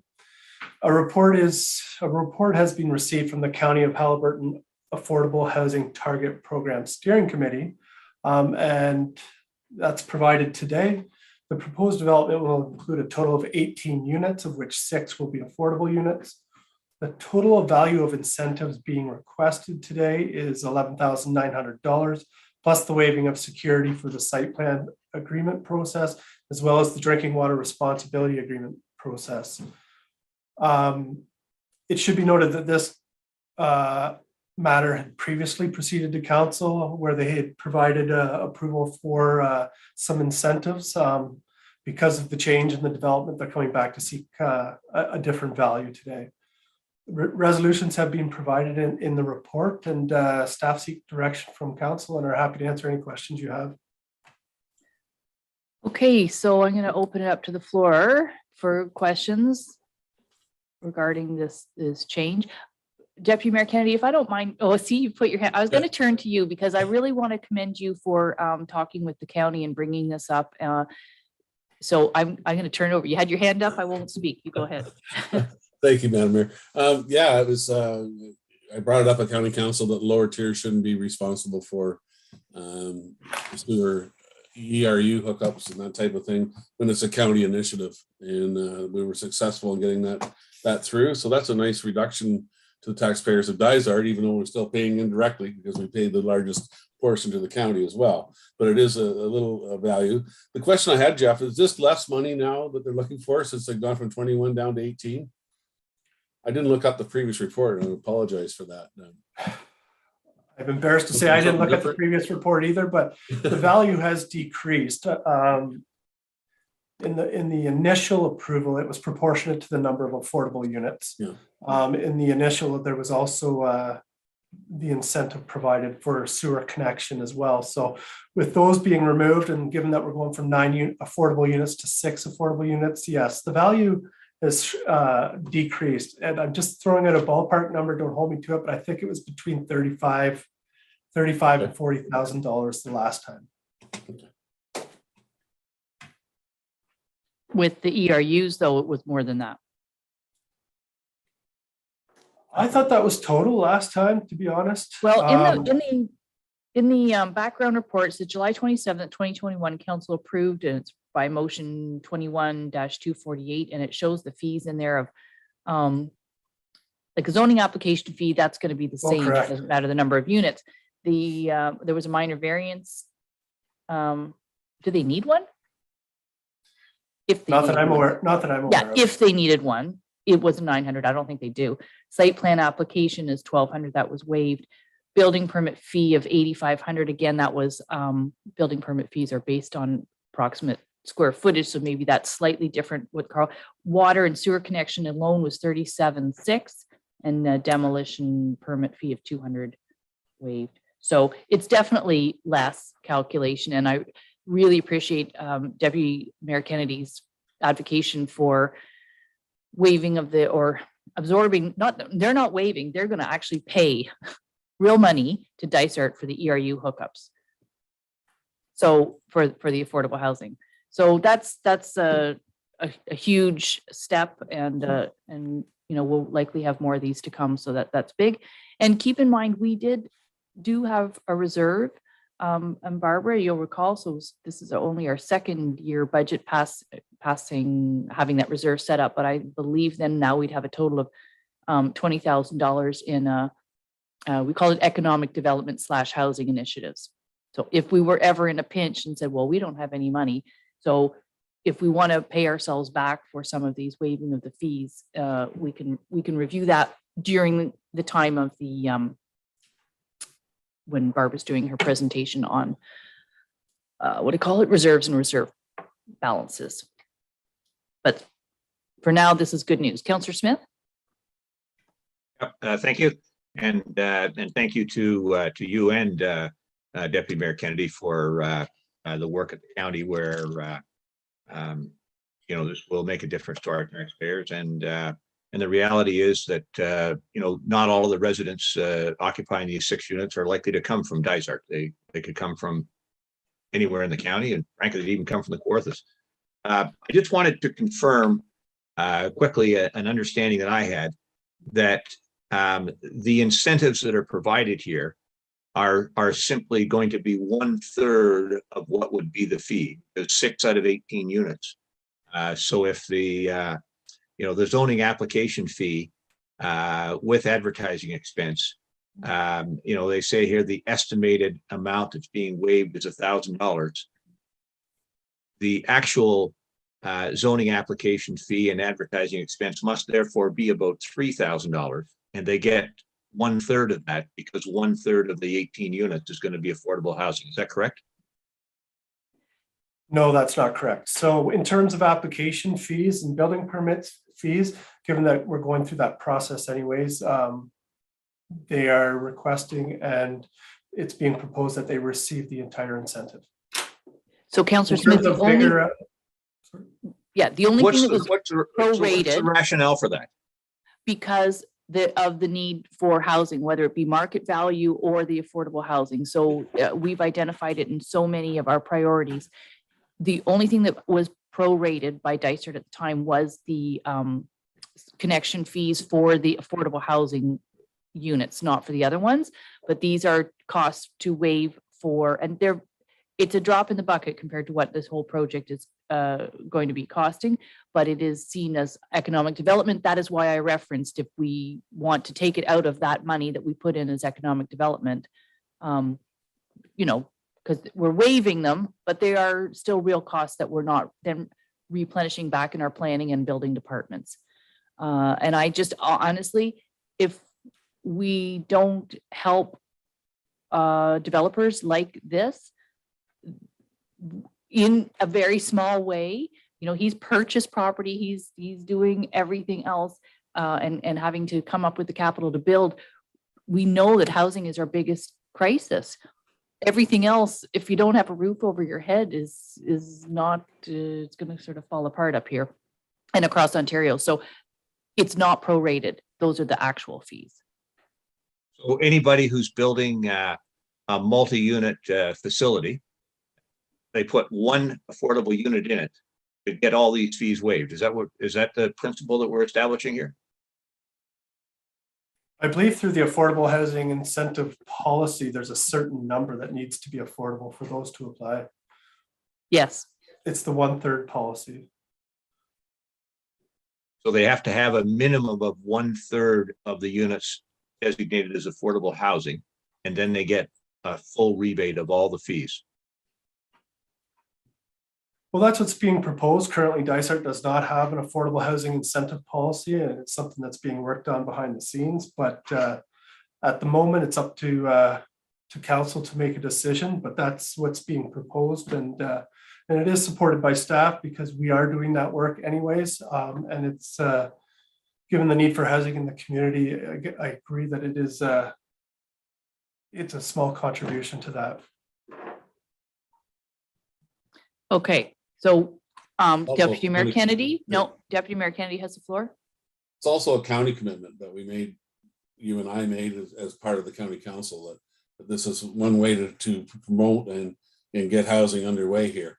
And it is a small amount, but it's a relevant question to ask, Councillor Smith, and needs to be considered as we go forward. As more and more of these come on board, the future impacts may be significant. So I think you've raised a couple of valid points here that we need to think about. Okay, so Councillor Smith, one last question. Yeah, I raised the point because I had obviously incorrectly assumed that these things were based on the 1/3 ratio, but there's other big housing developments that are proposed in Dysart. And are we opening the door here for those developers to come and make the same request? And even the last few years, not during the term of this council, but there's 3 significant condo buildings in town. They all provided housing, and I don't believe that they got the fees waived for them. No affordable housing. But Councillor Smith, they were not going to, first of all, they even though there wasn't this more formal affordable housing targets and program as the way it's set up right now. Mm-hmm. Yeah, come on, the condos were not, they were for purchase, for sale, and now some of them were purchased to be rental units, and I can tell you that the rent there is not affordable for the average person. So, we have to look at housing for everybody, and we have not had a housing project go forward in this term of council, which is really sad. I really thought we'd have had. Yeah, I'm not debating that point, but Yeah. I'm suggesting that we establish some parameters ourselves as opposed to have the Kawartha housing group, simply bring in these ad hoc requests. And we don't have any standard against which we judge them. And maybe Tamara wants to talk that the policies are being written. I think where there is 1/3 proof that there's 1/3 affordable, because even places for people are looking at not doing all of the units affordable. Jody's told us that. So I know Tamara, she told sorry, us that. In fact, I think in her case, they're now talking about like 8 potentially out of the 48 being affordable units. They don't meet the 1/3 ratio, and we're They'll have to giving be a them the third. land for nothing. And that's why, again, it seems to me that we ought to have documented standards so that you don't need to make the statement. This is not being critical, but you make the statement. I think it doesn't matter. What the thought is on something. It's that council has had a list of criteria put in front of it. It judges the criteria and says, yes, everybody who crosses that threshold qualifies for the following. If you don't meet that threshold, you don't qualify. Yeah, I believe they have to meet the 1/3 threshold, or they won't even be able to go through the program at all. Tamara, did you want to comment on that at all before I see there's other councillors who want to weigh in? Yeah, just in general that will be coming forward soon, but basically all the incentives that you see recommended will be included in that policy plus more that we haven't included yet because they haven't been things that have been discussed by this council to date, but they will be coming forward for more discussion, and it's being worked on by all 4 municipalities at the same time. Okay, thank you. We know from this, one of the things was a request, but it was too new to us and we didn't vet it through, which was the tax deferral. So that's just leave that over there for now. Councillor McKechnie and then Councillor Clark. Yeah, I'd just like to comment. I don't know. I look at somebody wants to come in and spend 10 million, 20 million building housing, condos, whatever. I look at the big picture here, not $10,000 worth of what we're giving them or whatever.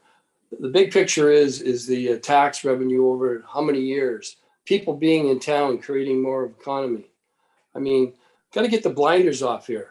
Our community needs some housing. You've said it many times, Andrea. We all know that. So, I mean, to me, what we're giving away is not the farm. So, thank you. Okay. Thank you for that. And Councillor Clark, you want to make a comment? Yeah, this ties in with our strategic plan. Anyways, we require housing as part of our economic development strategy to begin with. The idea of even subsidizing these ones to do a third of their properties or affordable is great. It's what we need to get this community growing. The condos that are being built, those are $500,000 and $600,000. Those are not affordable housing. They're going to be built anyways. With a lot of the people retiring off the lakefront. So we got to somehow build these initiatives for affordable housing or multiple housing or smaller housing or something into our strategic planning. It's the only way that our community is going to be sustainable. Thanks. Okay, and even with the condos, we haven't had one completed for 4 years now. It was 4 years ago or 3 perhaps, when the first residents moved into the last condo there. Okay, there is a resolution, and I'm cognizant of the time because it's been a long day and short breaks, and I would like to try to finish this agenda without taking another break, but I'm starting to fade. So I will look for a mover and a seconder. Councillor Clark, Councillor McKechnie. Be resolved that the report from the County of Haliburton Affordable Housing Target Program Steering Committee report to Dysart et al. Council intake COH 2021-004 be received, that subject to the completion of such necessary bylaws and agreements and the successful completion of such planning and development processes as may be required, the recommended revised application received through intake COH 2021-004 of the Affordable Housing Target Program, providing a total of 6 affordable housing units in the municipality of Dysart et al. Be supported as described in Table 1, and that the revised municipal incentives identified in Table 1 of Report COH 2021-004 be approved. All in favor? Okay, carried. Oh my gosh, that's it for planning for today, for now. Thanks, Jeff and Chris, for the marathon. It's been a pleasure. Goodbye. Go answer your 500 emails. Okay, one last section, which is minutes, recommendations from standing committees. We have the draft committee minutes of our committee of the whole, from April 12th. So mover and a seconder for those.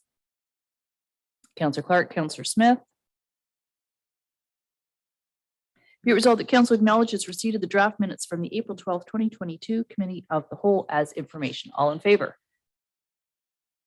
Okay, carried. Draft and sign and property standard committee minutes are there.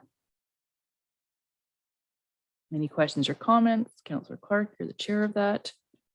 I'll just look for mover, seconder. Are you moving? Councillor Clark's moving. Councillor Donaldson seconding. Great. Be it resolved that council acknowledges receipt of the draft minutes from the March 24th, 2022 sign and property standards committee as information. All in favor? Okay, carried. And then we have a recommendation that came out of that, which is to adopt changes to the sign bylaw. And the changes in the summary are there. So if there's any questions, I'll let you take, Councillor Clark can take them. Councillor Smith to Councillor Clark. I just wanted to confirm with Mallory, our clerk, have the revisions been incorporated? Yes, I believe they're incorporated this morning. So we've reprinted that bylaw and I think it's ready to go. Yes. Yeah. Thank you. Councillor Smith found a couple of typos, but good read. My goodness, very good. Councillor Wood Roberts? Nope, no comment. Okay, so mover and a seconder then for this bylaw. Councillor Clark and Councillor McKechnie. Be it resolved that bylaw 2022-39 being a bylaw to regulate signs and other advertising devices within the municipality of Dysart et al. Be read a first, second, and third time, passed, signed, and the corporate seal attached here too. All in favor? Okay, carried. And lastly, some minutes from the Personnel and Administration Committee. Any questions or comments on those? Unfortunately, because we're talking about identifiable individuals, we do spend most of our time in closed session. And we report when we can in open. So really, they're just for the record. Mover and a seconder. Councillor Smith and Deputy Mayor Kennedy. Be it resolved that the council acknowledges receipt of the draft minutes from the April 14th, 2022 Personnel and Administration Committee as information. All in favor? Okay, carried. So that's our agenda, except to look to see if there's any notice of motion. For today, nothing filed with the clerk. Before I look, we'll have a confirming bylaw then for today's proceedings. Deputy Mayor Kennedy and Councillor Donaldson. Be it resolved that bylaw number 2022-49 being a bylaw to confirm the proceedings of the regular council meeting held on April 26th, 2022 be read a first, second, third time, passed, signed, and the corporate seal attached hereto. All in favor? Okay, great, thank you. And before I look to adjournment, I just want to thank Mallory for the work she's about to do for the election. And she will be heading across the street to the Legion tonight. Again, a reminder that's at 6:30 p.m. At the Legion to find out about if you want to run. Well, you might already know if you want to run for council, but what's involved. Alrighty, so motion to adjourn. Councillor Clark and Councillor Donaldson. Be resolved that council adjourn its regular meeting held on April 26, 2022 at 2:26 p.m. All in favor?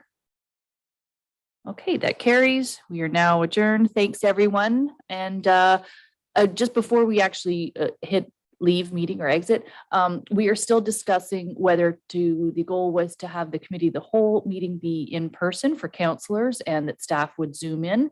But in light of the spikes in COVID, I think we're going to delay that. We haven't talked about it as a council. It's on the agenda tomorrow at the county. So I don't know what the county is going to do, but we're our own council. We can decide. I, as the chair, can decide. I think that we should do Zoom for committee of the whole for our May, whatever it is, meeting, 10th or meeting. So if that's okay with everyone, we will still continue in the Zoom format for committee of the whole for May. Is that okay? Great. Okay, you can hit exit. Be adjourned. Bye.